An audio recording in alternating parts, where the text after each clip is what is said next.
It wasn't pretty, but it doesn't matter. Remember that. It wasn't pretty, but it doesn't matter. We're going to talk a lot about it today. Packers lose yesterday, 16-3. They finished their season at 9-7-1, and we now know where they're going, who they're facing, and when they're going to face them. It's the Chicago Bears. Because the Bears still suck. And they're going to be down in Chicago coming up Saturday night, 8 o'clock Eastern, 7 o'clock Central. And we are going to be bringing you the Green and Gold postgame show live immediately following the contest. And the Packers actually head into Chicago as the favorite. I'm not kidding you, as the favorite right now. So not by a lot, but the betting world looks at the Green Bay Packers going at this rematch as if the Packers are the favorite, which is rather interesting going into this contest. So welcome into the program. There's a lot to get to, a lot to unpack. The sarcasm we are going to sheathe for a week, and we'll get into other things, but there's just so much to kind of unpack from yesterday's contest. And I didn't like it. It wasn't like I just had this huge epiphany of, oh my God, here's the backups and look at this guy, he's really good. Look at this guy, he's really bad. This was just, it was a lackluster game that they wanted to get a look at certain guys.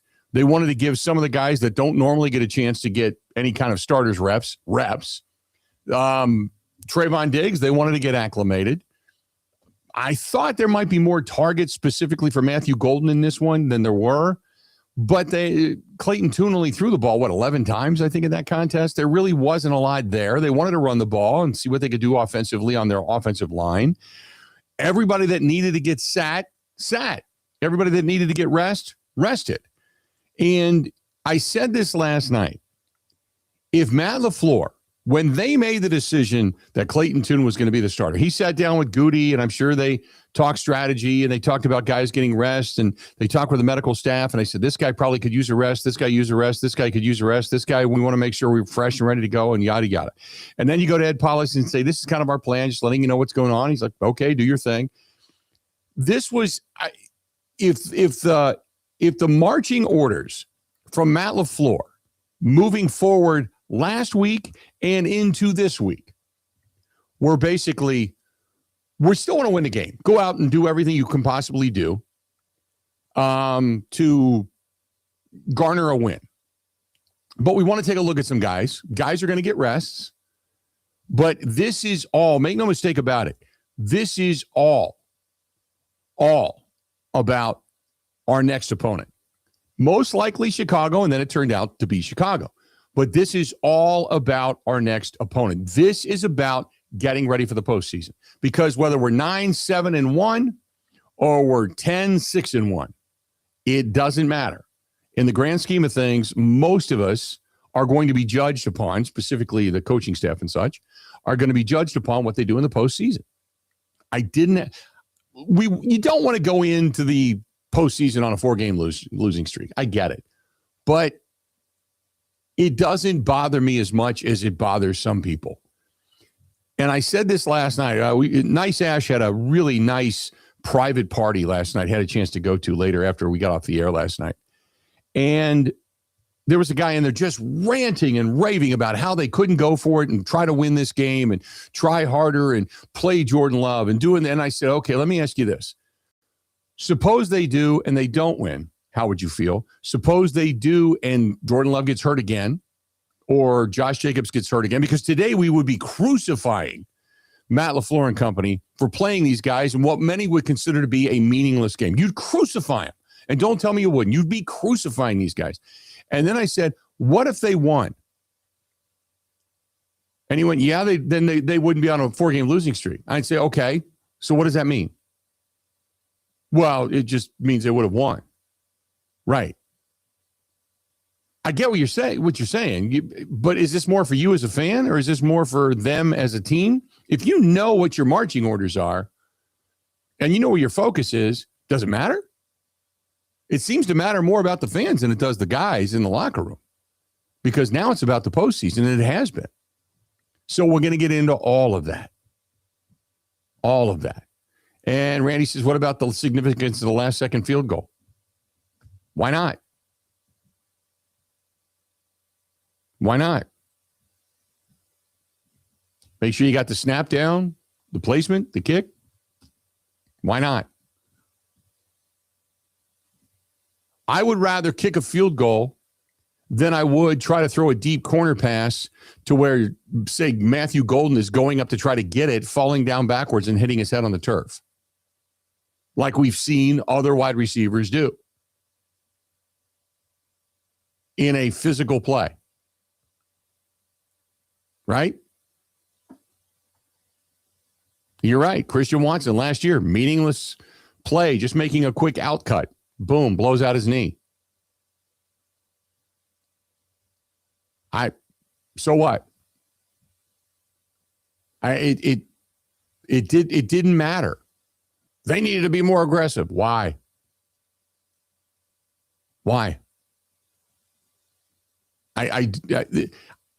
You're complaining to complain. Think about it. You're bitching about stuff that doesn't matter. It doesn't matter. You really needed to see Clayton Tune get the ball downfield?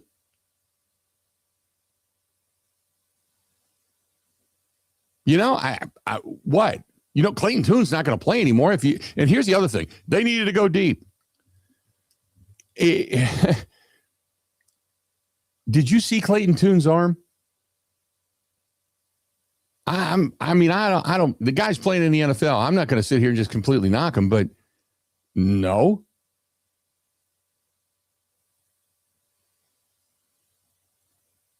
Didn't matter. It's time, preparation, and do your thing. You know? No big deal. Tom says, well, the trouble with a 4-game losing streak is it turns into a 5-game losing streak. If they lose, it does. What if because they rested everybody, it doesn't? Suppose they go down to Chicago and they get a win. You're going to come back here and go, oh, my God, they did the right thing. Probably not. And you're certainly not going to admit you're wrong. So to me, it was, okay, you saw what you wanted. You put some things on tape. You got some guys that don't normally get a chance to play. You found out a few things about guys. Jordan Morgan, not the best at tackle either. Had more than a few gaps. Had a couple of really good blocks. For people that knock Jordan Morgan, just say he was absolutely positively terrible. You didn't watch the game close enough, and you certainly didn't watch Jordan Morgan. I went back and watched it today. He had some good things. He had a couple of just blatant misses. But I went back and kind of watched it. I'm like, okay, I can kind of see where they were going with this. They didn't want to put anybody in harm's way. They played it somewhat conservative. They did what they were supposed to do. Other than Bo Melton, they got out of the game healthy, and that was really your concern. Period. End of story. You know? 877-867. We're going to talk about it today. But people feel strong, and I want you, if you're feeling that strong, and you got to know why, then make a case for it. Like Randy says, well, they could have blown out his knee, meaning on the meaningless field goal. Yeah, I guess. It wasn't like they were coming to block it. It wasn't like an all-out block. You know, they weren't coming to hurt him. They'd already won the game. It was just more of a trivial thing to say, hey, we'll just get him a kick in. You know, maybe if it was a different circumstance, I don't know. But I didn't look at that and go, oh my God, you could. Bettors did, because I think it was a 13.5-point spread. If I'm not mistaken, I think it was something to that effect, or I don't know what the spread specifically was, but people went crazy. I'm convinced the NFL's fixed. Like, oh my God, stop. So it was just a day of a boring preseason field type of game, and people are mad. And today I'm telling you, not really mad about it, because the focus is about the postseason. The focus is about the postseason. 877-867-1670, 877-867-1670. We'd love to hear from you today. Whatever complaint you got, think about it, because I'm going to ask you why, and I want a legitimate answer. You know? I want an answer. I want something that's going to convince us, rather than just crying and griping, just a whine, because I want to know. You can text us 608-321-1670, 608-321-1670. You can watch the show each and every day over on YouTube. Go to youtube.com/Bill Michael Show, youtube.com/Bill Michael Show. Also, you can track us down over there on Twitter, on X, at Bill_Michaels, at Bill_Michaels. You can find Grant at Wisco Grant, Instagram, Facebook, and TikTok, The Bill Michaels Show. We're off to a fast start on a Monday. Yes, we are. Which, by the way, it's our first Monday of the new year. Happy New Year to everybody. There you go. Also, you can find us over on Instagram, Facebook, and TikTok, The Bill Michaels Show, on Twitch, on Kick, on LinkedIn, on our app, which is Wisco Sports Zone. Wisco Sports Zone. Give us a shout there. You can also find us via email, thebillmichaels@gmail.com. The website, simply thebillmichaels.com. We are After the Fact, Spotify, Apple, iTunes, Google Podcast, and My24 TV in Milwaukee. My24 TV in Milwaukee. We are a television show on Saturday night, 8 o'clock Central Time. My24 TV in Milwaukee. Grant Bills, how the hell you doing? Not too bad. Mostly a stress-free afternoon yesterday. Free of enjoyment, I suppose, too. I was driving back. I saw some coworkers in lacrosse yesterday, so I was driving back during the second half. Okay. And there were times where I'm sitting behind the steering wheel, and I'm driving. I'm like, do I even want to listen to that? I mean, I'm bored in a car. Like, Right. This should be great. It should be great entertainment. I'm like, I think I'd rather listen to music than that. I mean, this is just a big waste of time. Yeah. Whereas if I'm home and there's a bunch going on, or I have something. No, I was sitting in a car. You had a captive audience member, and I'm listening to Wayne and Larry and be like, I think I'd rather listen to the Bee Gees or anything other than this. And I need entertainment. I'm starved for entertainment. I'm in the car. And still I'm like, not for me. That's the kind of game it was. Right. I'm kind of, I sat there and watched it, and I watched the stream, and I watched Twitter, and I watched some of the sarcasm by, some of the people that were covering the game. But I'm thinking to myself, you either went two ways, one of two. In the beginning of the week, my thought was, anybody with a bump or a bruise, you rest them. This is all about, and if everybody talks about Matt Laflur and his postseason record and getting wins, and then why are you going for it in a meaningless game? And so that was my first thought. And then Eric Banch and Mike and everybody made some good points about trying to get a win and trying to kind of get that good feeling in the locker room and such. And I thought, okay, well, maybe you do that. Maybe you don't want to sit Jordan Love and make sure that he's really kind of on point and such by the time you get into the postseason and such. But the more I thought about it, I'm like, I don't know, man. I just kept thinking about being here on this morning, and what would we be saying if in that game Jordan Love goes down, Christian Watson goes down, Josh Jacobs goes down, Xavier McKinney goes down, Quay Walker goes down, Andrew Cooper goes down. Any of these, what would we be saying? We'd be roasting them for playing these guys. And so I was torn, but I'm thinking, what is the bigger evil? And the bigger evil is getting guys of higher end quality ilk hurt, or getting them hurt further. And I was kind of like, okay, I'm good with this. So I sat down yesterday to watch the game like I would a preseason game. I want to see, you're going to see it, Jordan Morgan at tackle. Okay, I'm good with that. I'm good with watching some of these other guys get a chance. I didn't have a problem with it.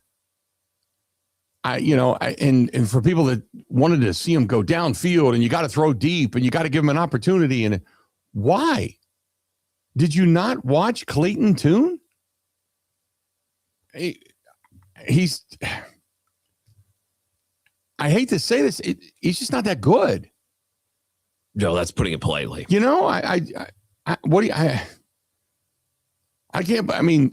Our buddy Gerard was bent yesterday because they didn't open up the offense. I'm like, well, why? Why? What purpose would that serve? Here's what I wanted to see from Lafleur. If you're gonna punt this game, punt it all the way, right? All the way. You can play everybody or you can play nobody. I don't really care, because I think there are pros and cons to each. Like, just pick a direction and lean all the way into it. I like the fact that they because you can't sit everybody. We all know that. Yeah. But I like the fact that they brought Jaden Reed out there, and somebody was tweeting out all this craziness about, this is crazy, this is stupid. They didn't even throw the ball in his direction. He was just there. because I needed a body. The rosters aren't that big. Like, that's why Right. people were losing their mind because Evan Williams and Javon Bullard were out there. And maybe they could have, I'm not a scheme expert. Like Eric Banch can maybe speak to this. Somebody's got to be out there. Like Right. somebody has to take the field at certain positions. Carrie says, how do you feel about the offense not really showing up? As an old school guy, then watched Madden and Lombardi coach the hard. And here we go. Not showing up is horrible. Okay.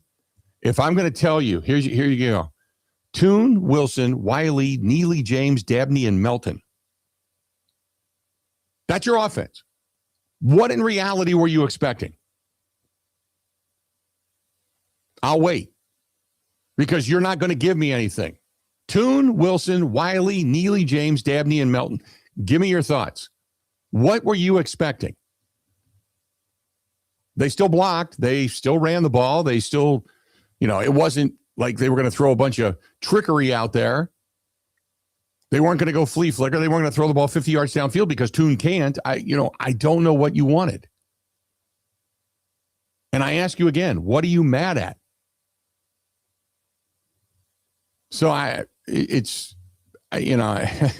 Mark says it was a joke and abomination of play calling. They should have done more end arounds. Mark, again, I said this last night, and I'll say it again today. And Mark was going crazy yesterday. Mark, I don't know what drugs you take, but please share with the rest of the state so we can all feel euphoric like you, or maybe in some way, shape, or form, just willing to speak of anxiety just to create anxiety. I don't know what to tell you. Don't know what to tell you. You don't want to put that creative stuff on tape. You don't want to put that out there. Why? You don't do it a ton throughout the season. Why is now when, again, you've got Toon, Wilson, Wiley, Neely, James, Dabney, and Melton. That's who you're running it with. Why now do you want to run it? God. The goal yesterday, the strategy yesterday was we are going to get on offense. We're going to hand it off. Yep. We're going to hand it off. And then on third down, maybe on a wing and a prayer, Clayton Tune can complete a pass. Right. And then in the next series, we are going to hand it off and then hand it off again and rinse and repeat until the clock hits zero. Exactly. Like, that's what it was. You don't have to like it. Like, look, if you think they should have played everybody and tried to get some momentum, that's fine. But that's not the route they took. And I think if you're going to punt the game, they did it correctly. Because last year, didn't they try to do it a little halfway last year? We're going to rest some guys, but Christian Watson's out there. We're going to try to win, but not try all the way. Like, don't do the halfway thing. Go all the way one way or the other. And here's the other thing. The fact that they learned their lesson from last year should tell you something. Here's a positive. The Vikings were only 2 of 12 for 20% on third down. Can you give credit to the defense? For those that say they didn't even try to play hard, defense played hard. Defense, and I don't want to hear, but McCarthy does stink. I'll give you that. But they didn't give it up. They were 2 of 10 on third down. 363 yards for the Vikings and 121 yards for the Packers. I agree with that. Packers ran the ball for 128 yards, though. There's a positive there. Toon was able to scramble a little bit, but more so than anything, the offensive line was able to actually block and open up some holes. 128 yards on the ground. I'll go with that. But when you think about the total plays, the total offensive plays, 64 to 50, that was pretty much most of the time that the Vikings weren't kind of in control, and the Packers just didn't do a whole lot. By the way, Pete Carroll has been fired. Pete Carroll's been fired. I saw a story yesterday from Florio that was all like, it's Tom Brady's time to shine now in Vegas because he's got to make all these moves. And I'm like, wait a minute. Wasn't it his time to shine last offseason when he hired all these people? Right. And it was a catastrophe? Like, wait, we saw him on the broadcast in the booth with a suit. Right. And we're just going to let him off the hook for the calamity that was his team this year? Whatever. One of the things they're talking about specifically is that if Brady really is going to be this involved, supposedly behind the scenes, then he needs to get out of the booth and go be involved. You can't be a general manager part-time. You're either there or you're not. And he doesn't want to give up the $350 million contract that he's getting from Fox, but he also wants to be the guy calling the shots behind the scenes for Mark Davis, the man that has coconut hair. So that's why they're saying, like, look, if you're going to do this, do it. Otherwise, get out. Stop acting like you're a general manager. Just keep your money in the team and just, maybe show up at some games every now and then. So you've got Raheem Morris is out in Atlanta. They're looking for a new head coach in Cleveland. Obviously the Giants. let go of Brian Daboll earlier in the season. So they're going to be looking for a head coach. Now the Raiders are looking for a head coach. So you've got 4 teams now officially out there that are going to be searching for a new head coach. So let's do this. We're off to a fast start today. And for the most part, got a lot of people that are, kind of understanding what this week is. This week now, all the focus goes to Saturday night, 7 o'clock Central, down at the god-awful dump that is Soldier Field, and whether or not the Green Bay Packers can beat the Chicago Bears. That's it. Stay tuned. We got a whole lot more of the Bill Michaels Show, off to a fast start on this Monday, January 5th. We'll be back right after this. Ready? This is the Bill Michaels Show on the Wisconsin Sports Zone Radio Network.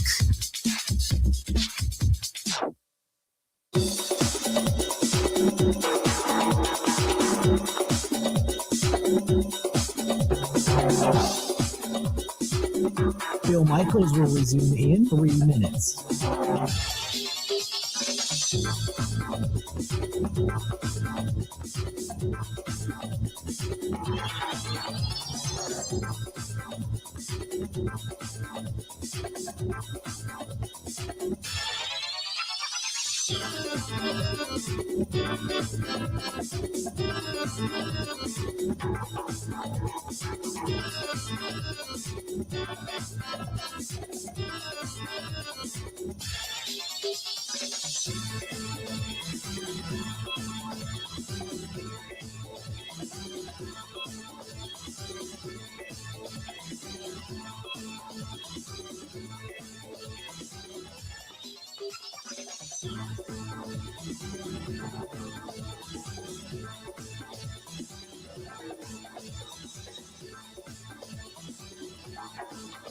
Bill Michaels will resume in 2 minutes.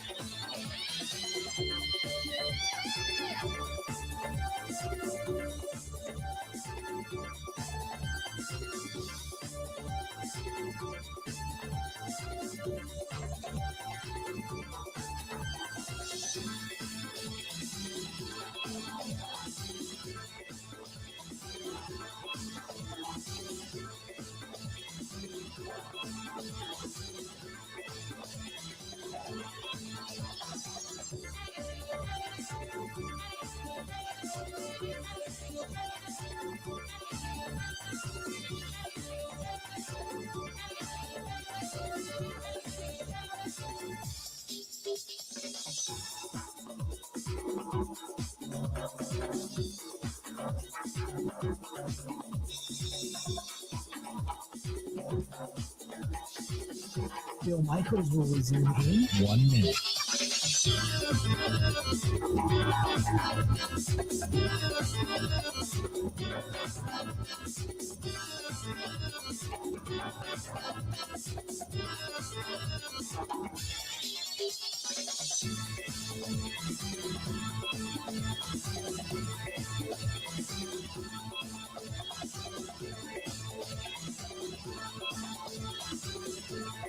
Bill Michaels will resume in 30 seconds.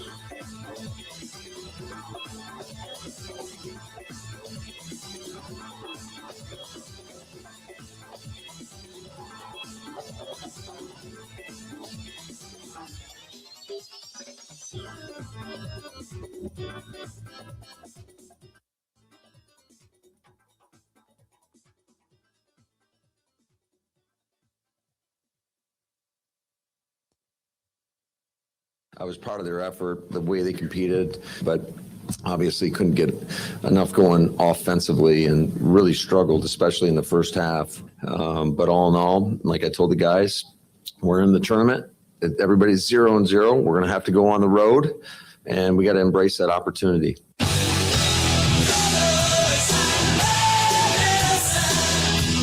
it. Go on the road, embrace it, love it. You need somebody in that locker room that can tell everybody around them, enjoy it, thrive on it. Every time you get booed, every time you get something yelled at you, just thrive on it. Know that you're under their skin and you live in their head, and that's the way it should be. Our friends over there at J&L Tire and Service Center, I want to say thank you for them. Milky, 2025, you made them the best tire dealer out there again. They were voted that again, and they look forward to serving you a great in 2026. And all the work that they did philanthropically this year is all because you continue to go there, continue to believe in them, continue to support them, and then they take that support and in turn turn it back into the community. Great people out there. Lyle and Chad, and I mean everybody. J&L Tire and Service Center say again, thank you for voting them the best tire dealer out there on Boulder Road in Watertown. And don't forget, right off of 94, right at the Johnson Creek exit off of 94, just north, you can see them there. That is J&L Tire and Service Center, jnltire.com. That is jnltire.com. Great stuff. 877-867-1670, 877-867-1670. If you want to give us a shout, please feel free. Go ahead and do so. Let's see here. What else do we have? Steve says, hey, happy Monday. First of all, I have to say that I'm a huge UW Whitewater fan, and I want to congratulate UW River Falls, which, by the way, I do too. Big game yesterday, and UW River Falls gets a win over North Central last night. Great job. Kudos to UW River Falls. They bring the championship back to the great state of Wisconsin. So fantastic stuff. I realize I'm in the majority, but I think that the Packers are in a good position for Saturday night. There's a lot to take away from yesterday's debacle, mostly the horrendous offensive line. Jordan Morgan continues to show little to nothing and is teetering on the brink of being a bust. The Bears prove again yesterday they are definitely beatable.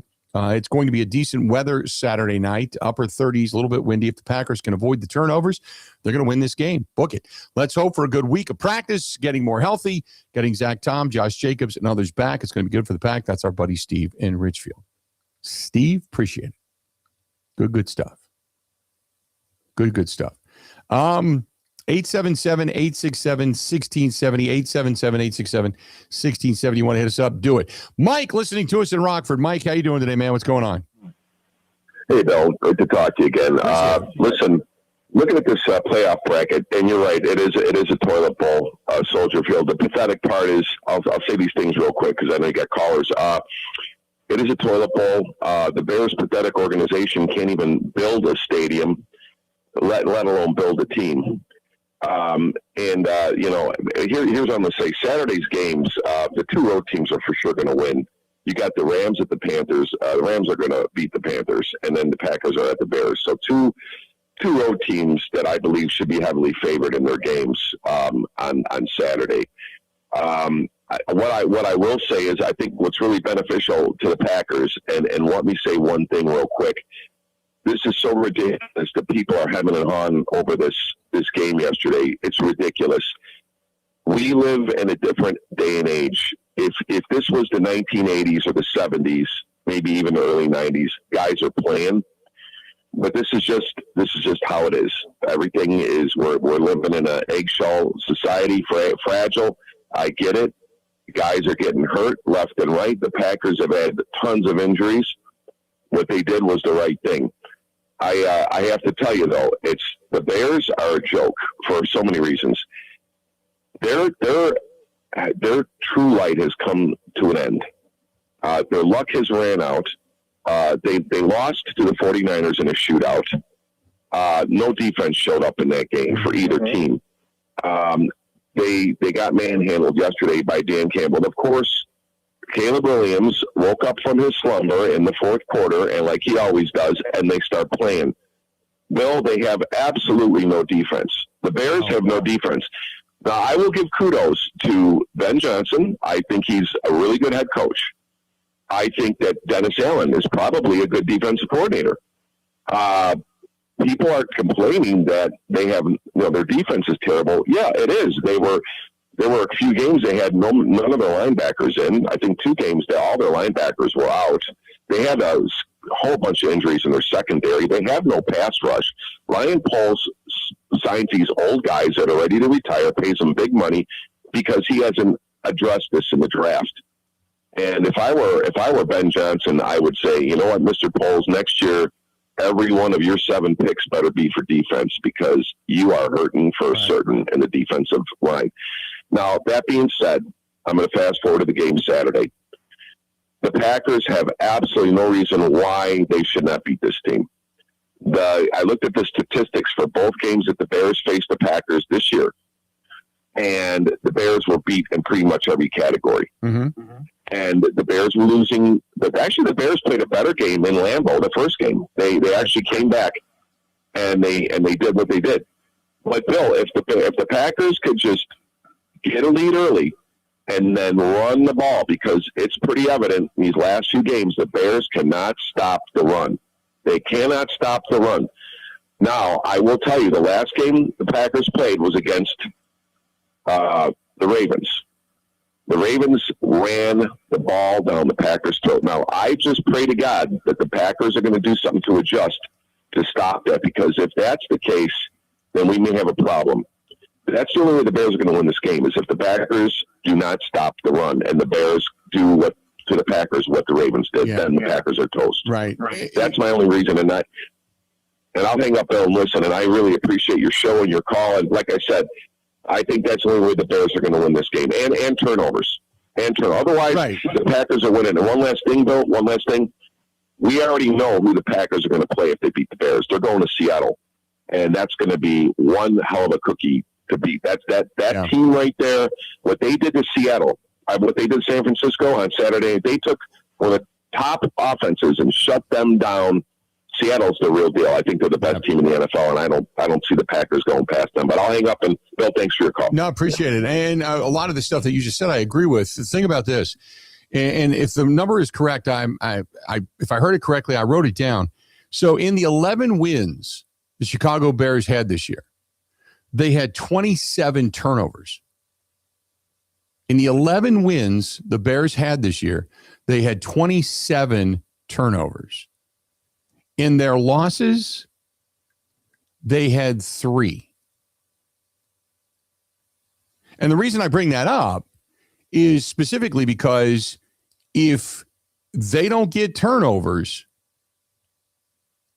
in the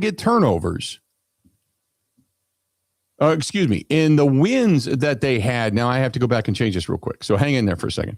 In the wins that they had in the 11 wins, they had 30 turnovers. Correct me there.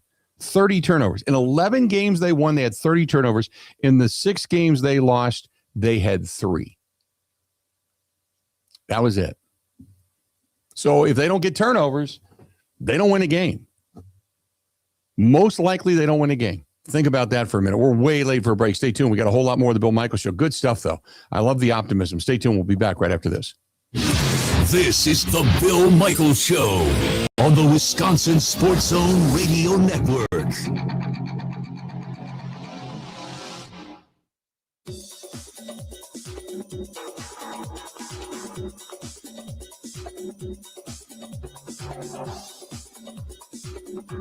Bill Michaels will resume in 5 minutes.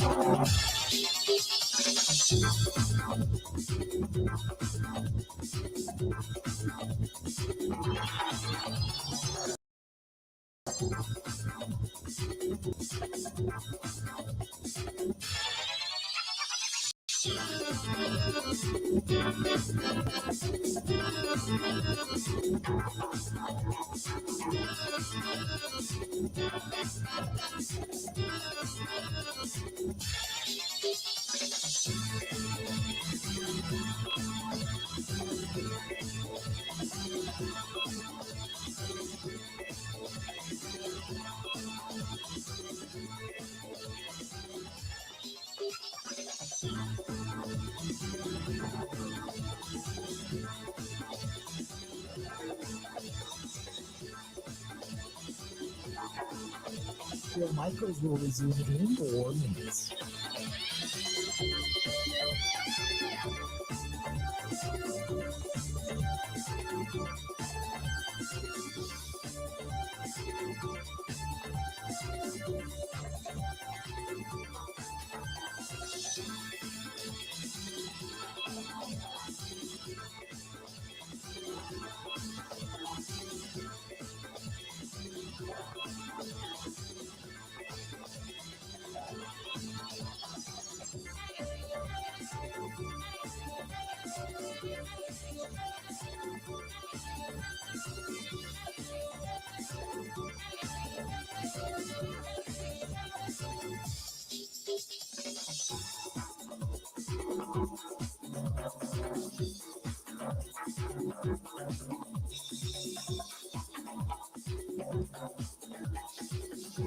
Bill Michaels will resume in 3 minutes.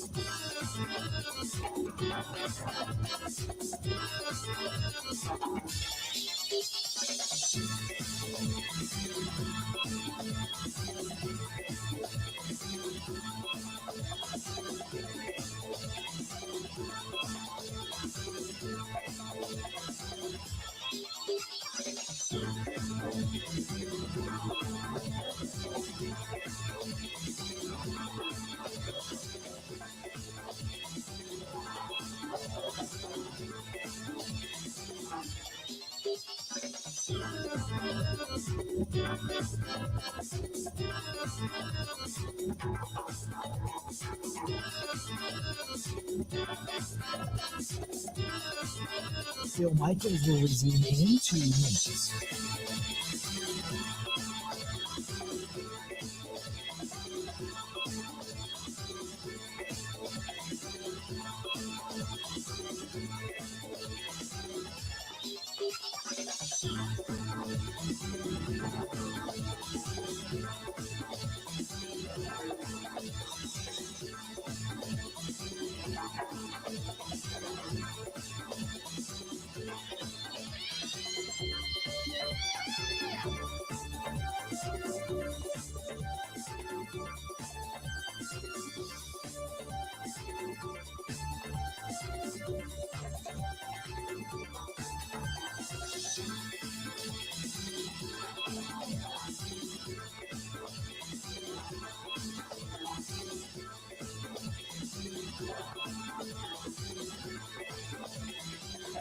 Bill Michaels will resume in 1 minute.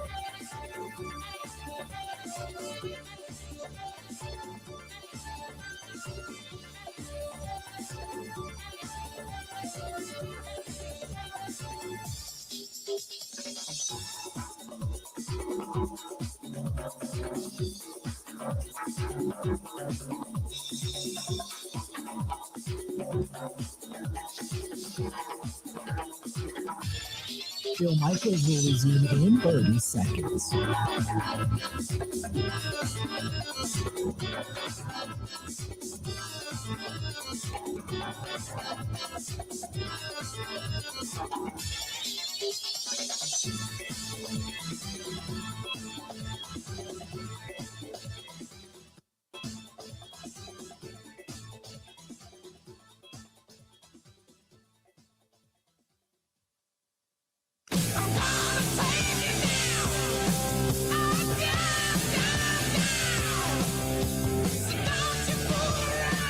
Welcome.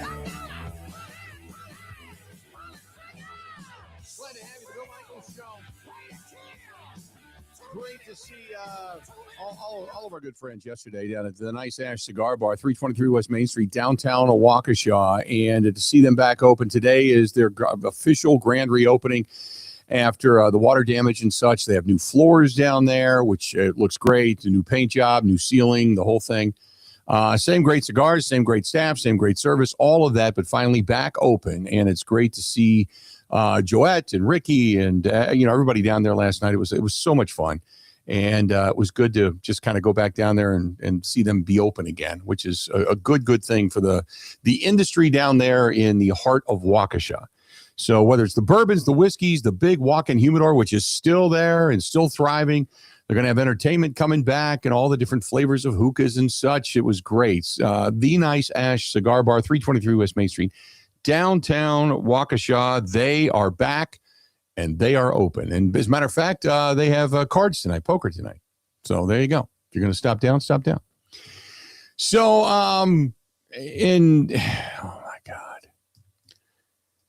Matt says there is no way Jordan Love should start against the Chicago Bears. You look at his numbers. Malik Willis should be the starter on this team. We should pay him Jordan Love's money and trade Jordan Love away. So you're going to front all the money to Jordan Love and cuff your team, and then you're going to spend the same money that you paid Jordan Love, which is $55 million a year, to give to Malik Willis. And again, strap your team to the point where you're going to just cut everybody. And that's your strategy. There you go. Okay. I would just say this. I am glad you're not the general manager of the Green Bay Packers. It's just so you know. Let's go to the phone calls. Let's talk to our buddy Gerard. Gerard, what's going on, man? Hey, that's really good, though. But that would be what, about $110 million for the quarterbacks, right? That wouldn't be exactly. You all the laws and everything else. Listen, I just to comment because I want to get to Lafleur on Tommy Toon. I just wanted him to throw the ball around. That's all. I want an entertaining game. I knew what they were doing. I just wanted them to do it. I got just annoyed with the conservative. And look, it's not that we didn't understand it. But, Phil, I bet you any amount of money they kicked that ball at the end to break that shutout. Being shut out in football is a big thing. And I do believe that. But anyway, let me get to Lafleur. The ultimate Packer hater, Florio, wrote an article on Stefanowski, the quarterback, the coach of Cleveland who got fired, that he might be the next coach of the Packers and all that, blah, blah, blah, blah, blah. And let me say this, and I said this to you yesterday. I do not get rid of Lafleur until I have a guy like Harbaugh or Tomlin out there. And I'm not going to go with somebody. I don't know how good this guy is from Cleveland. I know he was coach of the year. I know he's an East Coast guy. He's from Philadelphia originally. I know all that stuff about him. But I don't know about him. But here's what I think about Lafleur. I think what they're going to do is they're going to give Goody a lot of control over him. And they're going to tell him, you got to get rid of several of your coaches. We know the names, okay? Obviously, Butkus and the offense, the special teams guys, several, and they had a couple of guys here and there and whatever. And I think if Lafleur goes up against that, I think because they got 1 year left, they're going to tell him either go shop yourself and we'll see what comp we could get for you, or whatever. They might sign him for a 2-year extension on top of the next year he has. He's low paid considered. He's only making $6 million. And these other guys are making 12 to 20. So if you do bring in a high-end coach like Tomlin, you're going to have to pay this dude $20 million a year. Right. So, but, that's what I really think. I think that's what policy is juggling. And because there are reasons to get rid of Lafleur, but you can't just hold on to him because you're scared of losing him and that he might be good with another team. Right. Look, in reality, he's going to be coaching in this league for 30 more years, whether it's with Green Bay or whatever. Look at these guys that are recycled. Now they're saying McCarthy is the front runner for the giant job. So there's all kinds of stuff that goes on in this league, the recycling of these guys. It's very annoying all the time. But, I don't know what up-and-coming coaches from college, I don't know if I want that. And so there's a lot of, and let me just say this. You were talking about injuries yesterday. Right. When Bullard went down, they showed Lafleur's face. Did you see his face? Where he covered his face and the whole bit? Yep. I mean, I understand guys, especially with this team. For some reason, this team is getting injuries left and right. And I don't know what the heck it is. So, like I said, with the Lafleur thing, I think it's really, if they lose to the Bears, I think it's 60-40. They keep Goody and give him a promotion like that. And I think if he loses to the Bears, I think it's 60-40. He might be gone. It depends on the loss, but I mean, if he loses, I think there's a chance. And again, I want to preference that by saying it depends who is out there. I don't get rid of him to hire some college guy and go through this whole mess again. No, I don't want to go through it. And anybody out there that's saying who you're going to replace him with, I just said it. And number one, no Packer fan knew who Lafleur was before they hired him. Correct. No Packer fan knew that. Yep. Okay. And I'll get it. And the only other guy if you did, you didn't think he was going to be the head coach. Exactly. Yeah. Exactly. Because we didn't know who he was, and a lot of times you don't. But, all these guys are recycled. So, hey, listen, don't worry about these guys. And as far as the quarterback play and Toon and all this other stuff, think about this, how bad it is in pro football, how terrible some of these backup quarterbacks are. Right. Think about this. All the colleges, Bill. Think about this. All the colleges out there, all the scouting out there, And these guys are so bad when they come into the NFL. And really, think about it. Look at the backup guy on Minnesota. How bad was he? Right. He was an undrafted free agent they brought in. Yeah. So where do you get these guys from? Where Willis is going to make a pile of money no matter where he goes, right? Because he's 1 in a million. He's 1 in a million. This guy. Yeah. When it comes to being a paid, I don't know how good he's going to be as a starter. He's already had that opportunity, but for what he's done, he's made himself some money here in Green Bay, and kudos to him for that. Oh, sure he is.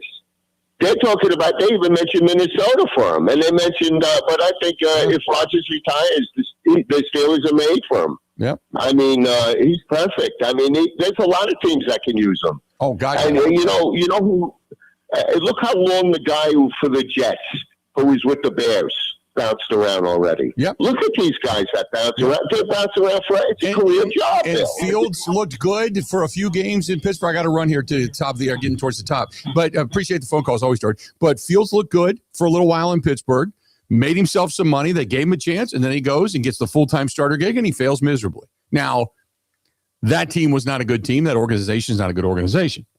I don't know how he would be in another organization. I think going to the Bears and the way things started for him, I really believe this. There are certain quarterbacks you can have a kind of a reclamation project if they end up in the right system. But if you're a quarterback that gets ruined in your career and you don't go to a system that is more catered to what it is you do to give you a reclamation capability, you will just always be known as a terrible quarterback in the National Football League. And a lot of the times it's not completely your fault. Not completely your fault. I really believe that. I didn't think he was that good coming out of Ohio State anyway, but I think going to Chicago ruined him with what he had to go through. Just ruined him. And they've seen it for a long time. Just this bad after bad after bad when it comes to quarterbacks in the National Football League. That's why Ben Johnson has been so good for Caleb Williams. Caleb Williams is still not great, but Caleb Williams certainly has elevated his game. I don't think there's any doubt about that. So I don't think he's great, but I don't think he's as bad as some people make him out to be. It's just he's not as accurate as some of the other quarterbacks that are out there. Maybe that'll come. Have to wait and see. But still a formidable team. Good offense, and he's got terrific wheels, great athleticism, no doubt about it. Loves to throw on the run. And really, they turn it on when their backs are against the wall. And that's when they're the most dangerous. They're not a team that's going to blow you away early on in a ball game. But when the chips are down and you're 5-7 minutes into the third quarter and they're down by a score or two, they turn it on. Suddenly they ratchet up the intensity. That's the way they play at their best. So if you get a 2 or 3 score lead, you've got to play with the same level of intensity as they do, because they'll come back on you, because that's what they've gotten used to all season long. So when the Packers had the lead down there in Chicago, the Packers need to then accentuate that and don't look at it as like the clock is your friend, and don't do that. You keep up, to use the phrase from Matt Lafleur, all gas, no brake. None. No strategy, no break. It's just all gas all the time. That's it. And hang on to the damn ball. Stay tuned. We got a whole lot more of the Bill Michaels Show upcoming. Great to say, again, a big thank you for an incredible 2025 and looking forward to a great 2026. Our friends at Burn Pit Barbecue. Go to burnpitbbq.com. That is burnpitbbq.com. They've got great sauces, hot sauces, rubs, all that kind of good stuff. Go to burnpitbbq.com. Again, burnpitbbq.com. Covering Wisconsin sports like a blanket. This is the Bill Michaels Show on the Wisconsin Sports Zone Radio Network.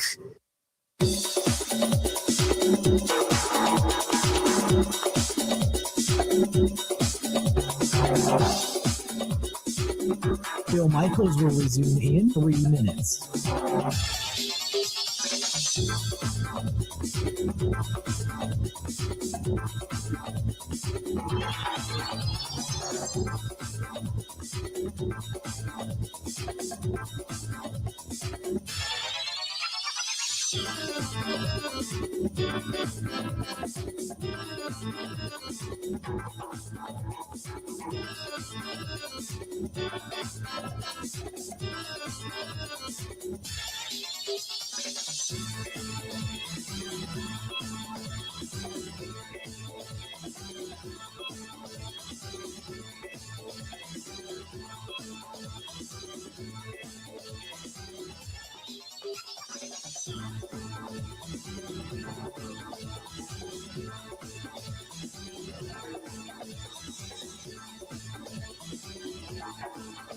Bill Michaels will resume in 2 minutes.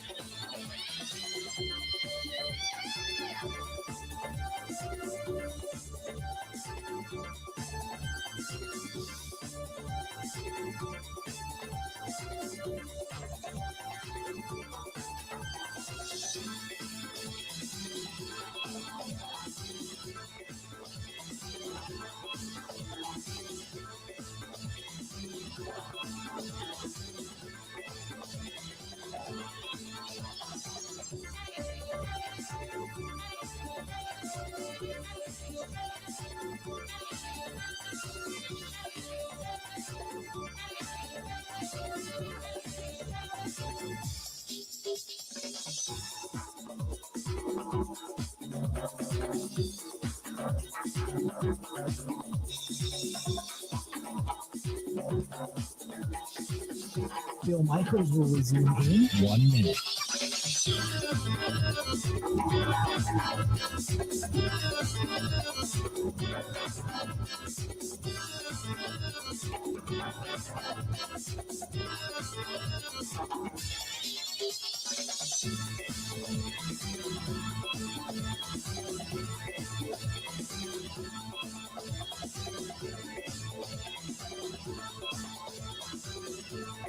Bill Michaels will resume in 30 seconds.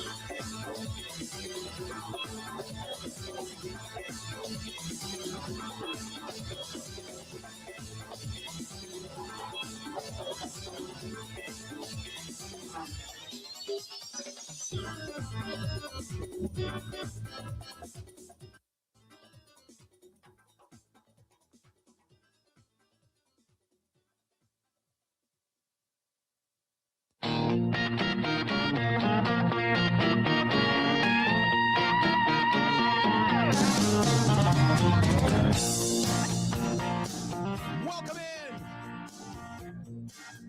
Bill Michaels Show. Man, they had a hell of a party on New Year's Eve at Smoke on the Water in Oconee. But this past weekend, they do a thing called the Round Robin. And Joe and Ellen, who are the owners of Smoke on the Water, they put together with a group of their friends, there's like 50 people. And you get 3 or 4, maybe 5 different people that hosts the party. And basically it starts at a friend's house and goes to another friend's house and then another friend's house and another friend's house. And then it ended up back at Smoke on the Water on Saturday night. It was such a great time. So many good people that hang out there in Lake Country, that know the place, that go there and support Joe and Ellen, and both at Smoke on the Water and at Sloppy Joe's Saloon and Spoon down there in Hubertus. So we had a lot of fun. Thanks to everybody that showed up, and it wasn't for us, it was for Joe and Ellen, but we just had such a great time with some of our friends, and a wonderful time getting back to Smoke on the Water on Saturday night and hanging out there for a while and just, kind of checking out the end of some of the games. But just a great place, and it just reminds me of what great people and great local businesses we work with here on the program. By the way, if you are a local business, it doesn't matter where you're at, if you're within the sound of our voice, and you're a local business, you would like to come on the show, much like Smoke on the Water does, and Stenny's does, and J&L Tire and Service Center does, and such. If you want to come on, all you got to do is email us directly, thebillmichaels@gmail.com. We can get you some of the information and kind of go from there. We'd love to have you because we've got a couple of spots open for 2026 every year. There's a couple of businesses that either do it or their contracts run out or whatever. So we always have a couple of openings. We currently have 3. So, and we only take so many, but it helps us offset our costs for things like Super Bowl and, traveling around the state and all that kind of stuff. So if you are thinking of advertising and you would like to get your word out like a lot of these local companies do, please get a hold of us, thebillmichaels@gmail.com. But again, thanks to Joe and Ellen Hennis. We had a great time on Saturday night, and keep supporting local businesses like Smoke on the Water, BBQ Okachi. There you go. 877-867-1670. This is Dan. Dan says, hey, Unit, what about Bullard? Bullard, after the game, tweeted that, first of all, that he was okay. And secondly, that it didn't matter who they were going to face, that whether he said we want them both or something like that. It did not seem like it was a season-ending or really detrimental knee injury. I think, at least according to Matt Laflur, we'll get more notification today, but it seemed like Bullard was in good spirits, like he wasn't, concerned about the knee or anything like that. So everybody believes Javon Bullard is okay. Bo Melton, don't know. But it seemed like Javon Bullard was okay. So I wanted to get that out there. I think Mike even spoke to him after the game for a little bit. We'll talk to Mike Clemens coming up a little bit later on today as well. But it looked like at least we believe Javon Bullard was feeling good, we'll say, after the game. I don't want to say he's going to be okay for the game because I don't want to get into that. But we'll wait and see. But it seemed like he was going to be okay. So knock on wood that he is, if indeed he is. 877-867-1670, 877-867-1670. You want to find us, please feel free. Go ahead and do so again, 877-867-1670. Scott over off of Instagram says, hey, guys, I think we're forgetting something. What about the wide receiving core? Anybody can break one at any point in time against this bad Bears defense. I would give the Packers the nod, or the Packers the favorite in this game. Grant, do you know what this point spread? I know the Packers are favored, but I don't know what the point spread is in this game. The Packers open -1.5. 1.5. So they are a favorite, but not by much. I wouldn't be surprised if it's moved. Let me check real quick. Because I know a lot of the money was coming in on the Bears. Now Chicago -1.5. There you go. Okay. So it moved over the course of the last less than 24 hours. So some money coming in on the Packers, and they shifted it back over. So there you go. Okay. No problem. But it's still 1.5. It's not like it's any kind of a major division between the two. It's kind of a pick 'em for most people at this point, and I get that. But look, I think personally, Packers have a really good shot at going in there and getting a win. I just do. I don't know why. I just do. I'm hoping, strategically speaking, that they have a shot at going in there, hanging onto the football, getting a win, and then going to Seattle, then it might be all bets are off. But Seattle, again, you're talking about the Bears being a nemesis in Seattle in the postseason. Oh, not since 2014. Starts conjuring up really negative images. But right now, it is all about... Because the Bears still suck. More of the Bill Michaels Show. 3 more hours yet to go. Don't go anywhere. We'll be back right after this.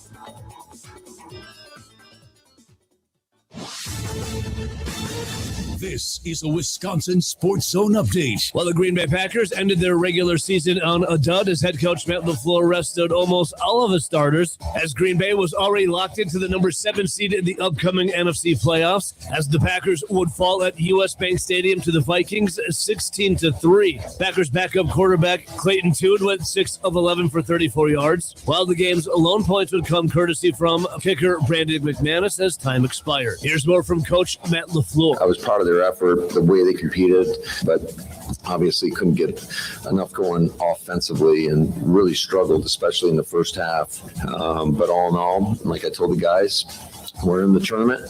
Everybody's 0-0. We're going to have to go on the road, and we got to embrace that opportunity. And for the wild card weekend this coming Saturday, the Packers will head to Soldier Field to take on the Chicago Bears for a 7 o'clock kick.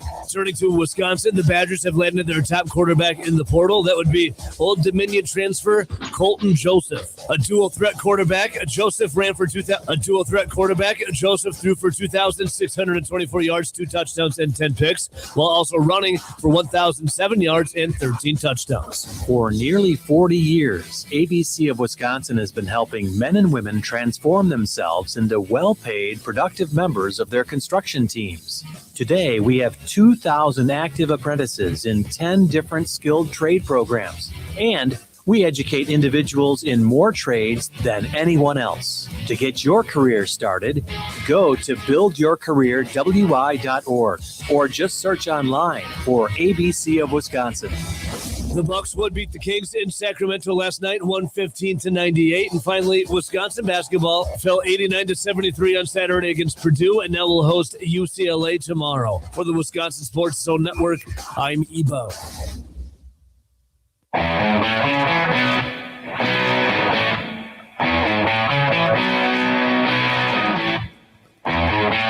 Welcome in.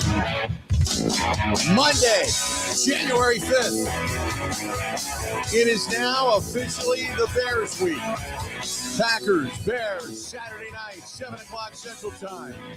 Going to be on Prime TV, but in Green Bay and Milwaukee, it'll be on the local channels as well. I believe the Fox channels will carry them, if I'm not mistaken.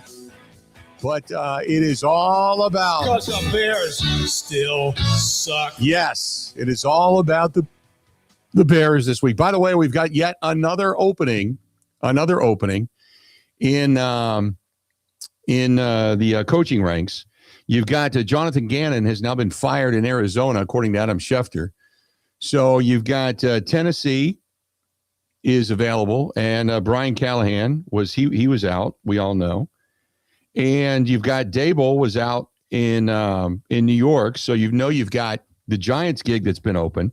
So there's 6 coaching vacancies. Atlanta let go of Raheem Morris last night. I mean, he barely made the plane after they won 4 in a row down the stretch, and they started to show promise. And even his guys said, we don't want to get it. We don't want him to be fired. They made the call, and Atlanta's now looking for a new head coach. Kevin Stefanski is out in Cleveland. The Raiders have let go of Pete Carroll. Arizona, Jonathan Gannon, Tennessee, Brian Callahan. So you got 6 teams, 6 right now in the coaching ranks in the NFL that are all looking for new people to lead their teams. There you go. That's it. So in our own backyard, the Green Bay Packers with a game yesterday that was lackluster, that as long as you didn't get people beat up, they had 2 injuries. Javon Bullard, who looks, at least listening to him last night, listening to him tweet out, we'll find out more today, but it looks that he will be okay. So that's good news. Not Javon Bullard, but Bo Melton, don't know about his injury as of yet. So, but Javon Bullard looked to be okay. So we'll wait and see if anything got tight on him or stiffened up overnight, or is going to become some kind of a hindrance this week. We'll have to wait and see because they're already thin back there at the safety position. But that being said, there you go. So anyway, by the way, people, can we stop with the Kurt Signetti? Boy, you guys are just flavor of the month, man. You just are. Anybody that has success, that's the next best thing. It is flavor of the month. I do not want a college coach coming in here to lead the Green Bay Packers. I'm just throwing that out there. Not a big fan of that. Not for your first gig. Not many college coaches have made the jump to head coach in the National Football League and have had success. Not many. There has been a myriad. Urban Meyer, Nick Saban, some of the greatest coaches that have been there. Brian Kelly, go through the whole list of all these different guys that thought they were just going to roll in and be great head coaches, and they left with their tail between their legs, and either they bounced around as a coordinator or they went back to the college ranks. And it's not a bad thing. It's just a completely different animal. That's it. Yeah, the last one that the Packers gave a shot to was what? Dan Devine? No. Nope, not going to happen. So stop with the flavor of the month college coach to be the next head coach to come in here. He doesn't take any crap. So what? I don't care. Nick Saban's considered right up there with Bear Bryant as the greatest college coach of all. And he failed miserably in the NFL and said he would never do it again. He said it was completely different. Completely different. Right. Jimmy Johnson was a guy that came in and had success. And even Jimmy Johnson, it took him a couple of years to kind of get the success. But he did it. And he did it because he knew the personnel and he had the control of the team and he made the big trade. And then they went on from there. But it took him a few years. You just don't jump in out of the college ranks and go, here you go. Doesn't happen. So not going to happen. 877-867-1670. You can track us down on the phone. You can text us 608-321-1670, 608-321-1670. Find us over on YouTube and keep subscribing. It's absolutely free. We love it when you do. Go to youtube.com/Bill Michaels Show, youtube.com/Bill Michaels Show. On Twitter, on X, at Bill_Michaels, at Bill_Michaels. Find Grant at Wisco Grant. And then you can find us on Instagram, Facebook, and TikTok under the Bill Michaels Show. Track us down there. We're on the Twitch app, the Kick app, the LinkedIn app as well. Our app is Wisco Sports Zone. And by the way, follow us on the social. Here's the reason why. Whether or not the Packers end up in San Francisco or any other team ends up in San Francisco, other than the two teams representing the AFC and the NFC, we are going to be in San Francisco coming up in 4 weeks. We're going to be there, as a matter of fact. So we will, if you're going to be there, we'll see you there. But it was, it was what, 4 weeks from this past Friday, we leave. Or no, excuse me, from Saturday, we leave. We leave on the 31st to head out to San Francisco. So we're about 3 weeks and a few days away from taking off. Our flights are booked. The car is booked. Our house is booked. Everything's ready to go. All of our flights out, all of our flights back. So I know Kate's going to join us out there because she's got some kind of a basketball tournament or something like that she's got to go to. So sounds about right. So She's always got something going on. I had to get with her stuff yesterday and get her on our flight coming home. So I finally did that too. Did she happen to tell you during the postgame show what she was doing in the studio, by the way? Did she tell you this? No. Do I want to know? Well, it's not like she was. No, it's not that. It's not that bad. She had a date last night or went on a date. Okay. So she sent me a picture. She was doing her makeup sitting here and she made herself a drink to pregame. She made herself, I think she said, the worst Dirty Shirley she's ever had because she found some, what's the red? Grenadine? In like Johnny Danger's cabinet, she said. Don't tell Johnny Danger, I guess. Okay. I'm not trying to put her on blast. But that's what she was doing during the postgame show last night. And probably still doing a good job. You'd never know because Kate's good. No, so that's what was going on here back in the studio. We came and there was a bottle of Grenadine and a jacket on the floor. And Ebo was like, I don't even How did the date go? Do we know? I haven't heard back. Again, not to put her on blast. She didn't sound all that excited. She actually told me that she's told this person before, this man who's persistent, I guess. She doesn't like him. But she said at a certain point, I'll go out and have a good time and get a free meal. So maybe it goes somewhere. Oh. That sounds like one of those stories, years down the road at a wedding. Right. I remember I didn't want anything to do with whatever his name is. I don't know. Kate kind of threw her scruples to the floor for a free meal. Okay. I'd throw scruple. Nobody wants my scruples, but if someone did, I'd throw them to the floor for a free meal. All right. Okay. Well, there you go. Well, I guess, my thought is, well, the band is together, me and you, Kate and Mike, and we've got our house. I believe it's a 4-bedroom, if I'm not mistaken. It's either 3 or 4, but we're all under the same roof. We're all booked. We're actually closer to Santa Clara this time. We're only 15 minutes from downtown. It's not an hour and a half drive in from Sonoma. So we're near this national forest out in San Francisco. And our first meal, which is going to be on Saturday night. I know Mike always loves going over by Giardelli and such, but we're not. We're going to the Stinking Rose in Little Italy, right next to Chinatown in San Francisco. We're going to the Stinking Rose. That's where we're going to go. It's an Italian meal. We're going to keep the tradition of going Italian, and we're going to go do the Italian thing on Saturday night. And we're going to the Stinking Rose. This is Saturday night? Saturday night. Well, I was going to say I'm going to have one drink, but if it's Saturday night, It's Saturday night. When we land, we get to the house. We land at like 1. I don't know what time Kate gets there. We land at like 1. We get into the house, we get settled, and then boom, over to the Stinking Rose for our dinner. And then we all know how it goes the rest of that. The Stinking Rose. The Stinking Rose is, we were there in San Francisco. I don't know what year it was. It was, I don't know, maybe 8 years ago, 7 years ago.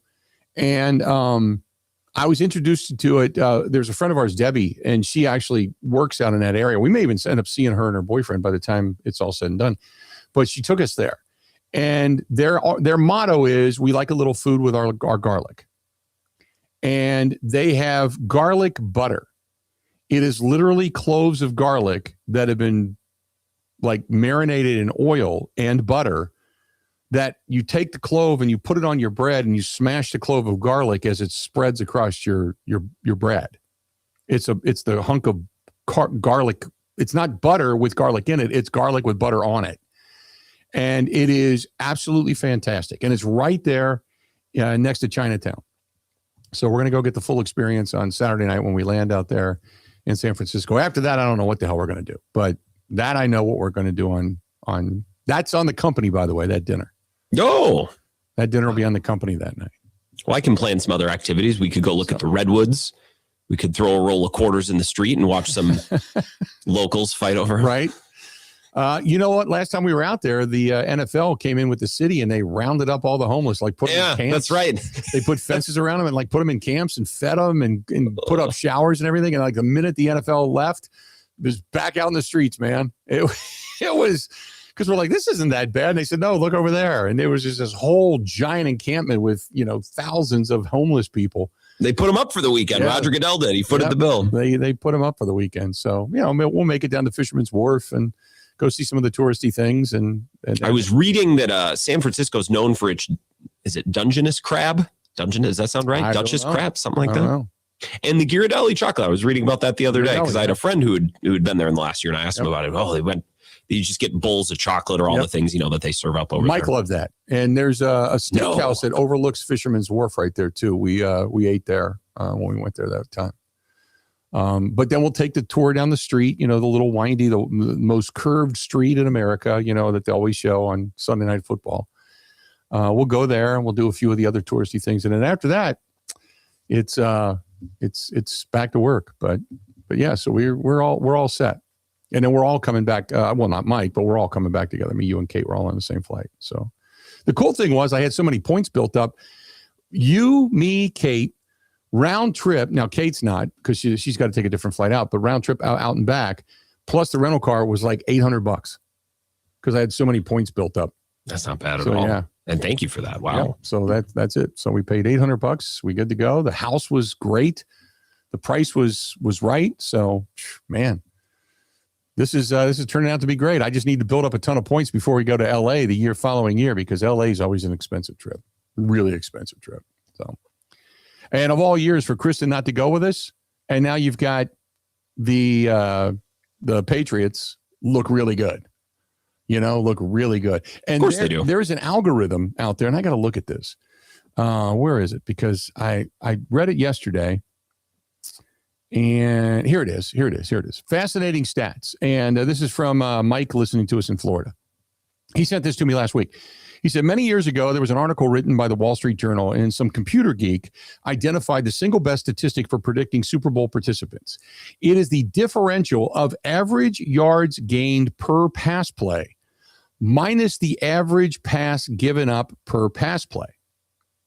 So for 20 years, it's uncanny. And actually, I went back and looked at this. 20 years, I think it's 17 out of 20. This predictor has been correct in predicting the Super Bowl participants. Okay? So 17 years out of 20 has predicted the two teams that would play in the Super Bowl correctly. So it says, here's the numbers for the team and their records this season. The number one team, Seattle. The number two team, New England. So you're kind of thinking, okay, Seattle's the number one, New England, they were tied for a number one. They're a 2 seed, but they're a really good team. Okay, great. The third team, Green Bay, because of their explosive play capability.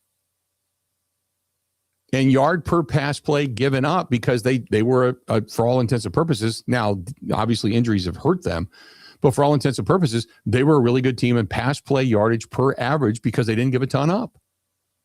Because they were really good. They were top 10 defense-wise. So people are probably asking, okay, well, where does that put the Bears?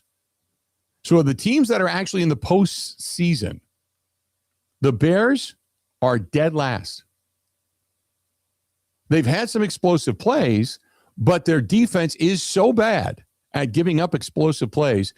Well, all the other teams are a positive, which is 2.2, 2.2, 1.7, 1.2, 0.8, 0.7, and on down. Denver, who's got a great defense, 0.1. And the reason they're on the lower side is because their explosive offense isn't there with Bo Nix, but their defense is really, really good.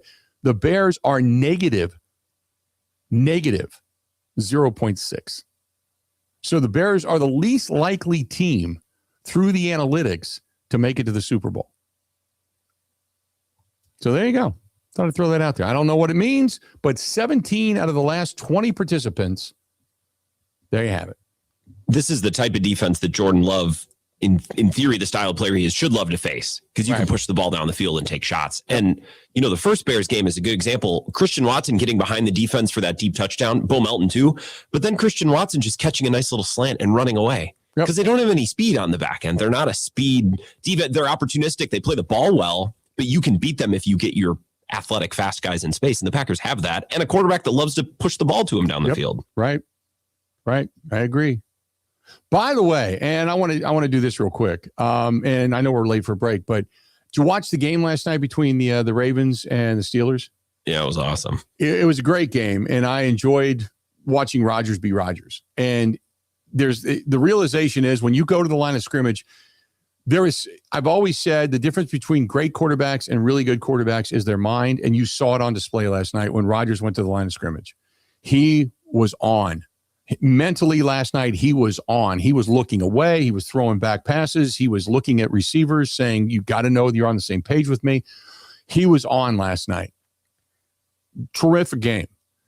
But did you notice when he got outside, and I think they even made and alluded to it, that last night when he tried to get on the outside and run for the first down, and he looked like he might have had it, but didn't, and how slow he's gotten.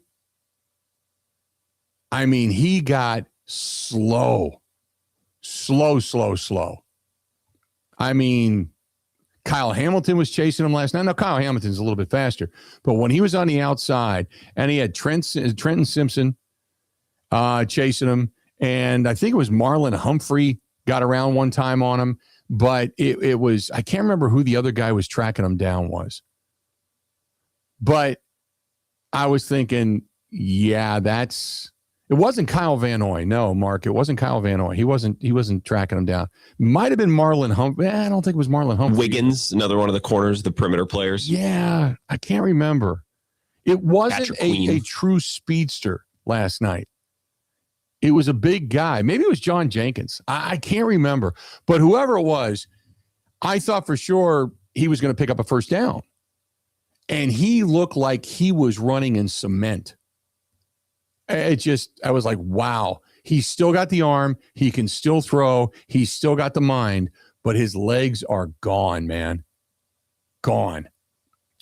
Whoa, his legs are gone. He has no speed back there. He's got a little bit of elusive hop to him, but no speed whatsoever.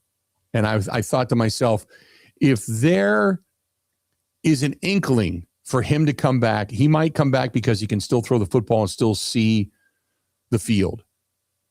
But if he can't run, man, he can't run. And that was when I saw, and it might have been Mitch Trubisky, when he outran Clay Matthews. That's when I knew that was going to be Clay Matthews last year in Green Bay. That's when I knew, because I thought because when you lose that speed, that's it. You're done. That's it. That's the reason they cut Jordy loose. Because Jordy was a guy that I saw him on a quick out. Then he had a breakaway, and I thought Jordy's gone. And he got drugged down from behind, and that wasn't Jordy. And I thought, then he's done. They see that the minute that speed goes away, you're out the door. And I thought that last night watching Aaron Rodgers run around the end, because I thought he's got a first down. He's going to pick up a first down. He's going to be good to go. And he had to kind of put a juke on, and even his juke was bad. It was like watching Muhammad Ali at the very end of his career, or George Foreman. They didn't have it anymore. It was kind of sad. But still, I'm telling you, man, still can sling it. And all he's got to do is give you a look, and if you're on the same page, he's going to make you pay for it big time. All right, let's do this. We're going to go ahead and take a quick break. We're going to come back. We got a lot more to get to. This portion of the program brought to you by our great friends, Dave and the whole staff down at Sobelman. Say great. Thank you so much for a great 2025. It's been a weird year, very tumultuous year in a lot of different ways. But 2025 was good for them, and hopefully 2026, as they wish, is good for you, good for them, and we can all share in the happiness together. That's our friends at Sobelman. Sobelman's Pub and Grill, 25-plus years, 26 years now, on St. Paul Avenue in Milwaukee, also on William Street in Waukesha. Swedish Sobelman's. Milwaukee and Waukesha. Covering Wisconsin sports like a blanket. This is the Bill Michaels Show on the Wisconsin Sports Zone Radio Network.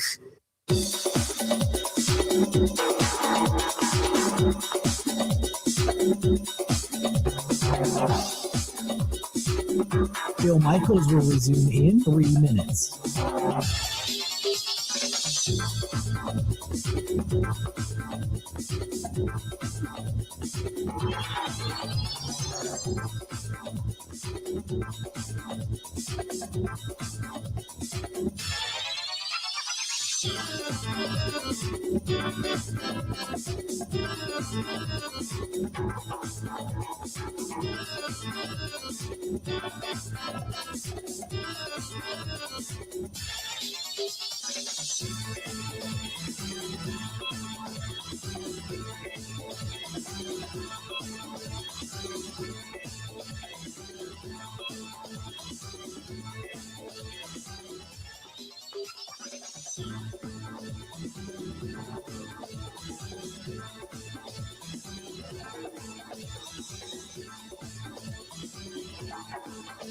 Bill Michaels will resume in 2 minutes.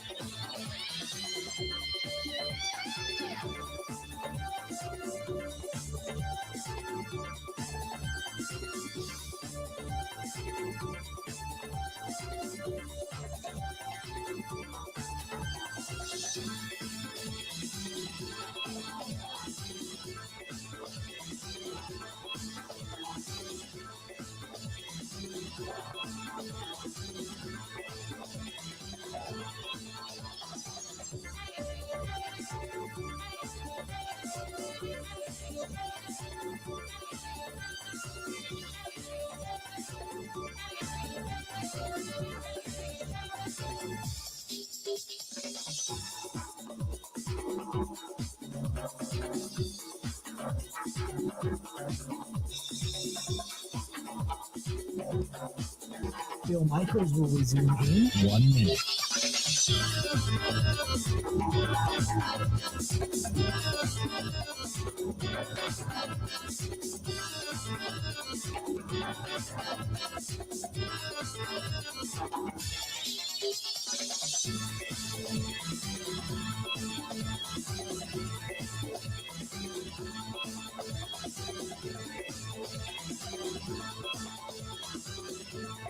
Bill Michaels will resume in 30 seconds.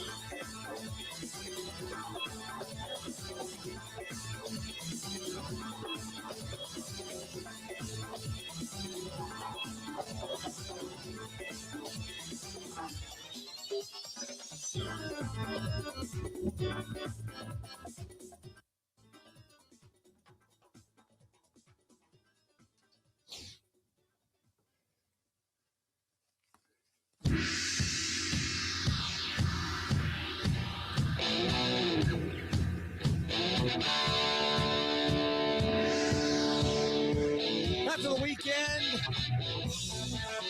sitting around doing a lot of paperwork today. A little running around to do. I think I'm going to make it a cousin subs kind of day. Just feeling it. Cousin subs, they're there for you. Got a gift card during the holidays. Great. If you didn't, you just want to kind of get out and relax and not cook tonight. Not cook tonight. Just everybody's gone. The relatives are gone. Kids are back to school. Sit down and do something for yourself. That's our friends at Cousin Subs. Join the Sub Club. Go to cousinsubs.com. That is cousinsubs.com. Big supporter of the program, and we certainly appreciate them being on board. 877-867-1670. 877-867-1670. Hit us up. We would love to hear from you. Let's get back to the phone call. Listening to us in Holman. Denny, how you doing, man? What's going on? Thanks for taking my call, Bill. I appreciate it. You bet. So last time we played the Bears, and I'm sure you'll agree with me, there was so much crowd noise I've never heard it louder. Right. And I think a key for the game is to get out in front of the Bears. And Laflur usually calls pretty good plays for Love the first, 10, 15. And I think he needs to keep up with that and maybe roll them out instead of keeping them in the shotgun all the time, Uh-huh. And also, Packers don't need to make any boneheaded plays like, roughing the passer after the pass is gone, Right. and just try to play some clean football.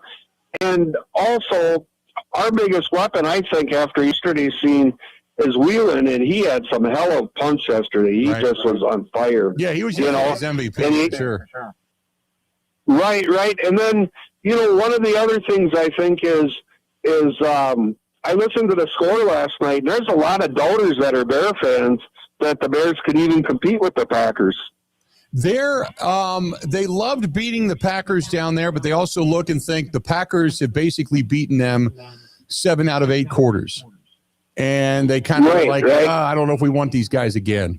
So they've got just like Packers fans do. You don't want to go down there and lose to the Bears. I think the Bears fans are saying the same thing about the Packers. They don't want to lose. They don't want to get knocked out of the postseason by the Packers again. And I think that's what they're also thinking about down there.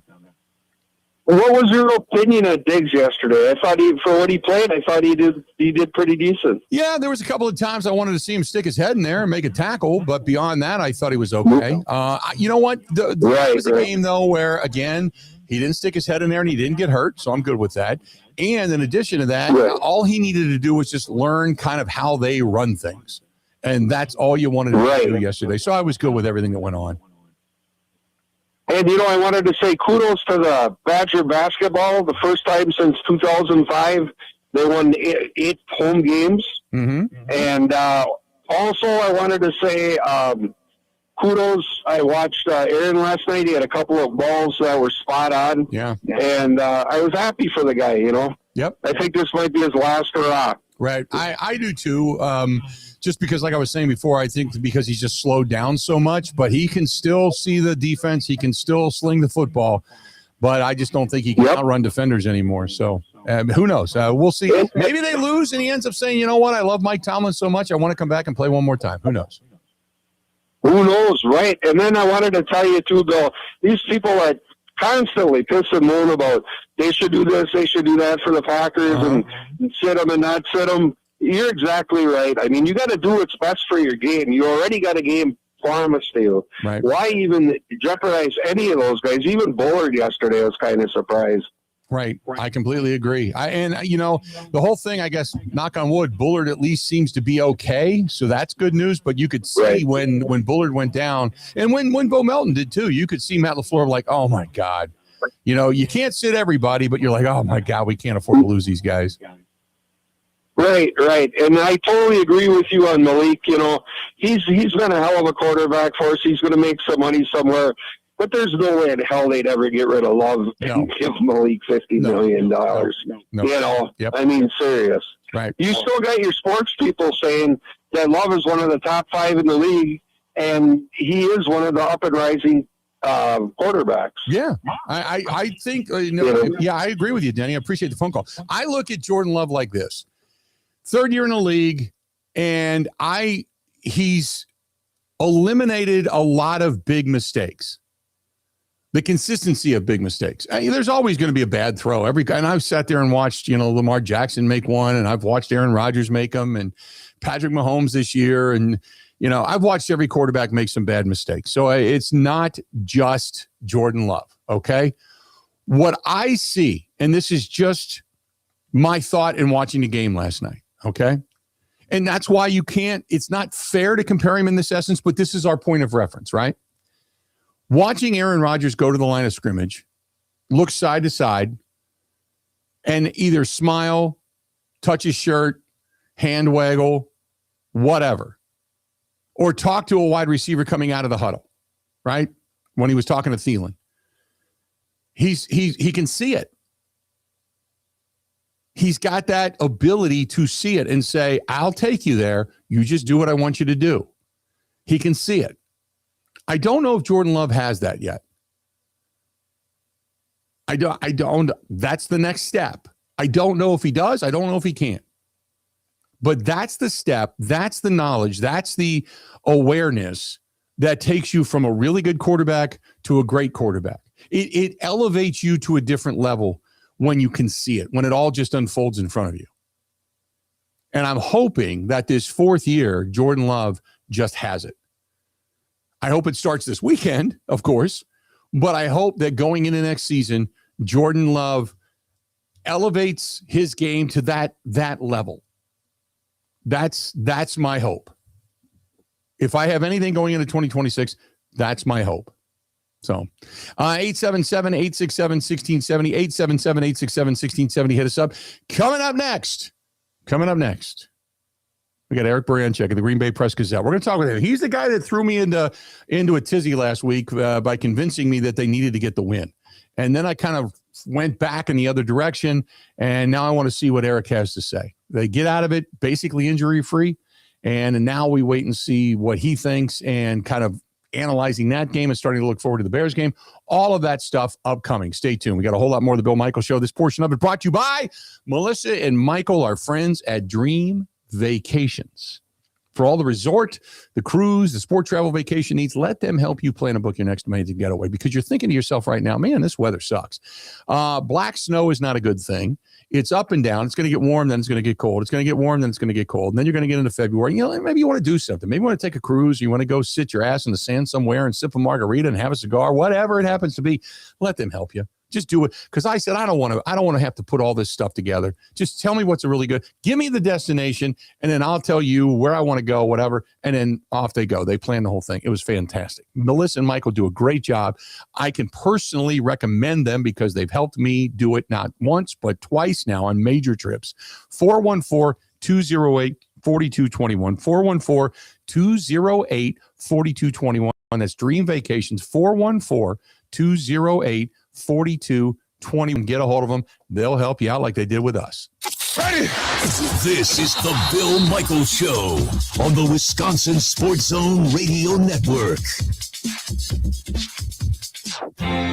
Truck drivers, no matter where you want to take your career in 2026, Schneider has an opportunity for you. Our huge selection of driving jobs means you can get the home time that suits your schedule. Choose from daily, weekly, monthly, or sometime in between. Looking for more reliability on the road? Check out our new dedicated and regional van truckload opportunities. Don't miss out. Find your perfect driving job today at SchneiderJobs.com.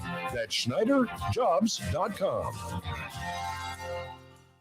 Can you feel it? It's the thrill of witnessing a walk-off grand slam, a game-winning touchdown, a buzzer-beating 3. Yeah, you know the feeling. And there's only one place to experience that raw exhilaration. Potawatomi Sportsbook. Catch all the action in a supreme space with dozens of sports betting kiosks, cool drinks, luxe seating, great food, fiery atmosphere, and a monster video wall. Become a legend at Potawatomi Sportsbook.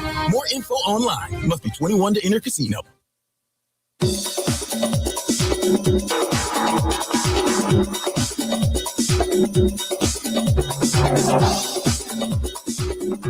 Bill Michaels will resume in 5 minutes.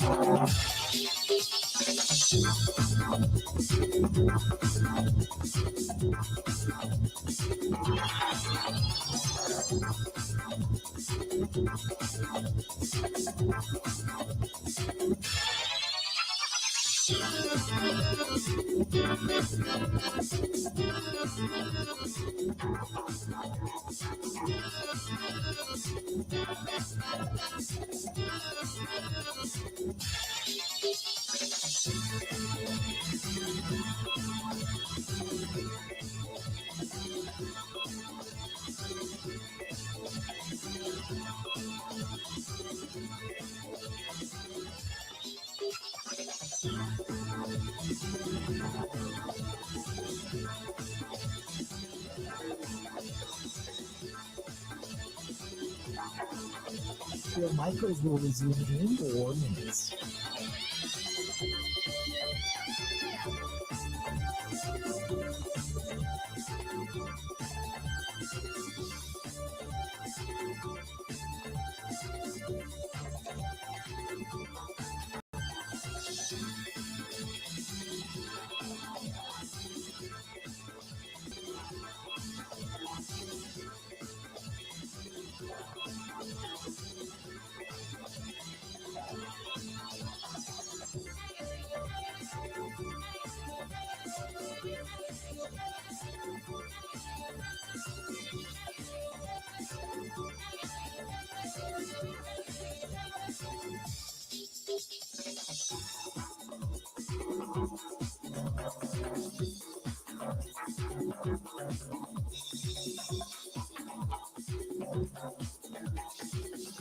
Bill Michaels will resume in 3 minutes.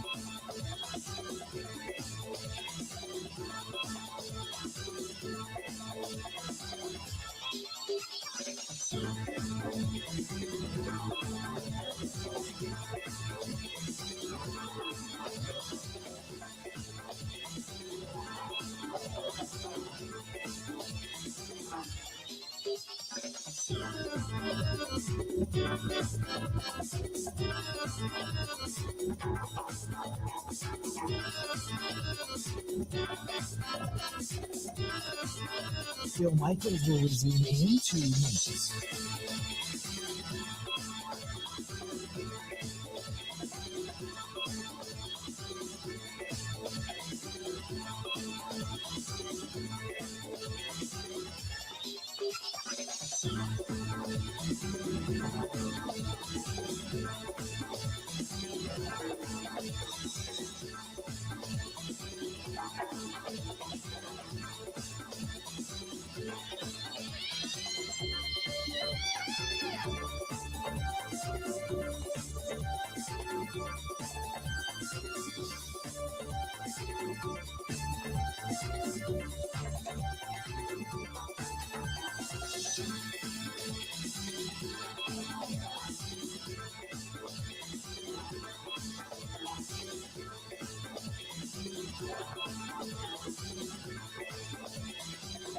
Bill Michaels will resume in 1 minute.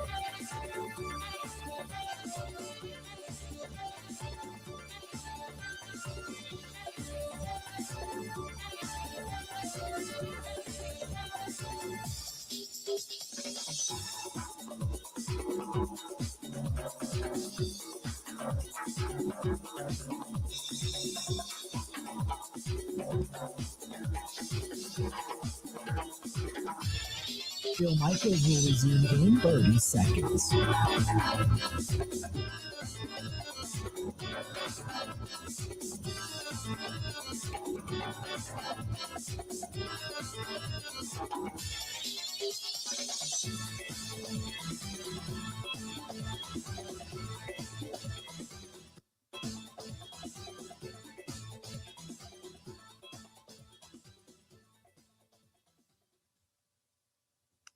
But this is not this is the postseason right now. It was in the postseason for the last 3 weeks, and they failed.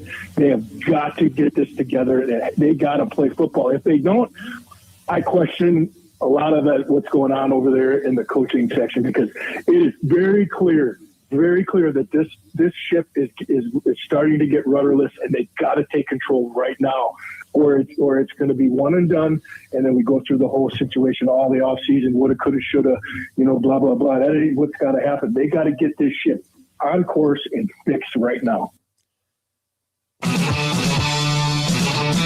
The words last week, Eric Banch of the Green Bay Press Gazette. All of our guests appear on the Schneider Big Orange Hotline. Go to SchneiderJobs.com. That is SchneiderJobs.com. Welcome into 2026, our friends.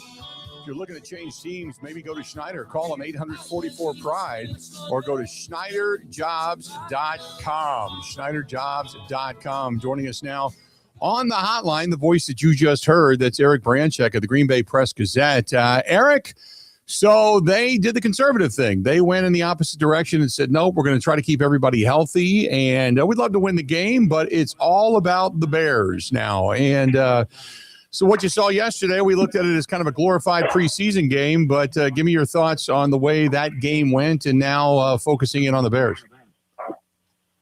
Well, great. Thanks for having me on this morning. I appreciate it. I'm glad you asked a good question there. I wasn't overly impressed, and I think it's harder for offenses than it is defenses to kind of get clicking, right? I mean, this from your days of playing football, that it just takes a little bit more time. And the point that I was trying to convey last week, that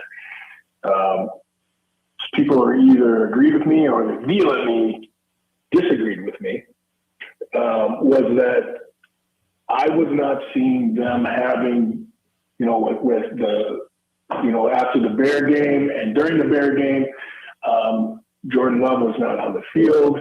They needed to get out there and lather it up against an opposing team and let's get the timing right. Let's get everything done. I didn't say you had to keep your starters in the entire game, but get some good stuff on tape and get a good feeling and get your head going in the right direction rather than take another week off and hope that everybody is in great health and a great state of mind, and let's go out there and play.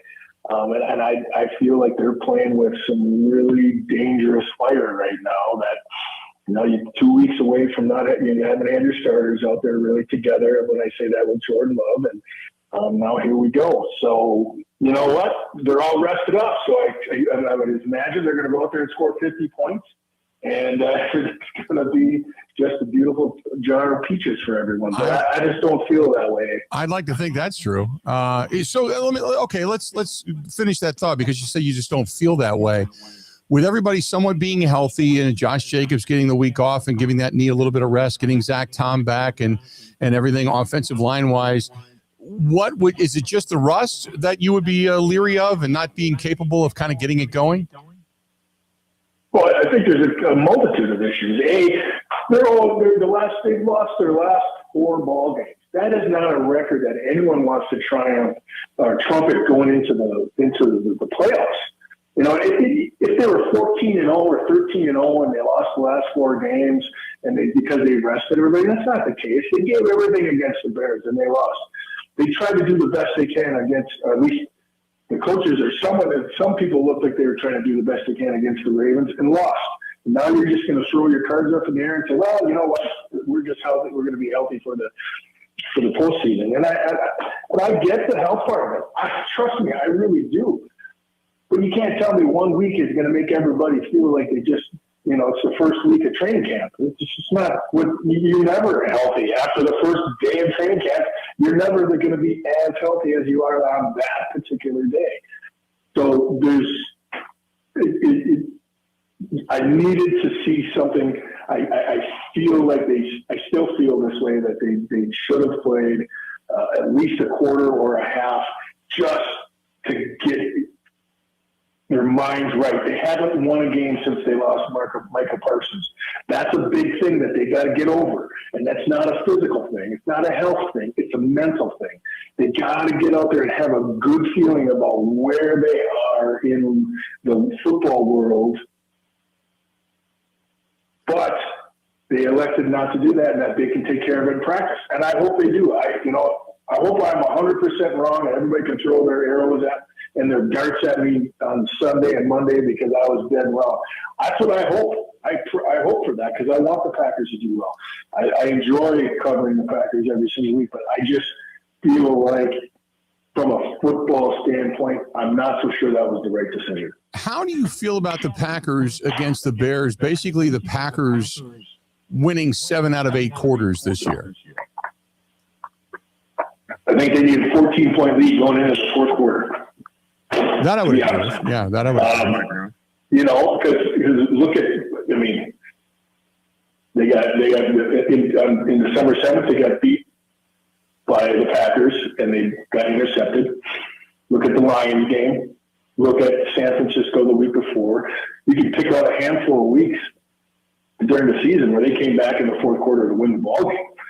And for whatever reason, something clicks. Something clicks with that guy in the fourth quarter, and you can't stop him. And it was very difficult to.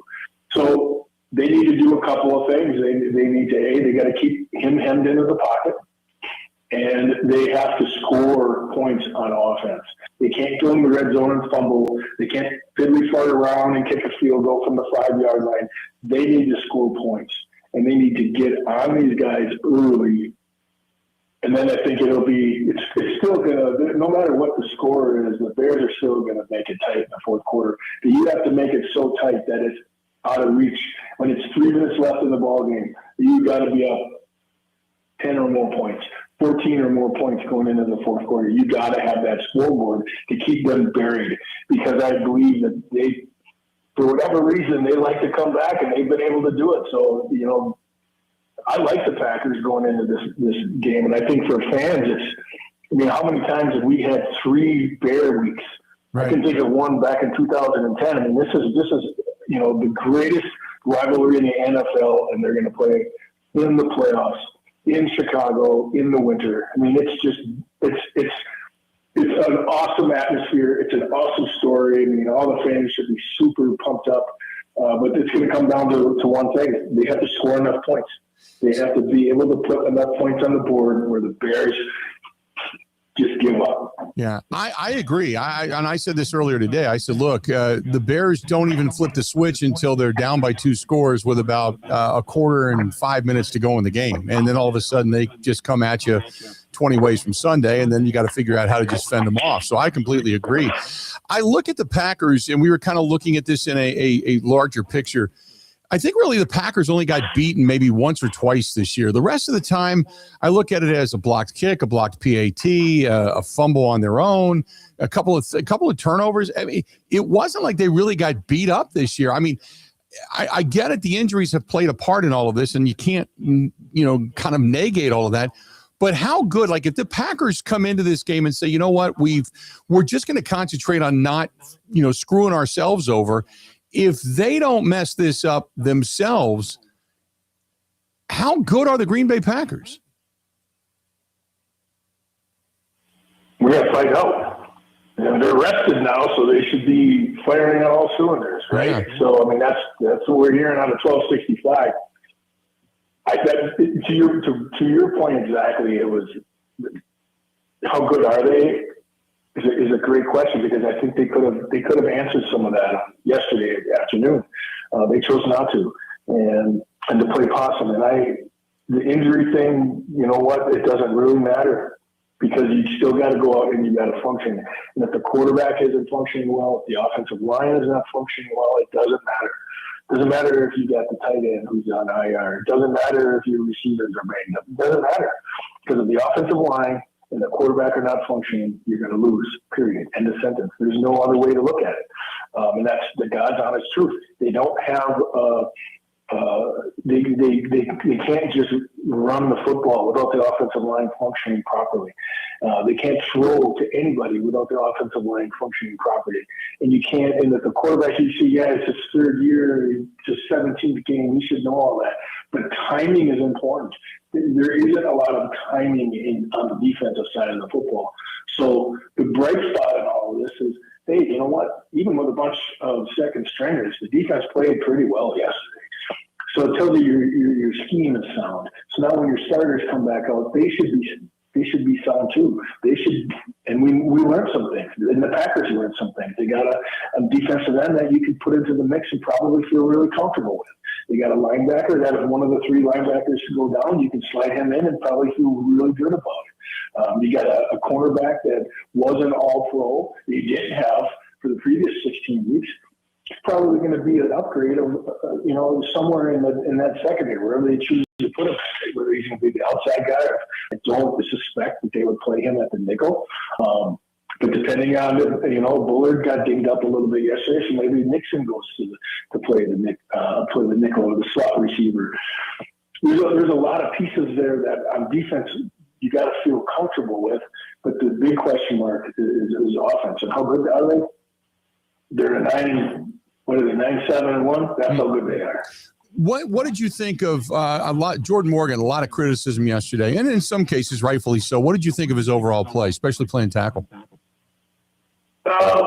That's a great question. You guys can all read about it tomorrow, because we wrote a big column about that today. But just to skim it, if you're looking at it as a scouting situation, not as physical as you would probably like him to be at times, especially in the run game.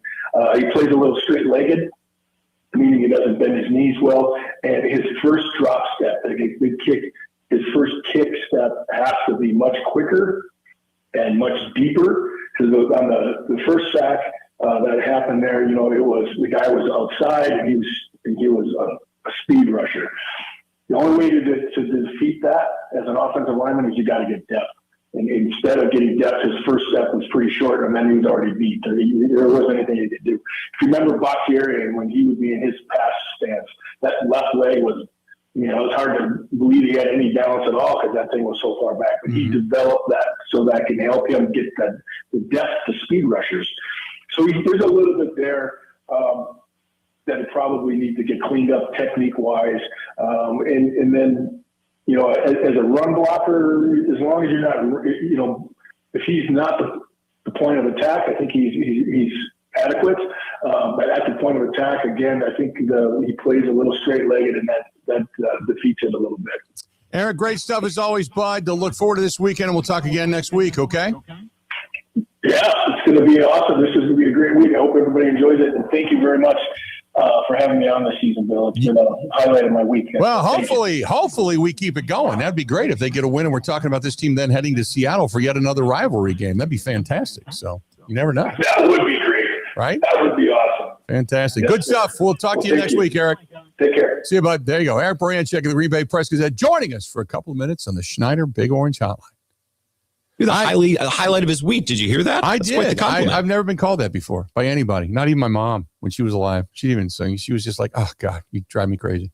So, maybe she should have came on your radio show. I know, She'd feel right? differently. Who knows? By the way, the Bengals have announced that they're the only team that announces they are bringing back a coach. So the Colts GM Chris Ballard and head coach Shane Steichen, they're going back. They're going back in. We knew that yesterday, but they're going back to Indianapolis.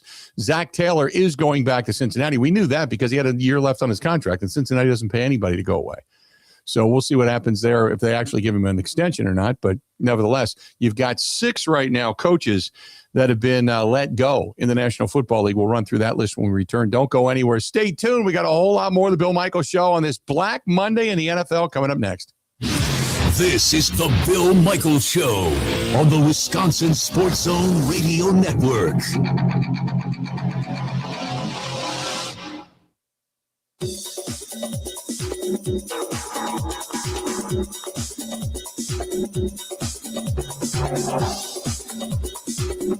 Bill Michaels will resume in 3 minutes.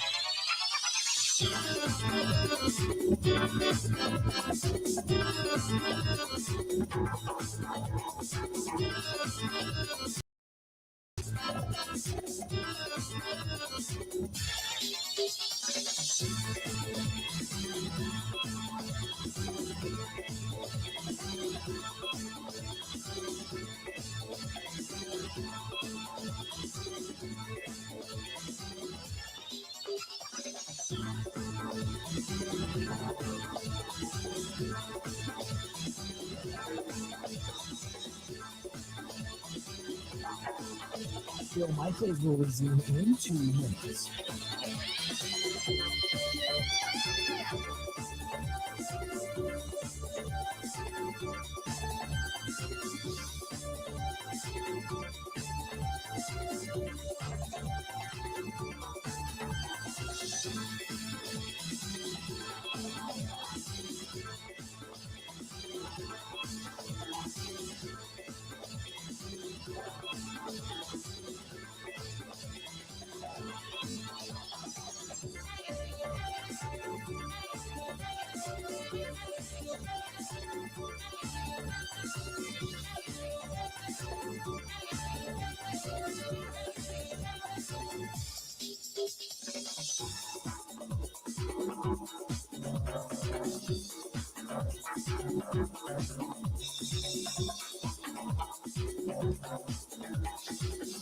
Bill Michaels will resume in 1 minute.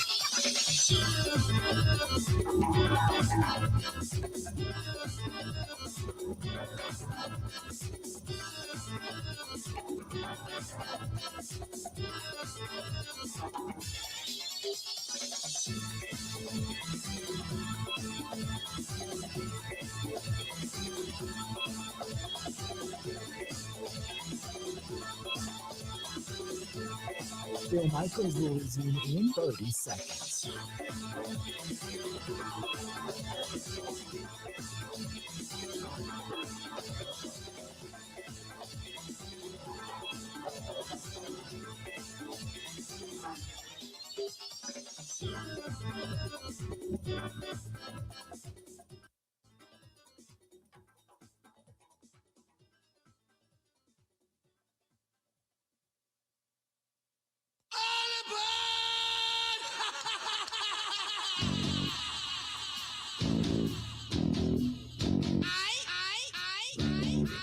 The Bill Michaels Show, we are back.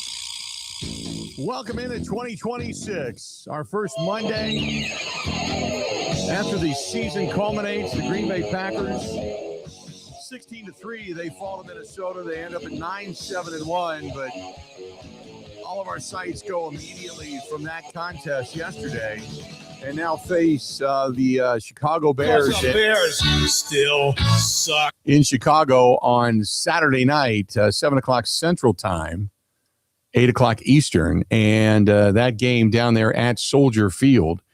And the Bears, they ended up losing their last two. The Green Bay Packers have lost their last four. These two teams not necessarily entering the postseason on a high note by any stretch of the imagination.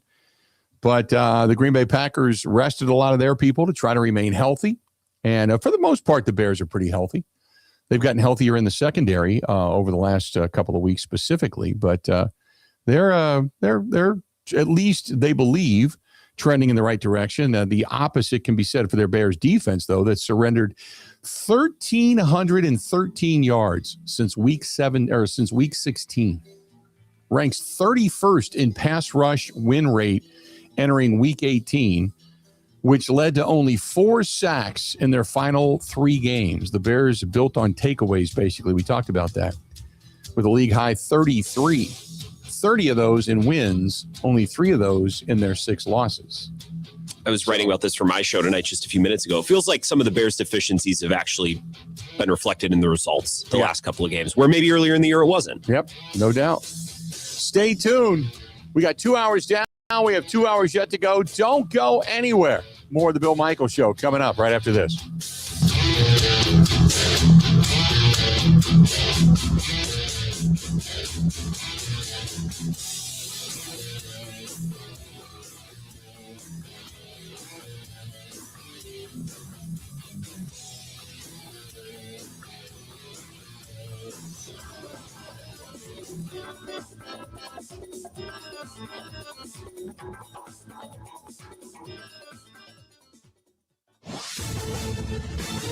This is a Wisconsin Sports Zone update. Well, it's officially playoff time for the Packers. They're going to head to Chicago on Saturday night to take on the Bears for the third time this year after splitting the first 2 meetings. Also going to be just the third time in the storied history of the franchises that they've met in the postseason, and first since the 2010 NFC title game.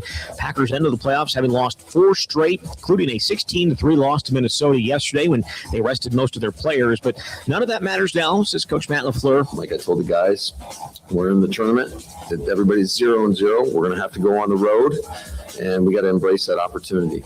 Center Sean Ryan taking that message to heart. Like I said, we're 0-0, and we don't need no kicking the to get going. So, we're looking forward to it.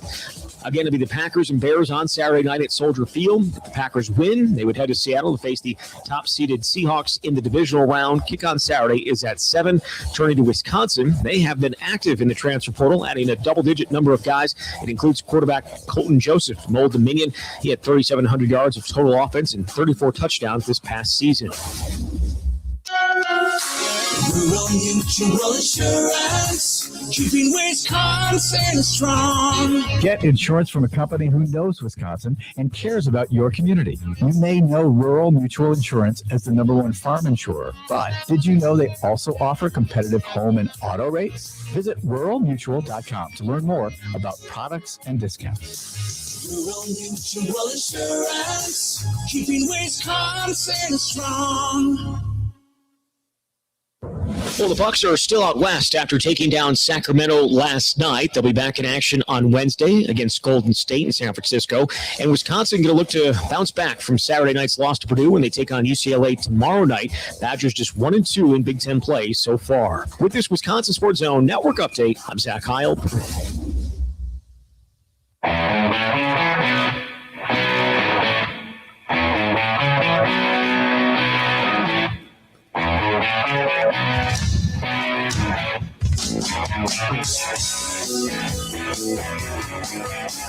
Welcome in. It's Monday, January 5th. The NFL's regular season is now culminated. We know who the opponent is going to be for the Green Bay Packers. It's the team making its way back into the postseason since, 2018, I think? The Bears have not been in the postseason. And the Bears going to be hosting the Green Bay Packers, 7 o'clock Central Time, coming up on Saturday night down in Chicago. The Packers chose to rest as many guys as they possibly could yesterday, and in an effort to get ready and be as healthy as they can be for this upcoming game on Saturday night. The Bears, they tried to get a win, and they weren't able to do so. It was Dan Campbell's crew that held them off. They did get the turnover, but it was the turnovers by the Bears that ultimately cost them. And the Lions were able to get a lot of pressure on Caleb Williams yesterday and force him into a bad throw, specifically deep in the red zone. But they ended up walking away with a victory. And I said today I wasn't going to say I told you so. So it's like wagging my finger. But wasn't it last week when Detroit looked so bad? Grant and I said they're not going to walk away. They're going to come in and try to fight. That's just the way Dan Campbell's teams do. Mm-hmm. And that's exactly what they did last night. They came in and tried to take it to them right away and played a very physical, pressure-oriented, pride-filled game and give Detroit, because all the people that said Detroit's done, they're going to lay down, nobody has said blank today about it. Not one. Not one has come in here to say, oh, okay, you were right. Well, not that I expected them to, but I just kind of felt that the Lions would win last night. That's not how we operate. Come on now. Right? We don't do that. I think the Lions are the exact opposite type of team that you want to see in that situation. And I think the Packers know this from 2022. If my team is better and the Bears are better and you have a better record and you are going to the playoffs and you're playing a team that's not, I don't want to see a team like the Lions because they're going to go for fourth downs and they're going to run in trick plays and they're going to go they're going balls to the walls. Right. And I think that's what makes them a dangerous underdog type of team. I also think it's occasionally what bites them when they're the favored team, when they're the elite team. Like, do the Lions always need to go for it on fourth down when they have a lead and when they're at home and when they're probably not?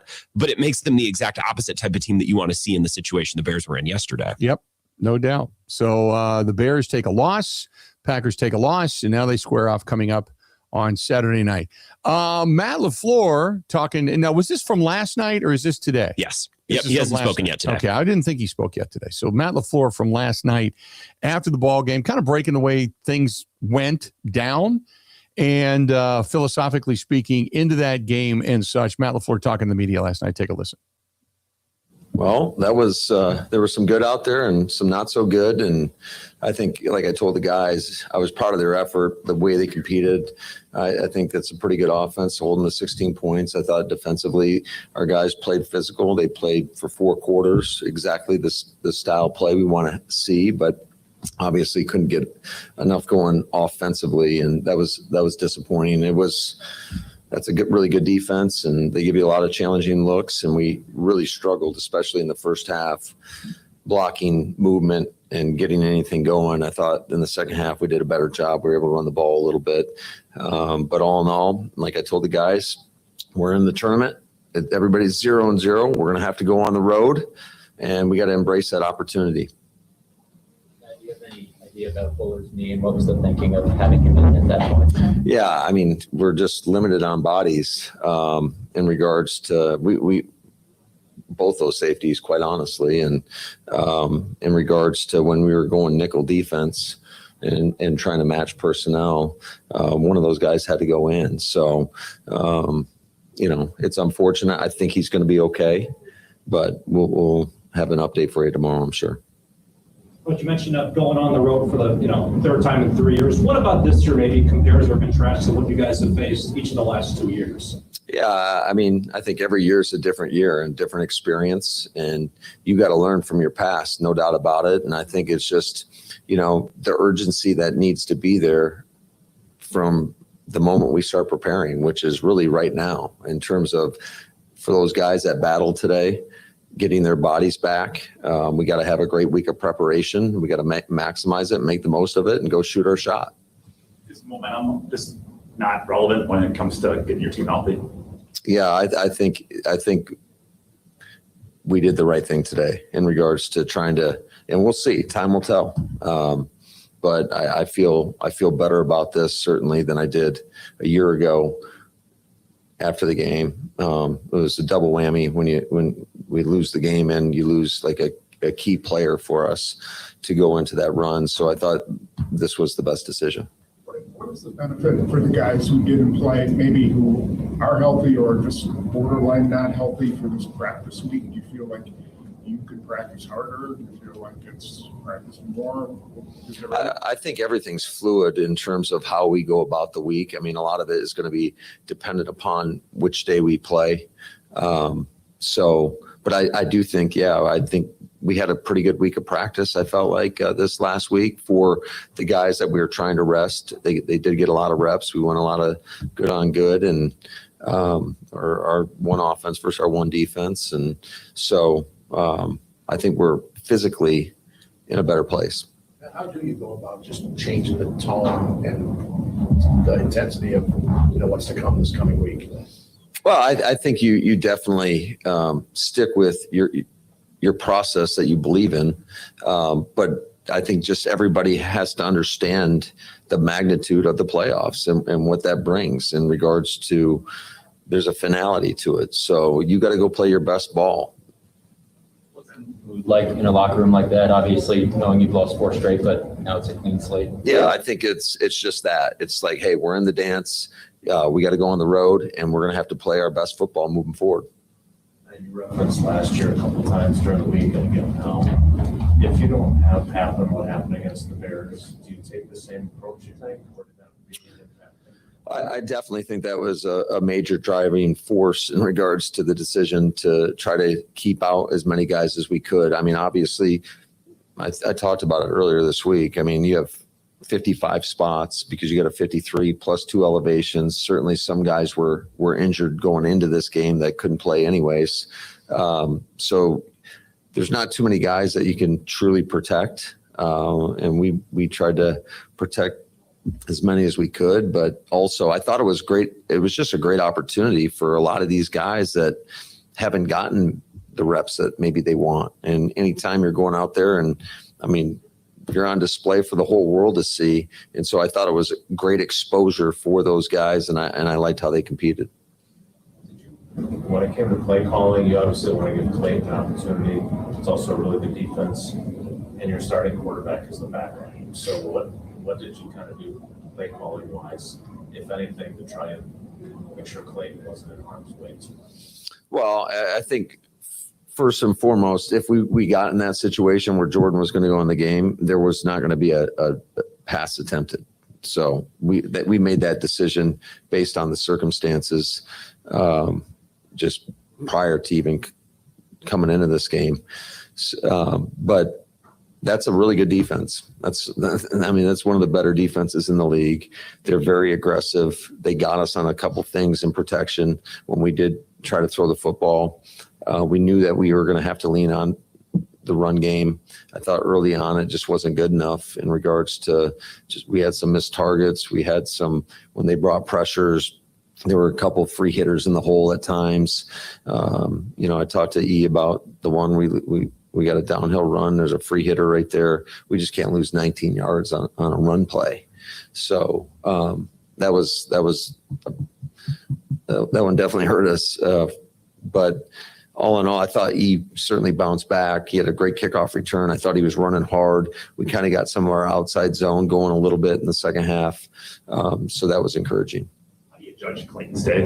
We know all the circumstances on both sides. Yeah, I think it's a very tough one to judge based on just it's like the perfect storm. You're going against one of the most aggressive defenses in the National Football League, and they're very good at what they do. And you do have a tough environment where you're on the silent count. And I thought I liked how he attacked the challenge.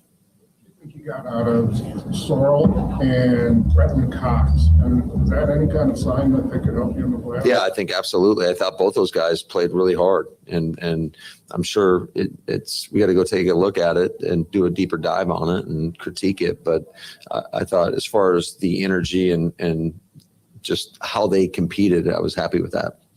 Diggs, do you think he can help you going forward? Yeah, absolutely. I think another one that you have an idea of how it's going, but until you look at the tape, certainly I think it was good for him to just hear some of the calls, get acclimated with our defense, and then I think we can build on that going into this week. Too much to think that he could start against the Bears? No, I wouldn't say that. I think everything's up for discussion. Would all your inactives besides Wicks and Malik been good to go if it was? I believe so. Maybe hard to judge, maybe it's not because of who they're playing against, but maybe a good first test for Jordan Morgan at left tackle. Yeah, again, I got to go back and look at it. I know there were a couple things early on that we didn't do a very good job with, but I thought as the game wore on, the better he got. More, please. What did you think of the run defense coming off of the Ravens game in this game? Yeah, I mean, there were some moments where we gave up some big explosion runs where we missed a tackle, but I thought it definitely felt more sound. There were a couple late in the game where you could feel the push where Minnesota was able to get too much push up front and have a big hole. But all in all, I thought it felt better. I mean, it should feel better. We gave up 300 yards rushing last week, so. I know you don't want to go into the playoffs with a 4-game losing streak. I know how that sounds. What kind of vibe do you get from your guys? I think our guys are excited. They're excited for the challenge. They're excited for the opportunity, and that's how we're going to attack it. And that's our mindset, because right now, when you get to the postseason, everybody's 0-0. It's a clean slate. So we have an opportunity, and that's all you can ask for. You work obviously all year to get to the playoffs. What gives you the confidence that you guys can make a run here? I believe in that locker room. I believe in the talent that we have, the players that we have, how committed they are, how together they are. And I know the type of fight that we have as a football team. There you go. That's Matt Lafleur talking after last night's contest. It is all focused now when it comes to the Chicago Bears. And at the time when that game ended yesterday, you didn't know if it was going to be Chicago or Philadelphia. Keep that in mind. But the Packers now, hopefully, the focus, the attention to detail, things that have cost them in the past do not rear their ugly head yet again in the game coming up on Saturday night, 7 o'clock Central Time, down at Soldier Field in Chicago. We'll take a quick break. We'll come back. We got a lot more to get to. Don't go anywhere. This portion of the program brought to you by our friends over there at Marquardt RV, MARKQUART, MarquardtRV.com. That is MarquardtRV.com. Locations all over the great state of Wisconsin, and they pride themselves on their service. And start thinking about, we're not that far away. You're going to get into February, March, and then April, and you're going to want to start getting out, and you're going to start feeling a little bit warmer, and then you get April, May, and then you get into June. You got June, July, August, September, October even. Go enjoy the leaves as you start thinking about getting into the great outdoors and maybe your own unit, Alliance, Glacier, Cruiser, Thor Motor Coach, Tiffin Motorhome, whatever it happens to be. They've got something for everybody, and the service to make sure that you have a terrific experience. And that is our friends at Marquardt RV. Go to Marquardt, MARKQUART, MarquardtRV.com. You will not be sorry. That's MarquardtRV.com. Covering Wisconsin sports like a blanket. This is the Bill Michaels Show on the Wisconsin Sports Zone Radio Network. Can you feel it? It's the thrill of witnessing a walk-off grand slam, a game-winning touchdown, a buzzer-beating 3. Yeah, you know the feeling. And there's only one place to experience that raw exhilaration. Potawatomi Sportsbook. Catch all the action in a supreme space with dozens of sports betting kiosks, cool drinks, luxe seating, great food, fiery atmosphere, and a monster video wall. Become a legend at Potawatomi Sportsbook. More info online. Must be 21 to enter casino. Truck drivers, no matter where you want to take your career in 2026, Schneider has an opportunity for you. Our huge selection of driving jobs means you can get the home time that suits your schedule. Choose from daily, weekly, monthly, or sometime in between. Looking for more reliability on the road? Check out our new dedicated and regional van truckload opportunities. Don't miss out. Find your perfect driving job today at SchneiderJobs.com. That's SchneiderJobs.com.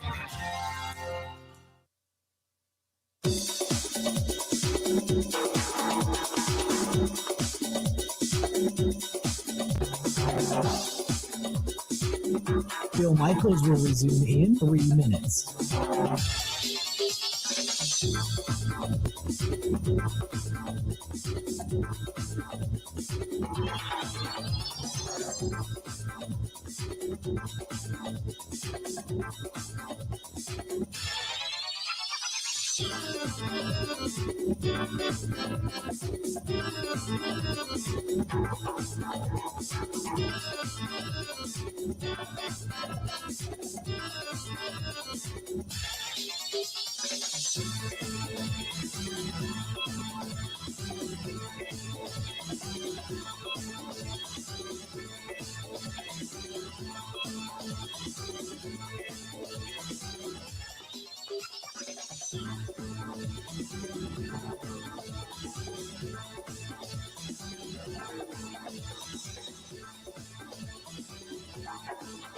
Bill Michaels will resume in 2 minutes.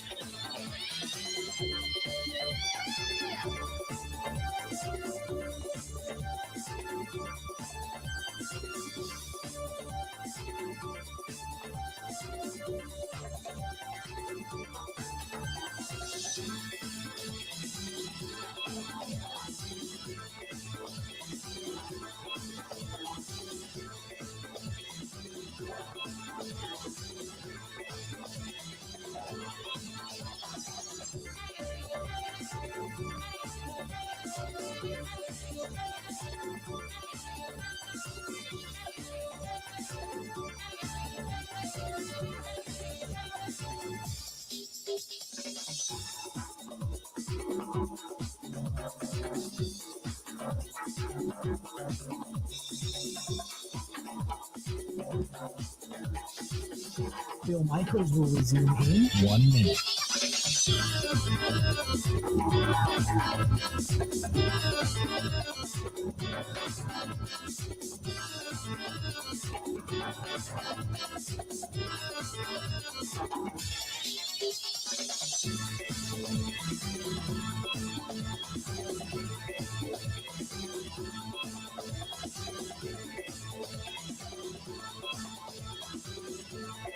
Bill Michaels will resume in 30 seconds.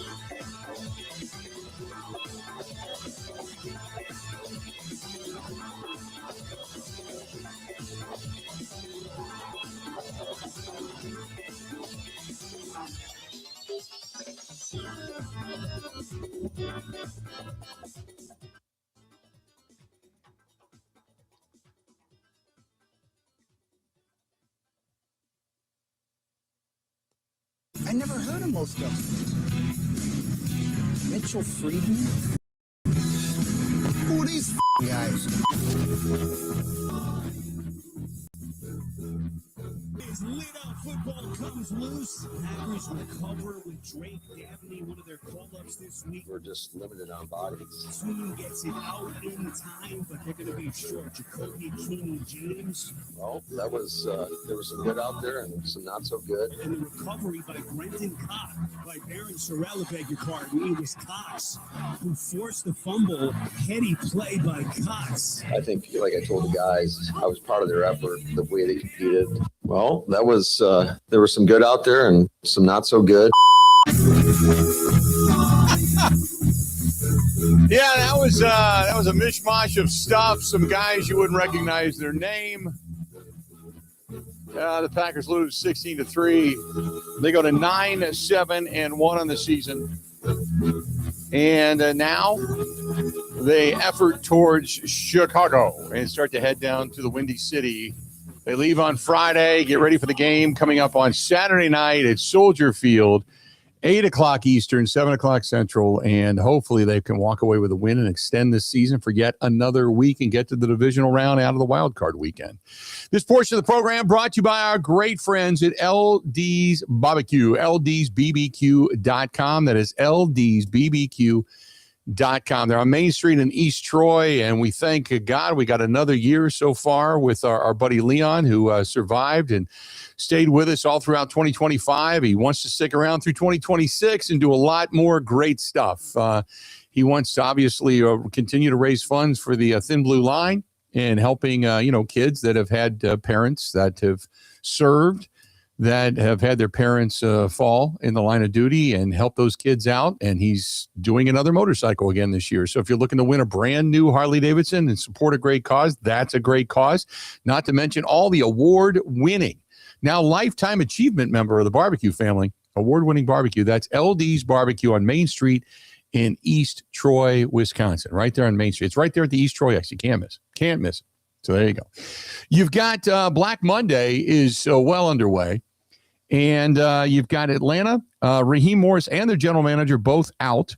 Kevin Stefanski is out in Cleveland. We already knew Brian Daboll was out in New York with the Giants, so the Giants are now looking for a head coach as well.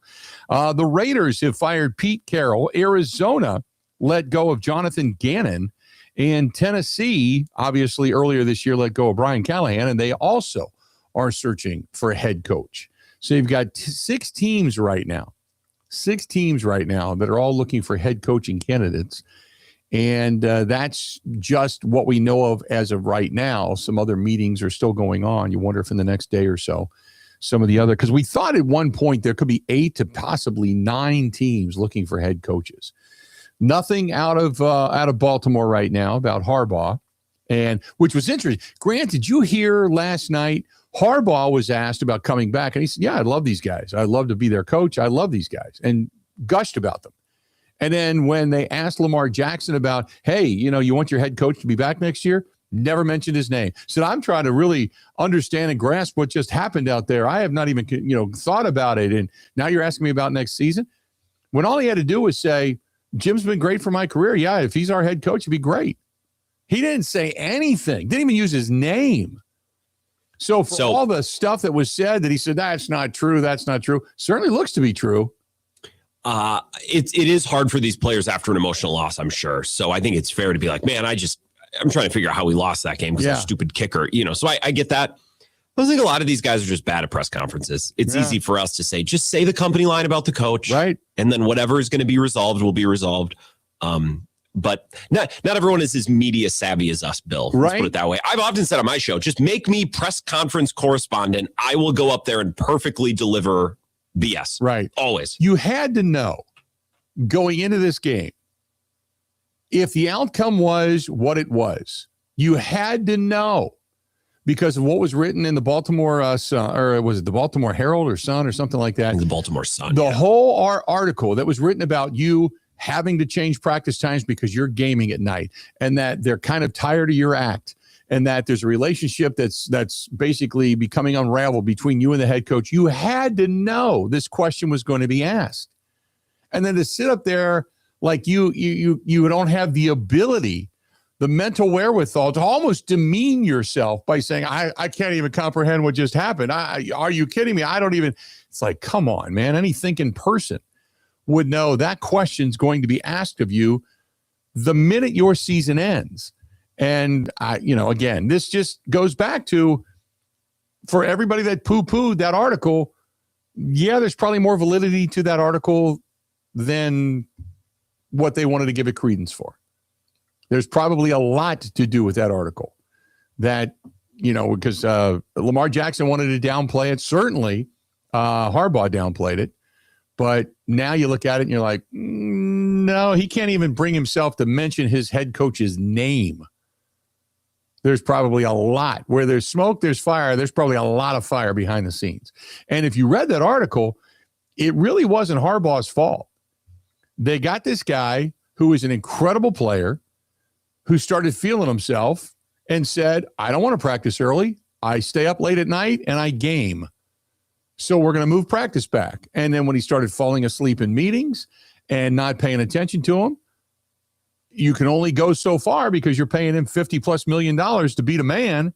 And instead, your head coach is basically being snipped behind the scenes because you got to cater to the guy that is more selfish than he is anything else. And remember, this is a guy that doesn't have an agent either. So you can't go to the agent and go, hey, your guy's going to have to pick it up, or, he's going to start facing some repercussions here. Can't even do that. It's just him and his mom. Remember, his mom's his agent. I'm not the world's biggest Lamar.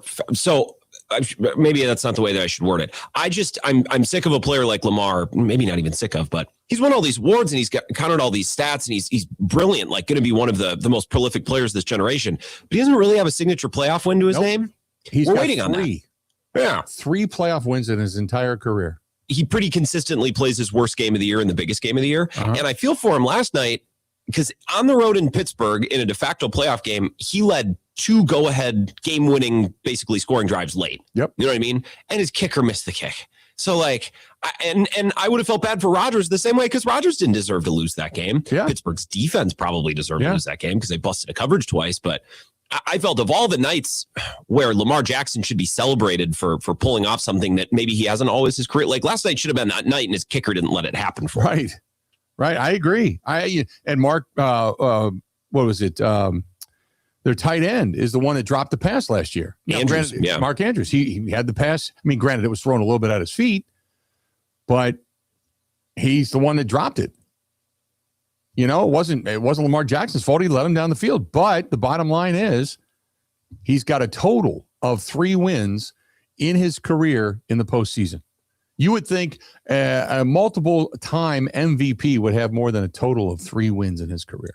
And how often does it feel like you're watching the Ravens and they have a lead or they're playing great and you sit and you think, well, there's no way you could lose this game. And then they find a way.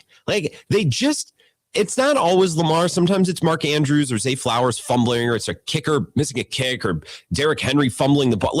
Somebody always finds a way the last couple of years. So maybe if I ran the Ravens, maybe this just would be a good time to do a new coach because it seems like him and Lamar and seeing eye to eye. And also the reputation or the read that I get on the Ravens the last couple of years is that's a team that finds ways to lose. Right. And I don't know that you can just keep going with that and expect it to change. Right. I don't know that you should. Yeah, you just got to kind of wonder what your faith is in the quarterback versus the coach, and then figure out who's. It's the coach is ultimately responsible. They get blamed for everything. You're not going to fire all the players. Certainly not your most important player. There was some talk about whether or not you should trade away, Lamar Jackson and then start stockpiling draft choices and see about doing something different. But if you're going to have this window where you believe with Derrick Henry and the run game, and because you don't have the same defense that you used to have, that's for sure. But if you're going to have this quarterback, you're going to have Andrews, you're going to have Derrick Henry, that maybe you find a different coach to try to run it back, at least over the next 1 or 2 years. And then after that, then you might start wanting to, kind of make some changes. But then again, you're stuck in the same quandary right now as kind of the Packers are. Now, they're a little bit older over there in Baltimore. But the Packers, you're kind of asking yourself, and this is where the 9-7-1 season gets graded. If you're gonna change a coach, your expectation next year is Super Bowl. You're gonna have Tucker Kraft back. You're gonna have at some point Micah Parsons back. You hopefully have a healthy Marshawn Lloyd, which gives you the 1-2 punch behind Josh Jacobs. I would assume that Elton Jenkins is not going to be back with the team next year. I would assume that. I don't want to overly assume it, but I would kind of assume it. But you've got to figure out your center position. We all know that, whether it's going to be somebody else. You got to figure out your depth, your offensive line depth. But you've got guys that are going to be coming back. I mentioned Marshawn Lloyd. You'll have, the tight end, John Fitzpatrick. You're going to have, I mentioned Tucker Kraft. Devontae Wyatt will be coming back. Parsons will be coming back. Savion Williams will be coming back. Nate Hobbs will be coming back. I had mentioned Elton Jenkins. Who's the other? Zane Anderson. You got quite a few guys that are on the IR. You're going to have a really pretty deep team in your return. Now, maybe depending on what you do with, say, Romeo Doubs, there's going to be a couple of guys that aren't going to be here anymore. But if you're a new coach and you do let go of Matt Lafleur and you bring a new coach in, your expectation isn't, hey, give me a couple of years and I'll get this thing up and running. No, it's you're ready to win now. There's no time for you to kind of get up to speed. This is like this has to succeed right now for this team to be successful, for what Goody's done to be successful. That's why I don't know if they're going to make a change. Let's just say things go horrifically wrong on Saturday night. I don't know if they'd make a change, because they may just say, you know what, we're going to give them another shot at getting this thing right, because we got a really good nucleus coming back. We're going to try to add to it come the offseason. We're going to put the band back together, and hopefully the injuries don't overtake us the way they did this past year, and some of the fluke things specifically, and we're going to try to run it back. Rather than putting in a new offensive system, new defensive coordinator, new this, new that, I think you probably would say, I'm going to try to run it back, maybe some shortened contracts, who knows, and kind of go from there. I just 9-7-1 is not what we expected. It's 2 games short of what I predicted. But the eyeball test will tell you there were some issues this year that, and again, I go back to most of these losses, the 9-7-1, most of the losses and the tie were self-inflicted. It wasn't like Derrick Henry beat him up. Other than that, maybe Dowdle, but really, they didn't get beat up this year. You know what I mean? This wasn't a team that just got the hell beat out of them in 7 games. They just found a way to step on their you-know-what and lose games anyways, which might actually be worse. Because when you get pushed around, it's like, well, you didn't have the manpower. You didn't have the horses. Right. They had the horses in most of these games, which I actually think makes it worse. Yeah, that's just it. They should have beat Cleveland, should have beat Dallas, should have beat the Bears in Chicago. I mean, those are 3 games right off the top of your head. You had a legitimate shot at beating Philadelphia. I mean, that's 4 of them right there. So I don't know if I mentioned Dallas or not. Rather than tying, they should have beaten Dallas. They had the blocked PAT and poor clock management, specifically at the end of the ball game. I mean, even Carolina was 16-13? It wasn't like they got dump trucked. They just didn't look strong offensively in that game. Carolina, it turns out, pretty good team, pretty good defense. Denver, that was a deflating game. Chicago, they should have won that game. Baltimore, they got dump trucked. And then obviously the Minnesota game, they kind of gave it, just said, hey, we don't need to do anything here. They could have beaten Minnesota. But out of all their losses, I think really they only got really beat 1 or 2 games. The rest of it was all self-inflicted. So do you look at it and say, got to get a new guy in because you can't take the self-inflicted wounds? Or you think, except for a couple of players here and there that didn't do something right, this team has a dramatically different season.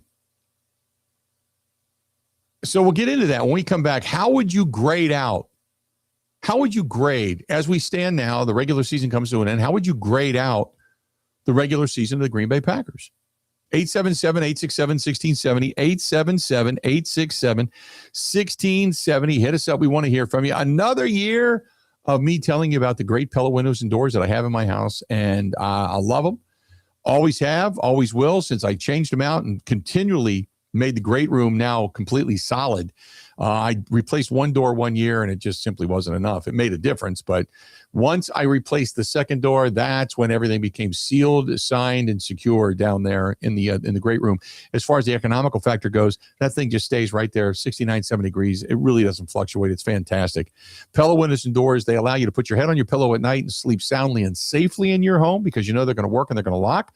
And they add value to your home, economical to your home, beautification to your home, whatever it may be. That's our friends at Pella Windows and Doors. Go to PellaWI.com. That is PellaWI.com, or call them 855-PELLA-WI. That's 855-PELLA-WI. Give them a shout. Tell them we sent you. Again, 855-PELLA-WI. We'll be back. How would you grade out the 2025 Green Bay Packers season? Covering Wisconsin sports like a blanket. This is the Bill Michaels Show on the Wisconsin Sports Zone Radio Network.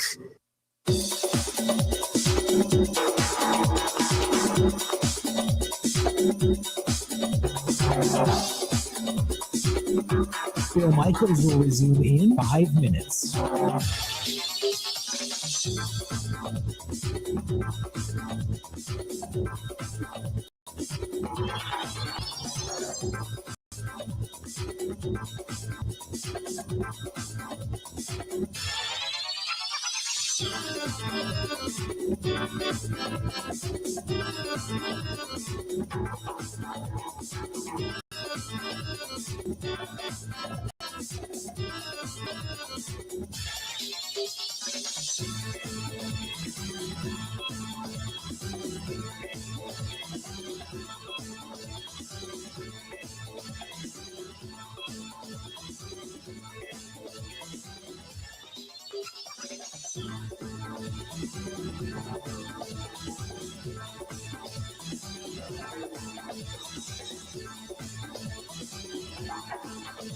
Bill Michaels will resume in 4 minutes.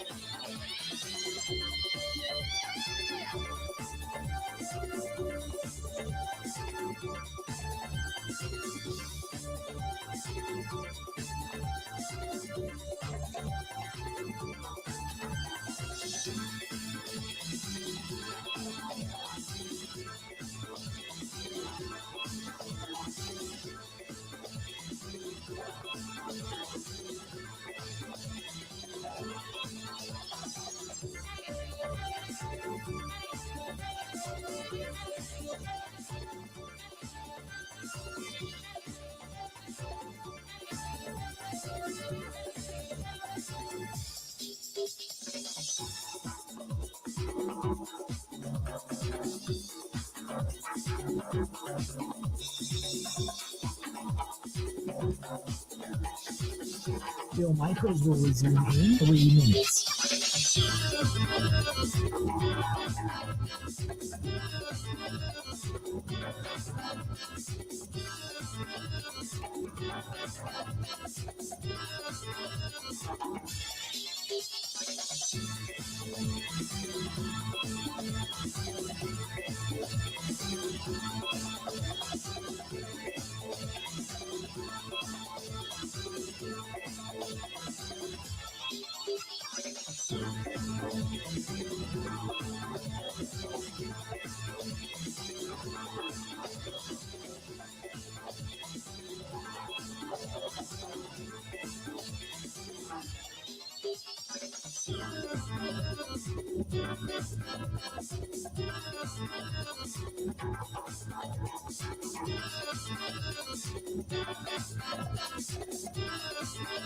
Bill Michaels will resume in 2 minutes.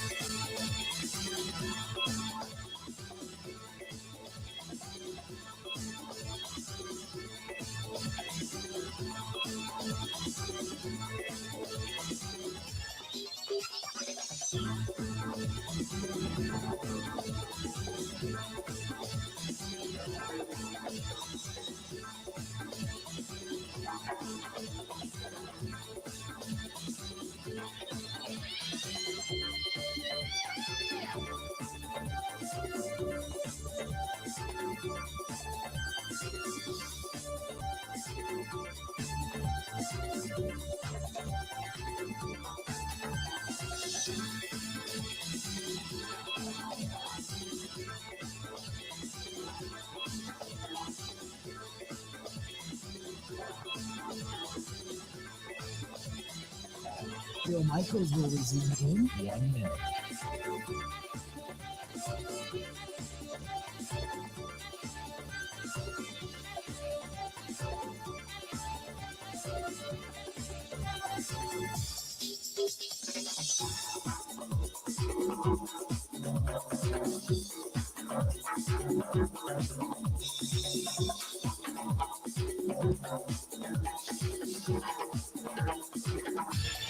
Bill Michaels will resume in 30 seconds.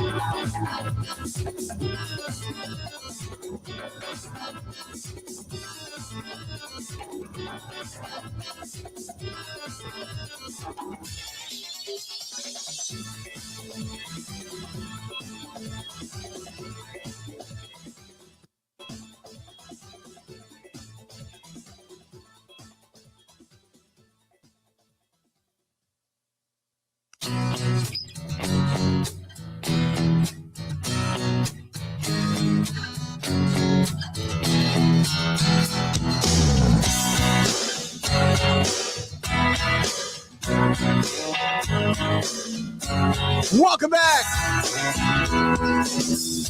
This portion of the program brought to you by our friends at Denny's, second at National Walker's Point. Kind of the Cheers of Milwaukee, and then they've got the location in Lake Country on Watertown Road in Milwaukee. And they had a big crowd out there, both places actually, for the game this past weekend. And I'm sure there's going to be a big crowd out there on site, both locations for Saturday night as the Packers effort into Chicago down at Soldier Field to take on the Chicago Bears, 7 o'clock Central Time. And they'll have it. I did check. Obviously, they're in Milwaukee, so they'll have Fox 6 on, and they do have Amazon Prime regardless, so they would have the game either way. So looking forward to that if you're looking for a place to go. But Stenny's, as they say, you should be here. So the grade you would give the Green Bay Packers for the 2025 season. So I thought about this, and I thought, they ended up 9-7-1, couple of games under what I thought they would be as far as wins go. So, you go from an A to a B. And I'm like, no, you know what? Too many self-inflicted wounds. So I gave them a C. Which is average.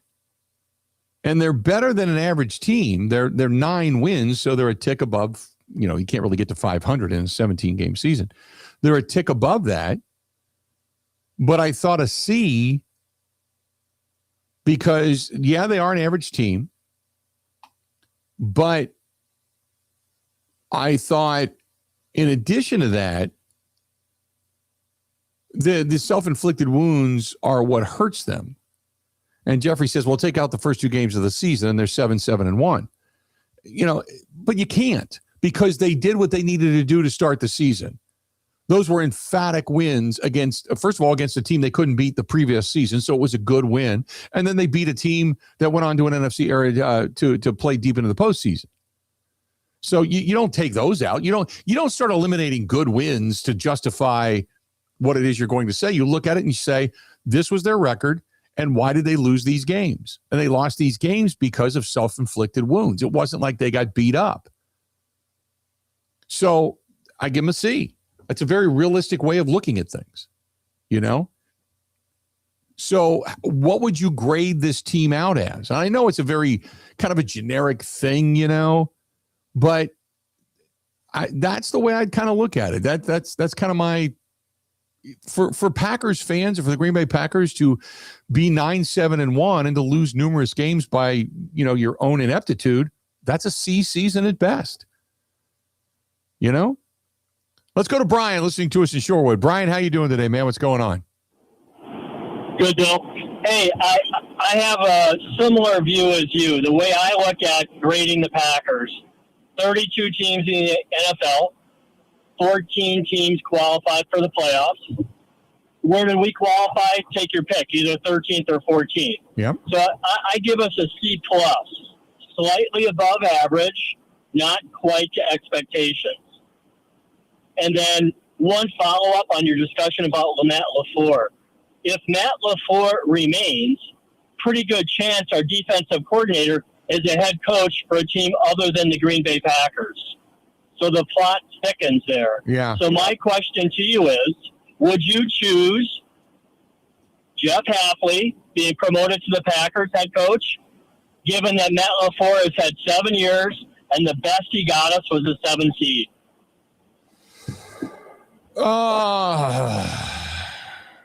That's a great question. I would probably, if I had to pick the lesser of two evils, I would stick with Matt Lafleur because he's also your offensive coordinator and play caller. You got to believe Hafley would be better as a head coach than what you have. You know what I mean? So if you believe that he's a better head coach, then you would make the change. But also, if you make the change, and I'll tell you this, Hafley has had a good defense for the most part this season and last. I don't know that Hafley is going to be on the top of everybody's list to get a job somewhere else. I mean, I have not heard his name being kicked around very often, specifically as of late. I mean, there's been other front runners that have been open for other jobs that are out there. I'm sure he'll get a look, but I don't know if he's going to get a job, but I would probably keep my play caller if I had to make a change, or if I had to make a decision one or the other. I'd probably keep the guy that's not only the head coach but the play caller as well. Does that make sense? And then one other point. Given Brian Gutekunst's assessment, we are here to compete for championships. Do you think the C or C+ is a good enough performance? No, it's not. I would agree with that. I will say this, though. I give Goody all the credit because he pushed his chips to the middle of the table. He took the chance on Hobbs. He took the chance on Banks. He took the chance on Parsons. He tried to pay the right guys and on paper, it looked good. And then, obviously, the injury set in with Elton Jenkins. They had to make shifts around. Banks has gotten better on the offensive line, even though he's not great by any stretch of the imagination. Certainly not worth the money. But I give him credit for at least what he did, because let's say this, when he made the move for Parsons, there's not one person in Packers country that didn't think that was the best move and that was the time to do it and all that kind of stuff for him to make a brash move like that, correct? Agree. Yeah. So, I mean, I kind of get the sense that for the most part, 60 to 70% of me says both are safe. I think it's just going to be how, what they look like going into Chicago on Saturday night may be a determining factor or may raise questions. Who knows? But I kind of think that probably 60 to 70% of me says both are coming back. Yeah, I agree. The other question mark would be our special teams, again, bottom third of the league. What do we do there? I would make a change. I thank Rich Bisaccia and say thank you, but it's time to move on. And I want somebody that is, I mean, I don't know. I don't know what goes on behind closed doors. It's not working. This has been a team that has been mired at 20th or below in total rankings for special teams for almost a decade. And you've paid a lot of money to get it better, and it just hasn't gotten better, and I'd make a change there. I'm with you, Bill. Thank you. All right, bud. Talk to you soon. He drops off. You get on board 877-867-1670, 877-867-1670. Hit us up. Again, 877-867-1670. This is Mark who says, would you bring in Kevin Stefanski? He was promoted to the Vikings quarterback coach way back when. I thought he did a pretty good job. Even trying to make Case Keenum the best prospect he could possibly be. I've seen him work some wonders before he ended up becoming coach of the year in Cleveland. I would like Kevin Stefanski to come in and be the new offensive coordinator. Man, I don't know. He certainly has had success. I mean, prior to him becoming the head coach of the Browns, he was with the Vikings from, God, you go all the way back to what? 2007, 8, 9, something like that. Because he was a quarterback. First of all, he started out as like an assistant. Then he was a quarterback's coach for a long time. And then he became the offensive coordinator. I think he did some stuff with the running backs back then as well, but I don't really remember off the top of my head. But he was considered a really good coach, really good offensive mind. But for being a quarterback's coach, is there any development there? Is there anybody that he developed? I mean, but then again, Cleveland has been such a sinkhole for such a long period of time. I don't know. 877-867-1670, 877-867-1670. Stick around. We got more of the Bill Michaels Show coming up right after this. Ready? This is the Bill Michaels Show on the Wisconsin Sports Zone Radio Network.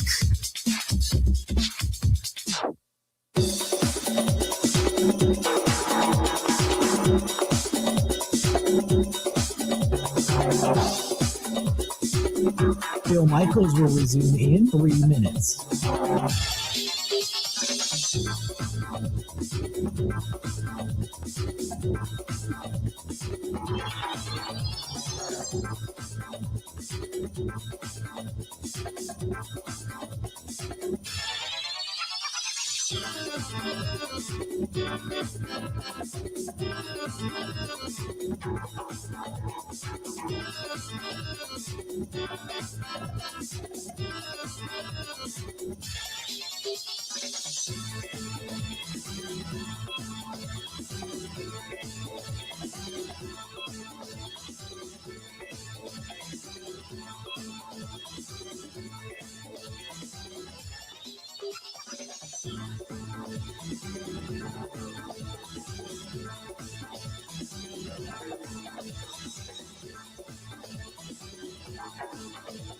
Michaels will resume in 2 minutes.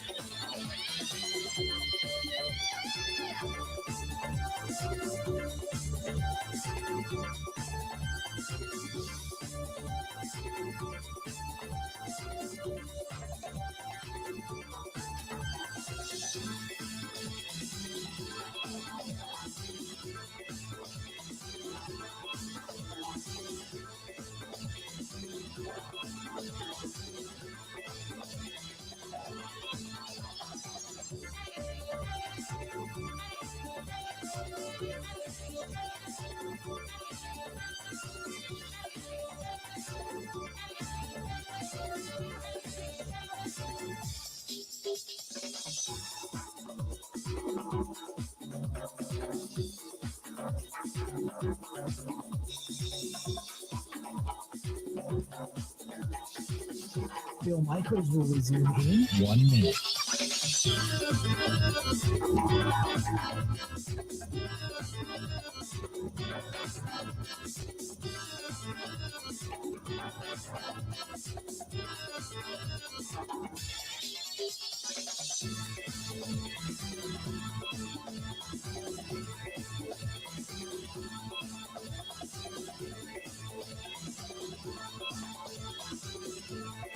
Bill Michaels will resume in 30 seconds.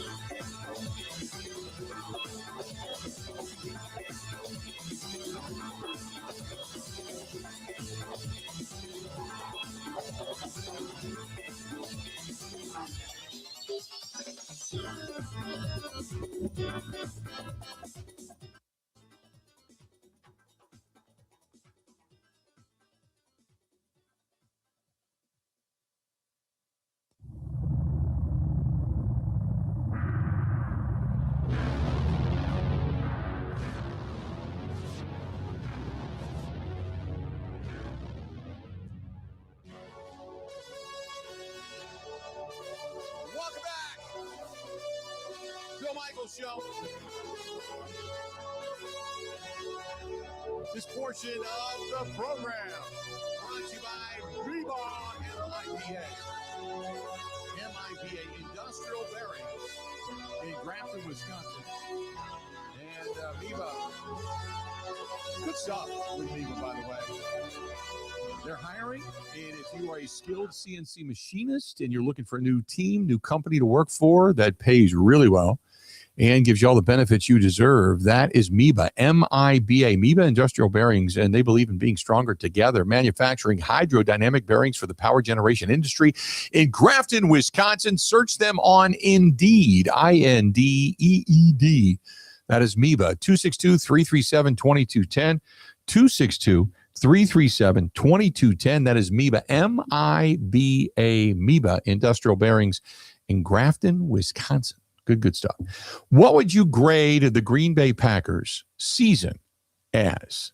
Leslie says, I would give them a B. They fell just short of expectation for me. They were 11 wins at the beginning of the season, and I thought they would be 11 wins this year, and instead they end up with 9, a couple of wins here or there, and this team would have been right there in the thick of things. That is from Leslie.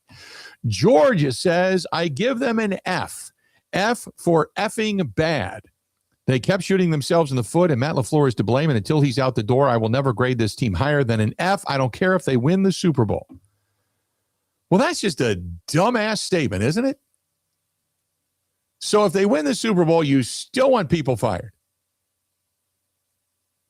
Wouldn't that be then overachieving? Or I'm not even going to argue with that mentality. I really can't. I can't think that way. Just Maximus says I'd give him a D.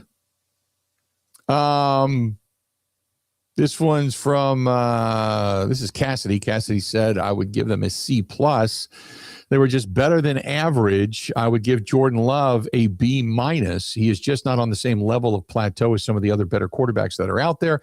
He needs to elevate his play for this team to go deep into the postseason. Okay. Let's go to Carl listening to us out in Arizona. Carl, how you doing, man? What's going on? Oh, I'm doing good. I was listening to some of these comments about the guy who give them an F. Yeah. But I think they're on a solid C- getting close to a D. And the only reason I say that is because as a team, if you base the first 2 weeks and you look at how they played, that was the highlight of their season. After that, they didn't have a game. I'm in Arizona, my daughter's in Minnesota, and we text back and forth throughout the games. And there wasn't a game where we felt like the Packers really had it in control. And this was a game that they were playing, and they were clearly the better opponent. When you look at the fact that they lost the games that they lost to Dallas, to the Panthers, to Cleveland, if they would have won those games, they win the division regardless of the guys that got hurt at the end of the season. Yeah. So Matt Laflur has a tendency to do what the previous coach McCarthy. Yeah. He pulls back the offense. He doesn't go full out and try to get big points to get a lead. All of a sudden they run the slow game. The other team comes back at the end of the game. Right. So I'm not saying get rid of Laflur, but I think you give him one season and he's got to start making better calls. Yeah. It's been coaching and it's been lack of effort on the team. I appreciate the phone. I give him a C-. I get it. I completely understand where you're coming from. We got about a minute here, and I got to get to the top. I get where you're coming from. I never question guys' effort. The only time I questioned the effort and looked at it, I thought, was probably when Derrick Henry was running downhill, and I looked at guys that really didn't feel like tackling him, and that was disappointing. But the effort, I've never questioned the effort. I've questioned the concentration of things, the attention to detail. Sometimes that's what you do Wednesday through Friday rather than on Sunday. So we'll get back into this discussion. I think it's a rather interesting discussion. Don't forget, coming up here in about 20 minutes, Mike Clemens is going to join us as well as Mike coming back from Minneapolis will be joining us coming back from the game yesterday. So we'll get into that. But that's some interesting stuff. Let's do this. We'll take a quick break. We'll come back. We got a whole lot more. Another hour yet to go. Mike Clemens in about 20 minutes. We'll pick up where we left off. We'll be back right after this.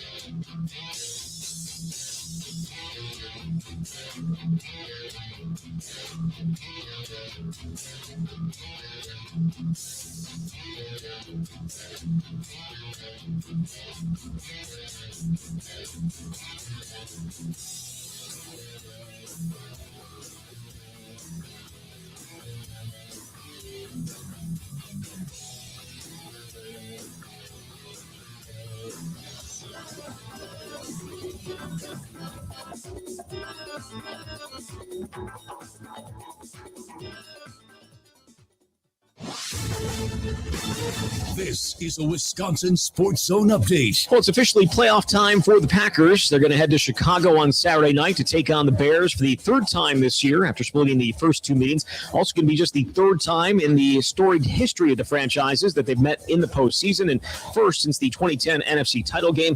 Packers entered the playoffs having lost 4 straight, including a 16-3 loss to Minnesota yesterday when they rested most of their players. But none of that matters now, says Coach Matt Lafleur. Like I told the guys, we're in the tournament.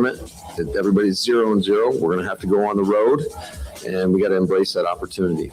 Center Sean Ryan taking that message to heart. Like I said, we're 0-0, and we don't need no kicking the to get going. So, we're looking forward to it. Again, it'll be the Packers and Bears on Saturday night at Soldier Field. If the Packers win, they would head to Seattle to face the top-seeded Seahawks in the divisional round. Kick on Saturday is at 7. Turning to Wisconsin, they have been active in the transfer portal, adding a double-digit number of guys. It includes quarterback Colton Joseph from Old Dominion. He had 3,700 yards of total offense and 34 touchdowns this past season. Rural Mutual Insurance, keeping Wisconsin strong. All business owners want the same thing, to make their business succeed. At Rural Mutual, they help that happen. As the third largest writer of commercial business in Wisconsin, they take the time to learn your business so they can properly protect you. Call your local agent today or visit ruralmutual.com. Rural Mutual Insurance, keeping Wisconsin strong. Well, the Bucs are still out west after taking down Sacramento last night. They'll be back in action on Wednesday against Golden State in San Francisco. And Wisconsin going to look to bounce back from Saturday night's loss to Purdue when they take on UCLA tomorrow night. Badgers just 1-2 in Big Ten play so far. With this Wisconsin Sports Zone Network update, I'm Zach Heil.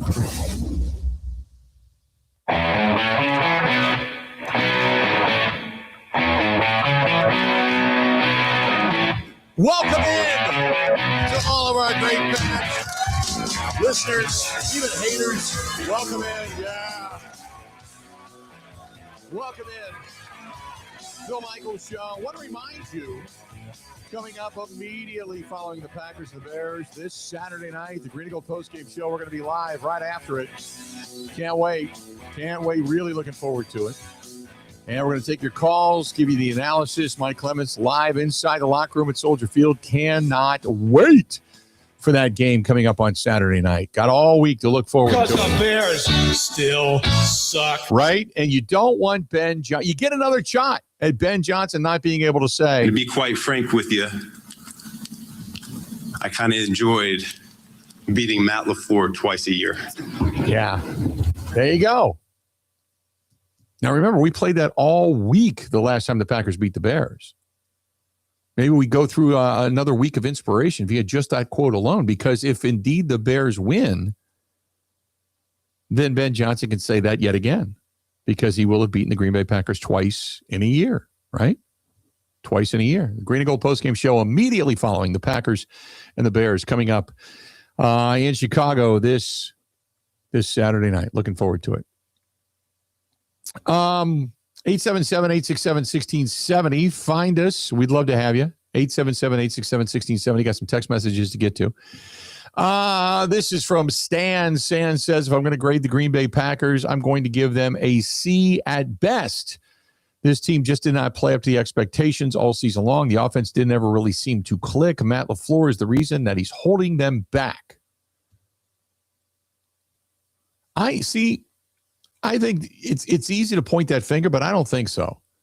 I think, and I mentioned this time and again, I think the offensive line was in flux early on, never really played together. You didn't get stability until Elton Jenkins actually went down. I think it was a really great on paper to look at it and say we're going to get bigger in the trenches, but ultimately it wasn't as good. And it's not because you didn't have bigger, beefier guys in the trenches, because you did. It's just your center position was really never anchored with Elton Jenkins there, and you screwed up two positions by trying to fix one. And me personally, I think now you look back, you probably say maybe you make Sean Ryan your center from the get-go. Elton Jenkins, who was an all-pro, is at your guard with Rasheed Walker. Then, Zach Tom and your right tackle, and if it's Jordan Morgan or Banks or whomever, because Banks is really, he's not that dude, But then, also don't forget that when it came to your offensive line, Anthony Belton really has really matured and looked pretty good. And that guy I like. I think they hit on him, your second-round draft choice. So I like, and it's not a sexy pick, but for everybody that looks at Matthew Golden and goes, oh, God, boy, they're not even utilizing him, and this stinks, and he's going to be a bust too. And think of Anthony Belton. Anthony Belton, solid. He's really kind of morphed into a decent offensive lineman. Now, is he great right now? No. But he's when he locks you up, man, you're not going anywhere. So that's for sure. But that was kind of what their thinking was, because they weren't going to pay, their exiting center a ton of money. So you thought, okay, let's just make the adjustments. It just never really worked out. So your offensive line didn't get solidified until after the Cleveland game, right? After the Cleveland game. And then it started to kind of work a little bit better for you. 877-867-1670, 877-867-1670. Find us. Let's go to Kevin listening to us in Neenah. Kevin, how you doing, man? What's going on? Great. How you doing, Bill? Doing good today. What you thinking? So if I were to grade their season, C plus, B minus, because they did some good things. Then there were things that they didn't do so well, and injuries was a big part of it. So that's why, I don't know, B minus, I guess I would say. But here's my thing with Lafleur, and I'd love your opinion on this. Okay. He has shown this tendency, right?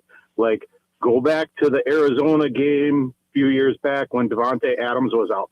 He finds ways to really scheme up stuff, coach stuff right when he knows he's up against it. And, like, when they've got everybody, it feels like there's a lot of times, like, how do we let this happen? And one, the Cleveland game, this is one thing, like, I coach youth football. And I have to tell you, the Cleveland game, I don't know if you recall this, but Jordan Love snapped the ball with 2 seconds left in the third quarter, and he didn't have to snap it going into the fourth quarter with a 10-point lead. Right.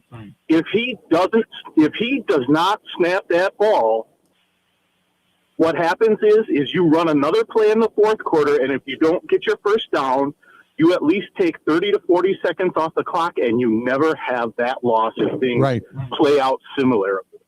And that's like, to me, that's like a huge coaching, like, you don't do that. Right. And so with them being the youngest team in the league all the time and a coach that's inconsistent, I just find that as like a death nail. I struggle with it, and I'd love your opinion. Now, my question would be, was Matt Lafleur in his ear saying don't snap it? Or was this a couple of plays were called and Jordan Love ran the line of scrimmage and snapped it? Because this is where, if I'm Aaron Rodgers, he knows not to snap that football. Get to the next quarter and move on. Maybe it's one of those unwritten rules thing. You look up and go, don't snap this football. But I agree with you. He should have been in the quarterback's ear going, don't snap it. We're going to go to the fourth quarter. We're going to switch and then kind of go from there. I agree. There was so many of these little mental errors, if you will, that it's, and especially when I saw the clock management in the end of the Dallas game, that was infuriating. It just was infuriating to me not to know the situation and have everybody on the same page understanding the situation. That to me was a major, major, major failure. So those little things, I agree. I mean, those are some of the things that have cost them at times in games. And when you don't have the field general like an Aaron Rodgers standing on the field, it's all up to the head coach. And if you screw it up, you're the only one standing on the island at that point with no paddle, no oar, no nothing. And you're the guy that has to take the heat for it. So I agree with you that is a head coaching problem that we have seen rear its ugly head time and again. Let me ask you this, Bill. Yeah. Do you feel like you would almost liken this to, remember the Golden State Warriors? Mark Jackson was the coach, Splash Brothers, right? Yep. And it took Steve Kerr to get them over the hump. Yep. Are we there? That's a great question. You might be. You might, and if you look at it as to say, look, if Ed Policy made a change, I wouldn't be shocked. I wouldn't be shocked either way, because he may just say, you know what, you've taken us as far as you can. We feel like we need to get to the next level with somebody else. I would completely understand it.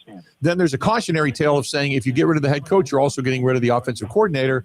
You got to find somebody that's got that capability or has a really good sense as to who that guy would be to come in and be the offensive coordinator for this team to take them to the next level. But absolutely, you might be to that point, because most people say after 5, 6, 7 years, you are what you are. And if you can't get a team over the hump, then you got to move on. Maybe the old adage is get rid of somebody a year too early than a year too late. Maybe that would be Ed Policy's methodology at this point. Would you be shocked if they made a change, even if they did win the game this weekend?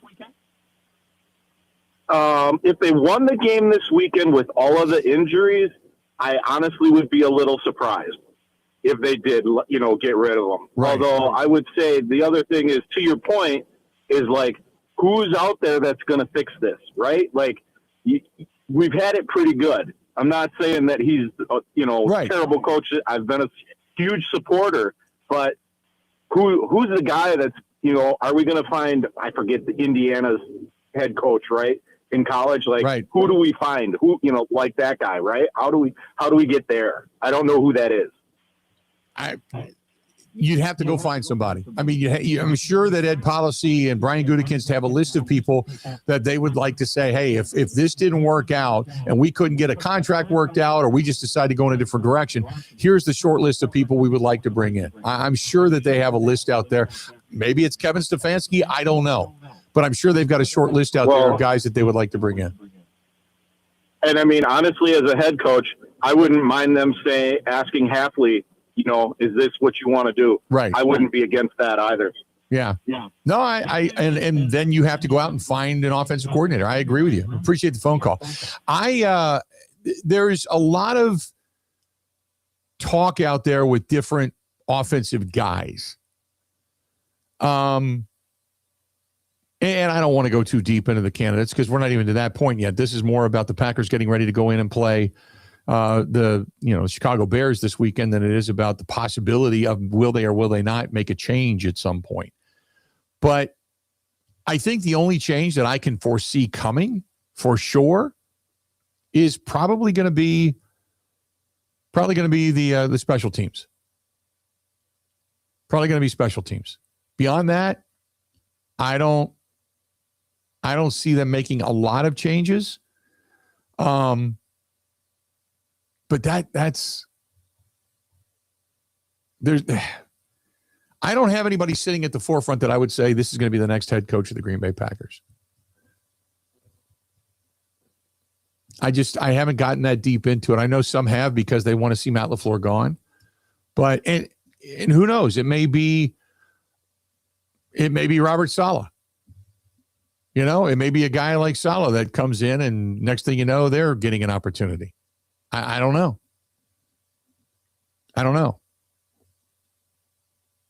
And then he goes out and finds an offensive coordinator.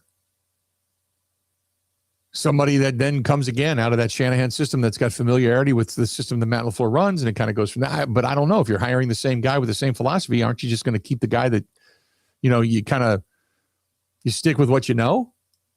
Well, that's what's funny to me is people, first of all, if you think that Matt Lafleur needs to be shown the door, I don't need a candidate from you. Like the conversation right now is, do you think Matt Lafleur is the guy or not? And if not, okay, well, we'll deal with candidates later. But like, that's what we're talking about now. But like Gerard called earlier, he's like, well, everyone's worried about who we're going to hire. Who had heard of Matt Lafleur before they hired him? And it's like, yeah, but you don't think he's a good coach. Right. Like you want to get rid of him. So you want the Packers to do the same thing they did last time? Like, I don't know. There's just some disconnects with how certain Packers fans, I get that's fine. We don't all have to agree, but I don't get it. There is not anybody right now that I can think of off the top of my head that, like last year, you knew some of the candidates. You knew Liam Cohen was going to be a candidate. You knew Ben Johnson was going to be a candidate. There was a lot of discussion about these guys, You knew the year that Philadelphia lost Shane Steichen. You knew Steichen was a candidate. That's it. You knew all of that. There's nobody like that right now that's just sitting there other than Flores. Flores is a guy that's been talked about defensively speaking for the Vikings, who everybody keeps saying he's going to get a head coaching gig again relatively soon. We'll just have to wait and see. But right now, he's also still in that lawsuit with the league, so you don't know if that's even going to happen. And but there's nobody out there right now that's just lighting it up.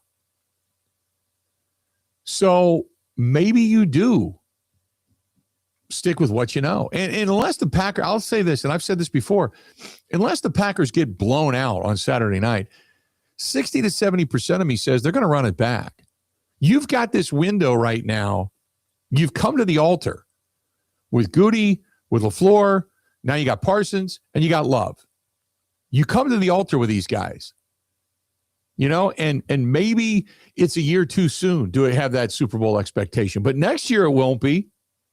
With getting Kraft back and Parsons back and Wyatt back and, and then whatever else you add to this, So they're all those guys. So maybe this wasn't the year, but next year will be the year. It wasn't too early this year. Yeah. I think that's letting them off the hook. I'm just saying maybe. The only reason I say that is because Parsons showed up a week before the season got underway. Sure. He's had a hell of a season. I mean, you can't negate that.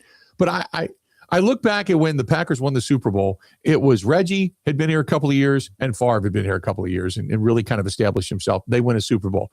Charles Woodson is here. Then they draft Aaron Rodgers. Woodson sees Rodgers while Woodson is still playing with Favre. And then they mature together. 3 years in, they win a Super Bowl. This will be year 2 of Parsons as a leader and Love as a leader together, because Love's been here 3 years. Maybe it just takes that extra year. I don't know. Since this team started off to be, as everybody wants to point out, so young. So I don't know. There's nobody right now that just stands out and says, oh, you got to get that guy. That guy's right there. This is the person that's on that list. 877-867-1670. Let's do this. Mike Clemens going to join us, and Mike will take us the rest of the way. Don't go anywhere. Got a whole lot more of the Bill Michael Show coming up on this Monday edition, our first Monday of the brand new year on January 5th. Stay tuned. We got a whole lot more coming up right after this. This portion of it brought to you by our friends over there at DJ's Goalpost. Big crowd over there this past weekend. I'll tell you that right now. Big crowd. Appleton Avenue, Menominee Falls. DJ's Goalpost. A lot of Packers fans crowded in there yesterday. They had I saw people taking pictures with all the different memorabilia over there too, over on their page. So big stuff going on at DJ's. Plus, they've got the golf simulators right next door.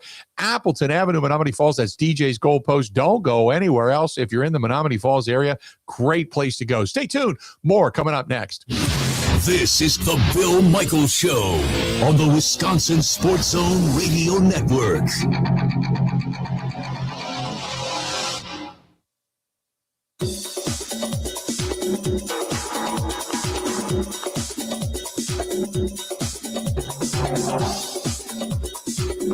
Bill Michaels will resume in 3 minutes.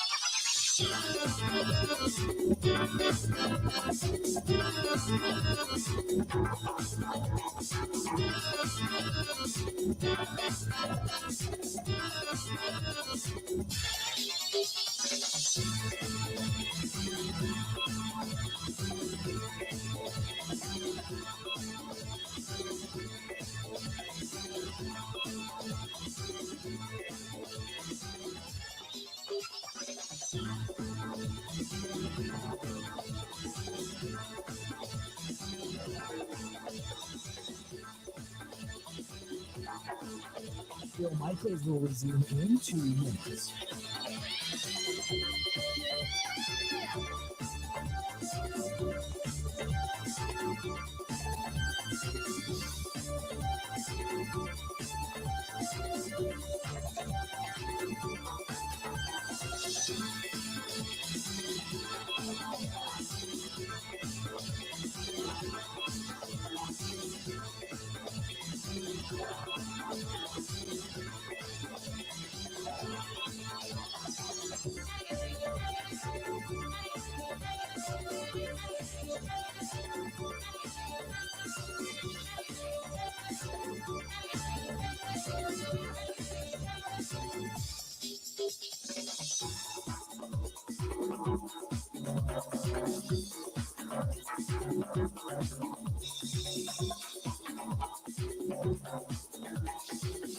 Bill Michaels will resume in 1 minute.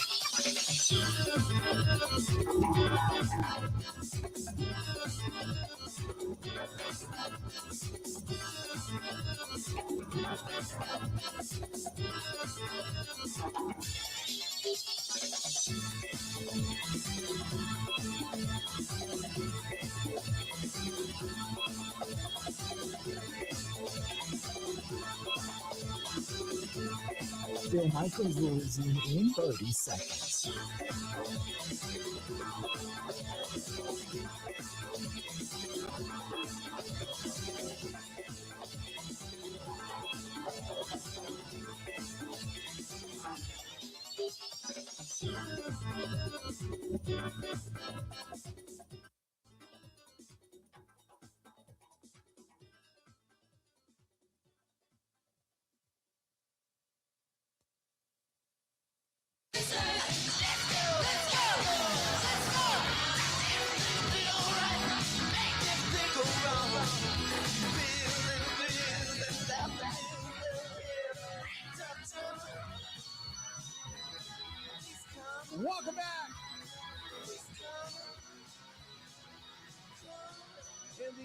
city that Prince emanated from, Minneapolis.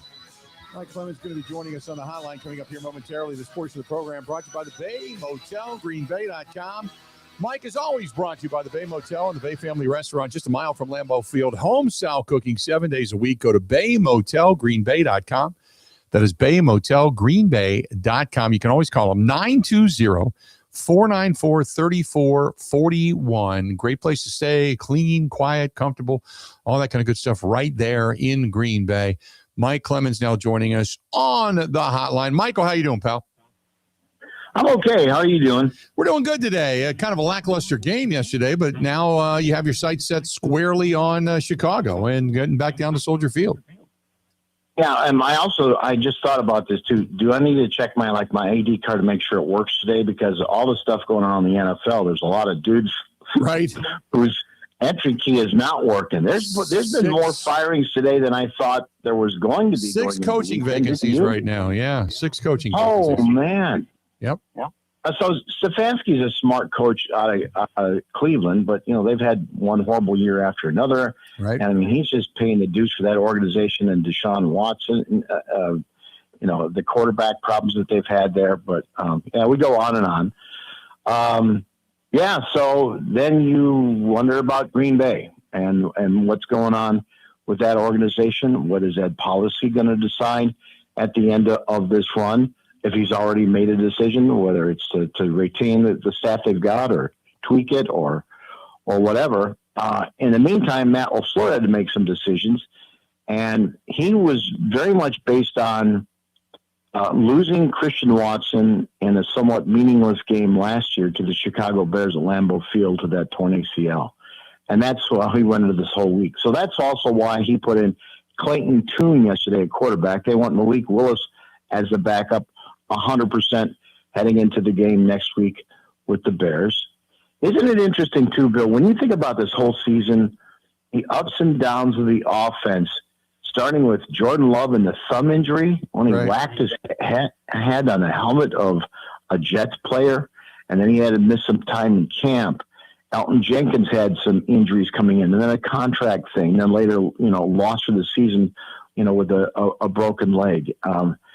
I talked about that, calling you from Indianapolis and joint practice sessions against the Colts and saying, man, hey, today the offense looked pretty good because Malik Willis was in there. Right. Yeah. Because Jordan couldn't play. But, 2 good games. But after that, what's the game that this year the offense really shined? I mean, you got into that shootout with Dak Prescott, in a game that ended up being a tie. Right. I guess there was one game where Jordan Love had 4 touchdown passes, but, this was supposed to be a bigger year offensively, and it just wasn't, was it?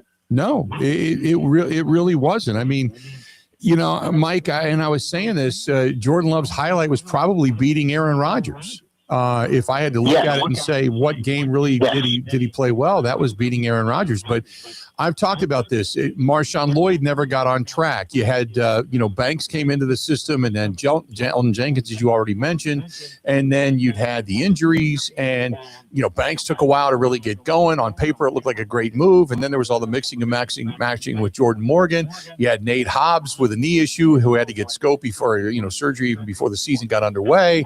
And it seemed like there was always something that was going on. Now, this is football, and I get it, but it seemed like nothing ever really got settled. And then Josh Jacobs had the knee that's been ailing with him pretty much all season long, and then Jaden Reed goes down just as he starts to look really good. He breaks the collarbone, and then it had to be other guys that stepped up. It just never really got going.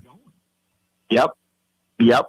And, as the guy with calling the plays, did he react to that adversity properly? Well, they made it into the playoffs.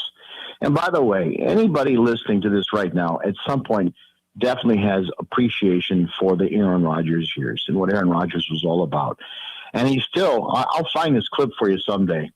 Mike McCarthy on record finally saying, the thing about Aaron Rodgers is just him. If the other 10 guys in the field understand where he's going with the football. Right. And you saw that last night. If you were watching that game last night, that's the difference between that next level quarterback and everybody else just being good. Yeah, well, there was one false start that the Steelers had where it's like, Aaron, stop it.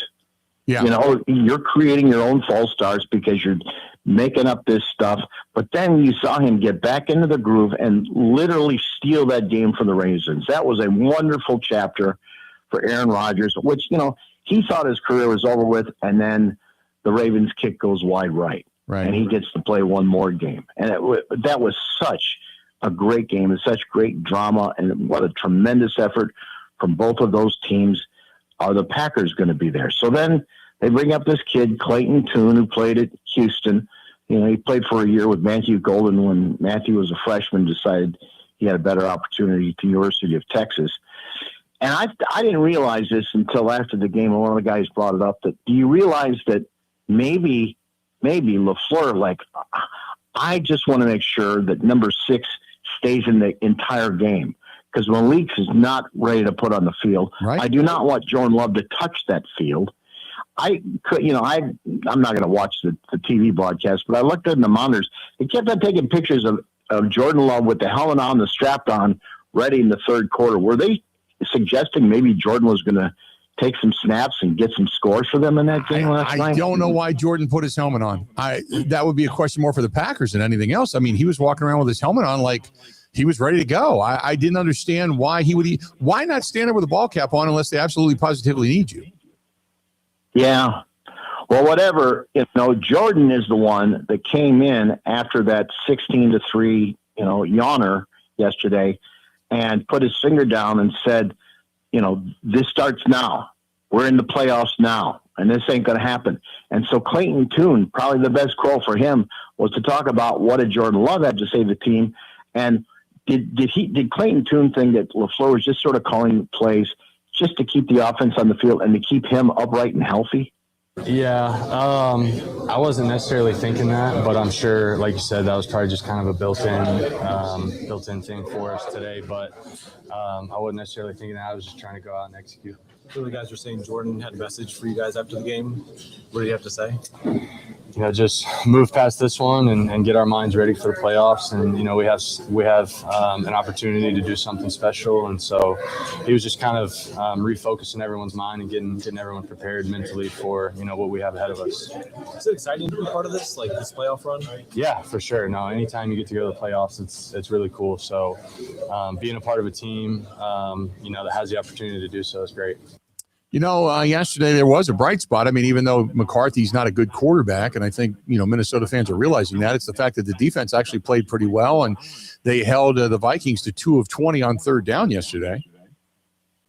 Yeah, but you wanted to see effort. Because, let's talk about this team now. The Packers yesterday adding on to a 4-game losing streak. You're playing the Broncos, a good team at Mile High. You're going back and forth. Well-coached team from Sean Payton, and how Bo Nix, was played it smart the first 3 quarters, and then they opened it up and let him go after him. Kind of like what they did with Caleb Williams and the Bears in the loss to the Bears. So, and then you lose Micah Parsons, which is this huge gut punch, and you end up losing to the Broncos coming off that field, such an empty locker room. Like, we may just have lost to the Super Bowl team. Those guys were good, and we couldn't figure it out for 4 quarters, even though we started out with the lead in that game. And that's why, that was such a unique feeling in the Packers visitors' locker room in Denver that day. And then, you took your foot off the gas against the Bears, and the Bears beat you.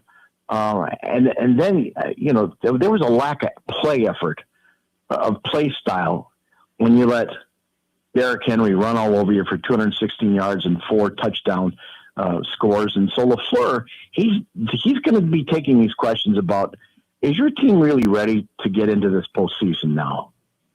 Yeah, I mean, there were some moments where we gave up some big explosion runs where we missed a tackle, but I thought it definitely felt more sound. There were a couple late in the game where you could feel the push, where Minnesota was able to get too much push up front and have a big hole. But all in all, I thought it felt better. I mean, it should feel better. We gave up 300 yards rushing last week, so. What kind of vibe do you get from your guys? I think our guys are excited. They're excited for the challenge. They're excited for the opportunity, and that's how we're going to attack it. And that's our mindset, because right now, when you get to the postseason, everybody's 0-0. It's a clean slate. So we have an opportunity, and that's all you can ask for. What gives you the confidence that you guys can make a run here? I believe in that locker room. I believe in the talent that we have, the players that we have, how committed they are, how together they are. And I know the type of fight that we have as a football team. Thanks, guys. Have a good night. The one thing I do know, Mike, is I'm sure, like I mentioned, in Minnesota, they're saying, J.J. McCarthy, yeah, we need another quarterback. Yeah. I mean, because it's the second year and it's these injuries and it's, back and forth. Yesterday, they had this great honor for Harrison Smith, the safety. He's probably stepping down. Their fullback, C.J. Ham, big honor for him. It was great for him to get his touchdown. But Kevin O'Connell, he almost seems like he's more secure right now than Laflur. And he's the one that, is not going to the playoffs. Justin Jefferson got his 100 yards, so he had 1,000 for a season and for the sixth season. They go into the offseason with a 5-game winning streak, but is J.J. McCarthy the quarterback of the future? This is Kevin O'Connell. Shaking at all this year? No, sir. Never. I feel like confidence is something that's, innate. It's something that you can't let external factors shake it, because then that's not confidence. Then you're just, playing that game back and forth. But it's something I learned from Justin Jefferson. Like, I've never understood, really fully why he is the way he is, why he's so successful. But it's exactly that, his mentality, the confidence that he's the best on the field, no matter where he is, no matter what time it is. And, that's something that I try to adopt and really make a habit for the next coming years. JJ, Justin talked about wanting to get time with you this offseason. When you guys do that, what are the things you feel like you can take from that the most? Timing. The number one time when the receiver's open is right out of the cut. So just being able to get those reps, get those different body positions that I'm seeing from him, and the space on the field in which I'm trying to fit it into, and how he's getting to that landmark. There's so many things that just need to grow by naturally and very simply just throwing more routes together. So I love hanging out with him off the field too. So we'll get really close there and, be ready to go. So that was the quarterback, J.J. McCarthy. Yeah, who left the game because he has been dealing with this fracture in his hand, but that's him talking about the fact that as he lost his confidence with all these injuries. I mean, he's like Joe Burrow, right? Only Joe Burrow's been to a Super Bowl. But if you want to take a break here, we can pick it up. Yeah, let's do that. We'll take a break. We got Mike Clemens joining us on the hotline. Hang in there. We got a lot more to get to with Mike, and we'll come back and we'll talk more about this Packers team as now they set their sights on Chicago, recapping what went down yesterday. Don't go anywhere. A whole lot more of the Bill Michaels Show coming up on this Monday right after this. Covering Wisconsin sports like a blanket, this is the Bill Michaels Show on the Wisconsin Sports Zone Radio Network.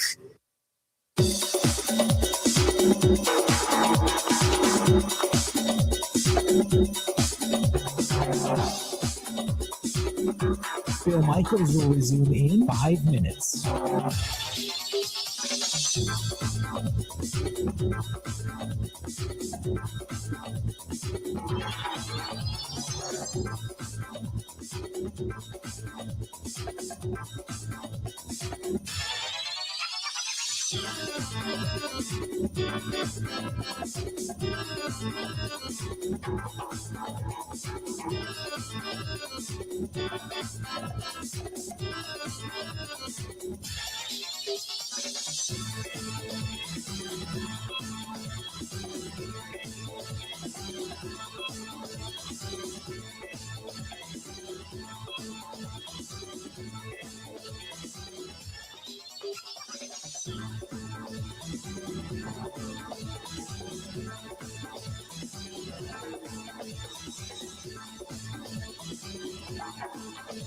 Bill Michaels will resume in 4 minutes.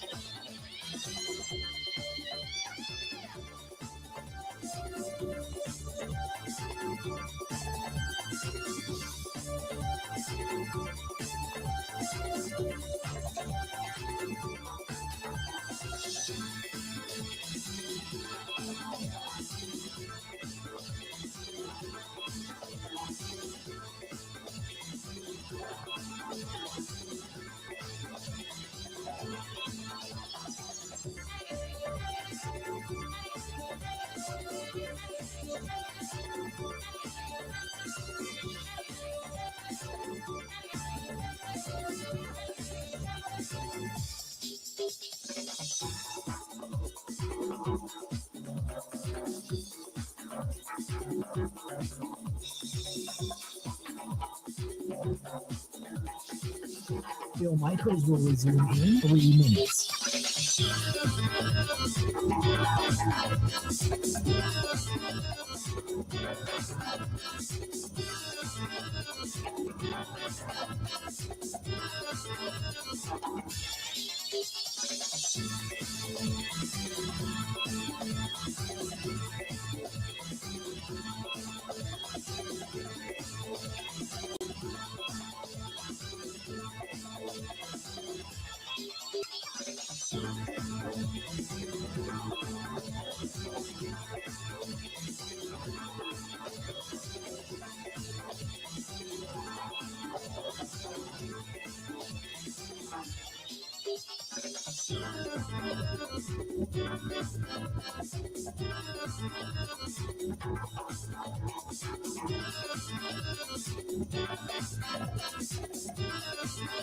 Bill Michaels will resume in 2 minutes.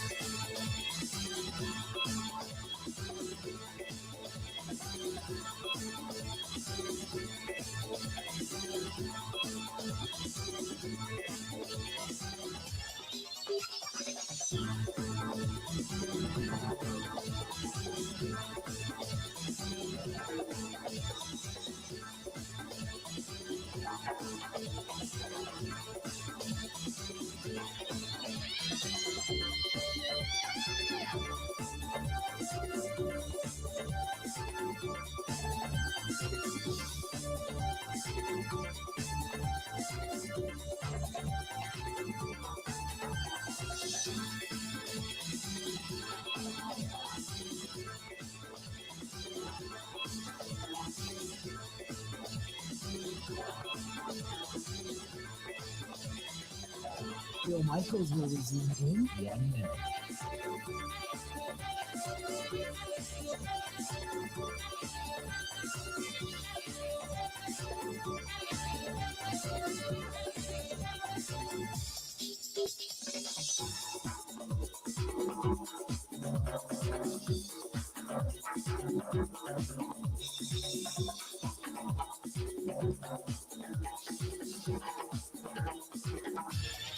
Bill Michaels will resume in 30 seconds.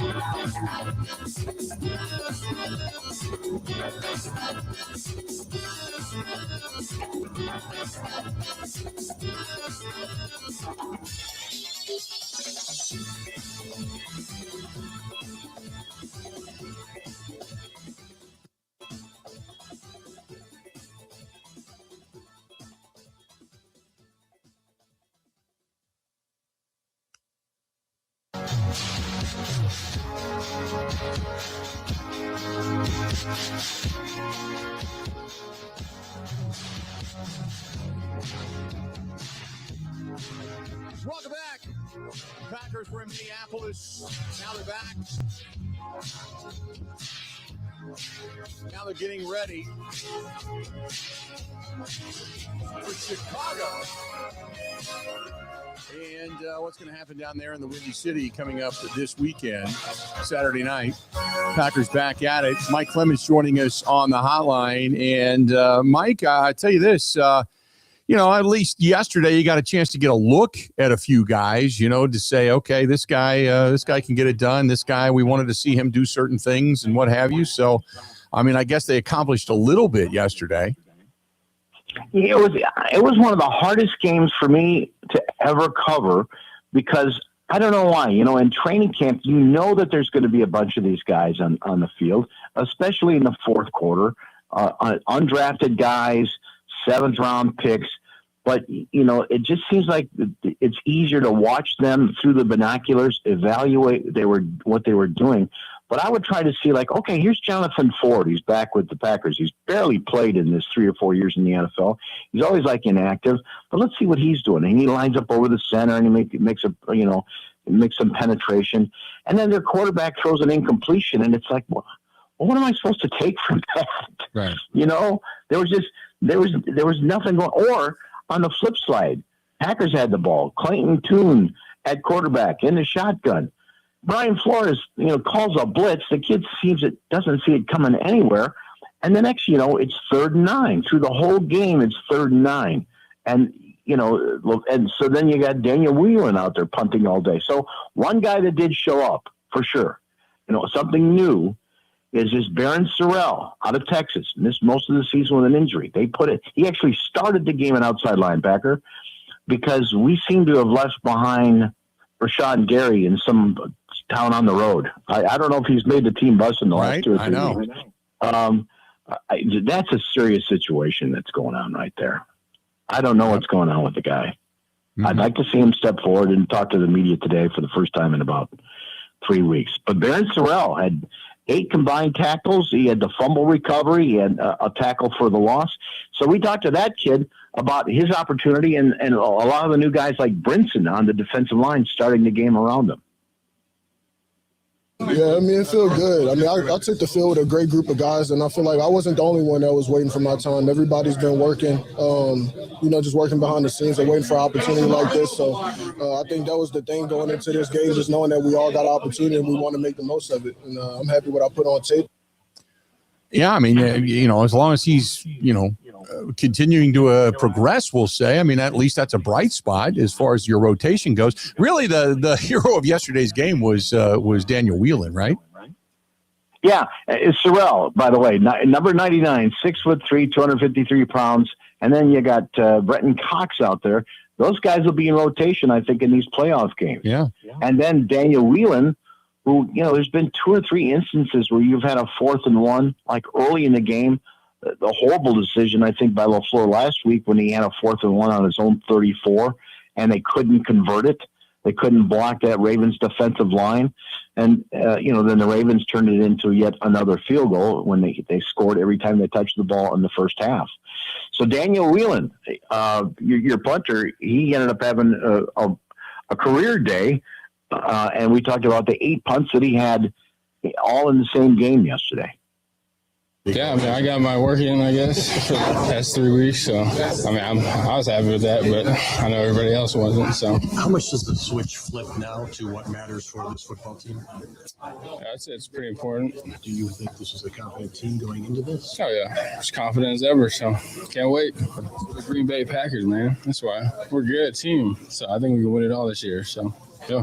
When it's your 8th punt of the game and it goes 64 yards, that means that you're on track, right? Yeah, that one felt pretty good. I thought he was going to return it, but I guess it was good enough. So got Rich as a coordinator, so keeps me on track, and I got some good guys around me, so that's all I need. Dan, what's a game like this like for you? Punting so much, you're obviously not used to this. I've been waiting for a game like this my whole life, so there you go. I was pretty excited about it, but I didn't know I was going to have 8, but I'll take it.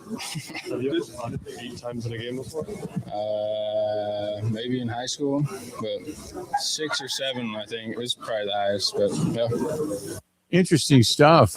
Mike, you got guys like Evan Williams coming back, and they're getting back into shape. It was a little bit scary to see Bullard go down, but at least he seemed like he was okay at the end of the game, talking to the media. But, you just, did they do enough to kind of get ready for Chicago, I guess? Yeah, Saturday night, 7 o'clock, we'll be at Soldier Field for this wild card playoff game against Caleb Williams and that offense. I don't know if Oduzze is going to be back by then as another target for Caleb Williams and that offense. But here's your question, Bill. If Matt Lafleur's got a 4th and 1, is he going to trust Jordan Love and Josh Jacobs to be able to convert that against the Bears? Right. Or is he going to use his punter who can kick the ball 64 yards and play field position and put that Jeff Hafley, overall highly rated defense to do their job and get the ball back for you? That should be the question. I'd like to see more field position out of this team. In the meantime, you got Evan Williams back there. He's been playing with a sore knee, but he asked if, he thinks there's enough time in the Vikings game now to get ready for the playoffs, mentally ready for this weekend's game Saturday night. I got a few snaps today, so I definitely felt, still integrated, still, a part of the team. And, yeah, definitely felt like I had a, impact on the outcome of the game, which was I always want to have an impact on the outcome of the game. So it was cool for me. But, it's always good to see, other guys get their opportunity. Just a year ago, I was in their shoes, trying to get my first start and getting your first start. And, have those butterflies, have those, nervous feelings, but get out and on that field and realize that it's just another game. It's the game we've been playing our whole life. So, it was exciting to see, a bunch of guys that getting their first op and, making the most of it. What's going to be the key for your defense, no matter which matchup you have? Physicality and playing fast. That's been the key all year. We always emphasize play style, and that's what this game will always be about. Is getting knocked back, just the gritty things that not a lot of people talk about. Getting off blocks, getting hats to the ball, and just being out physically whoever we play, and that'll always be the key. And this next game will be no different. Mike, the guy that everybody had their eyes on, really, Trayvon Diggs in the secondary, he was obviously greeted nice by the fans prior to the game, but how he kind of acclimates himself and as quickly as he can acclimate himself to Jeff Hafley in the defense. Yeah, he had some bad moments with the media in his time down there with Dallas, but so far so good. He seems to be excited here. Although Justin Jefferson, was able to get 100 yards and receptions yesterday. He was asked, how do you think, your Packers defense performed? How do you feel out there in your first game as a Packer? I think we played really well. I think they had 16 points. Yeah, I think we did really good, not letting them score. When they was getting down there, making them kick 3 points, I think it was really good. I enjoyed it a lot, and everyone was flying around. Everyone was just competing out there, so it was good. How was just communication? So I talked to Minton out there. Yeah, it was perfect. They was clear. Everything was clear and just easy. It was real easy. So I enjoyed it being out there with those guys, and I hope I can continue and get out there some more. We saw that clip of you before the game signing. That's yeah. That kind of media, especially a few days of time with the Packers. Yeah, that was pretty cool. I enjoy seeing that a lot. Green Bay is a wonderful place. Just it's like a family. It feels like a family here. These guys got a lot of my old teammates here, and everything just feels tight. I'm clicking with all the guys, and it's perfect. Mike, the big thing was safety Javon Bullard and how he was feeling after the game. I know you talked to him, and he said, hey, he was tweeting out, hey, we're ready for either team, whatever. It seems like he's going to be okay and dodged a bullet. Yeah, with the knee injury, he said, I'm going to be fine. But he's emerging as a vocal leader on the team. And I asked him about, hey, how about that when you look around your defense, you got this rookie like Colin Oliver out there, or Sorrell like we talked about, or Shamar Bartholomew, who they just brought up for the practice squad back there with you in the secondary, or even a new veteran like the Cowboys, Trayvon Diggs, alongside you, guarding these Vikings receivers. Like this is really what practice is for. You know what I'm saying? The opportunity, no matter when you're gonna get that opportunity, you got to be ready for that opportunity. And these guys been waiting all year long for an opportunity, man. They finally got one, and they showcase what they can do. You know what I mean? Just me speaking from a defensive aspect, we feel like they played their ass off, or we played our ass off. To be honest with you, even if it's not an opportunity here, it's an opportunity somewhere to put your name on the map and and be able to provide for your family. So we feel like those guys did an amazing job of just executing the plan, because it was a short week. You know what I mean? We didn't.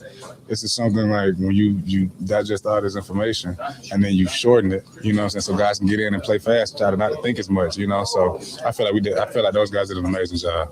Plenty of snaps for younger guys to be evaluated on tomorrow that may help them if they get snaps in the postseason. Well, for sure, man. I mean, like anytime you get a chance to gain a little experience in real game time, in real life, I mean, it is huge. It's huge because no matter how hard you practice, the practice is never going to be like the game. You know what I mean? The anticipation, the timing, the jitters, you know what I mean? So we try to simulate game time reps as much as we can in practice, but in reality, it's not as you know what I'm saying. Really, practice is never going to be the game atmosphere, but you have to make it like that in your head. It's almost like a psychological aspect to it, man. Those guys, speaking from just turning on crowd noise and things like that, being able to adapt when it's loud in a static environment like this one, it was huge. Just to see those guys work, man, they did a hell of a job this week. And I just thought of one guy who was really valuable is Diggs, looking around getting used to yellow helmets. Yeah, man. Yeah, man. We're excited to have him. Another guy that came in on such a short notice, learned the game plan in two days, really, to be honest with you. So, huge shout out to him. Let's do this. We'll step out. We'll take a quick break. Mike Clemens joining us on the hotline, and we'll come back and kind of wrap things up with Mike next. This portion of the program brought to you by our friends at Suburban Harley. Start thinking about warmer months. They're not that far off. And if you're going to do it on two wheels and get a little wind therapy in your skin. It's fantastic when you do. Think about something on two wheels, whether it's a brand new one or it's a gently pre-owned vehicle. Harley-Davidson, Suburban Harley-Davidson, Suburban Motors in Thiensville. Stop in and check it out. Main Street, Thiensville, Wisconsin, family-owned, 50-plus years. Go to suburbanharley.com. That is suburbanharley.com. Covering Wisconsin sports like a blanket. This is the Bill Michaels Show on the Wisconsin Sports Zone Radio Network.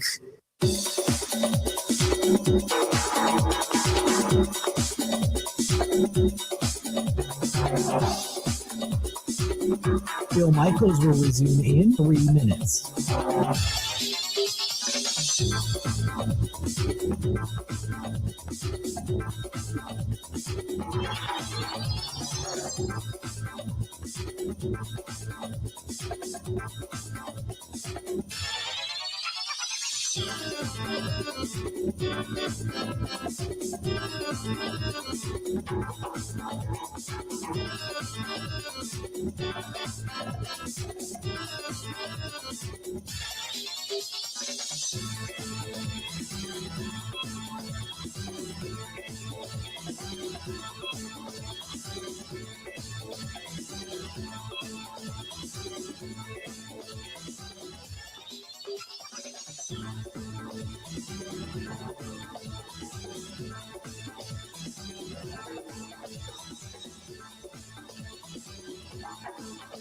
Bill Michaels will resume in 2 minutes.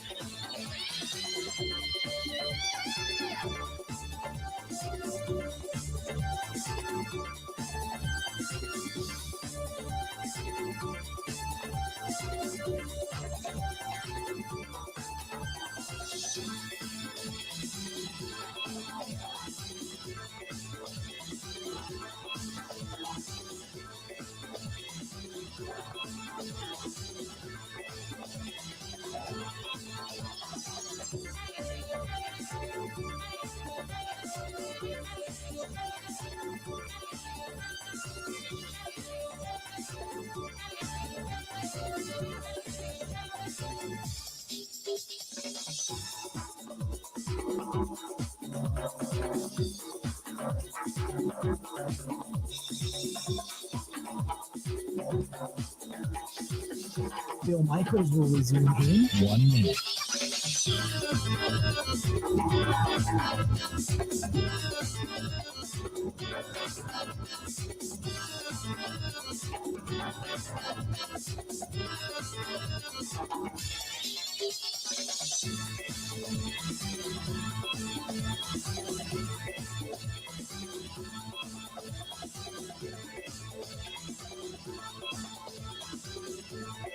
Bill Michaels will resume in 30 seconds.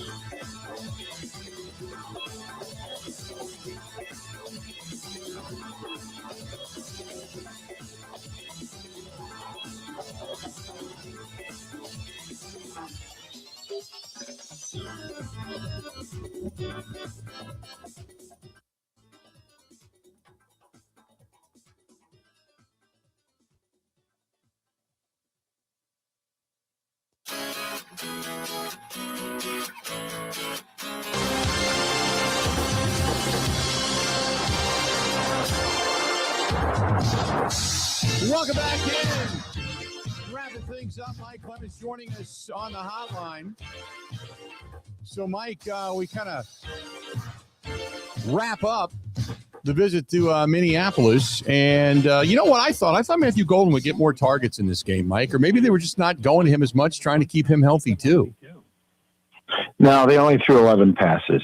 And like I say, it looks like the game plan was just keep Clayton Tune in the game for 4 quarters. Yeah. Don't let him get knocked out of the game and sacked and drilled or something like that, which was another setback for Matthew Golden, who, missed some time with some injuries, but, he wants to get going. He wants to be the lead guy.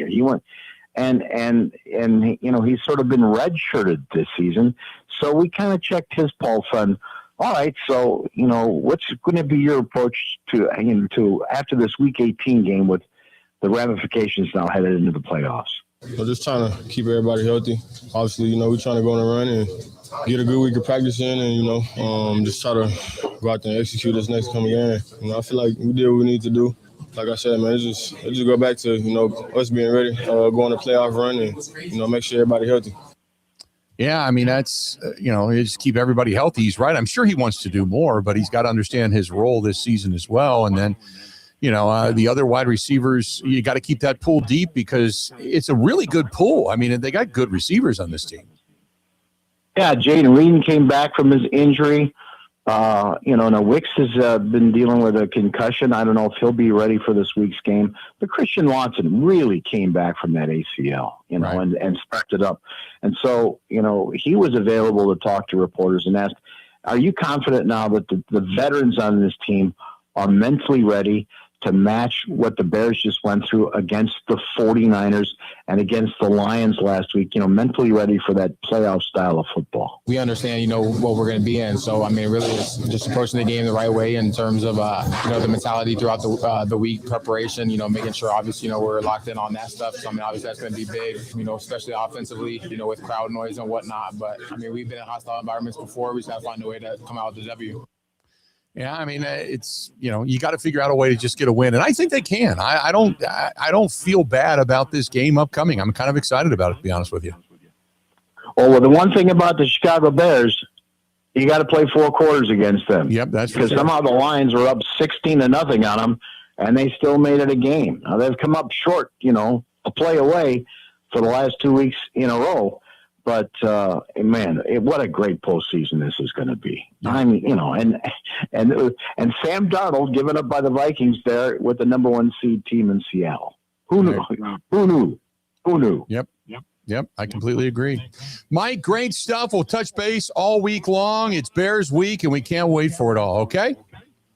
Thank you, Bill. Appreciate it. There you go. Mike Clemens joining us a couple of minutes and taking us the rest of the way, all the way out.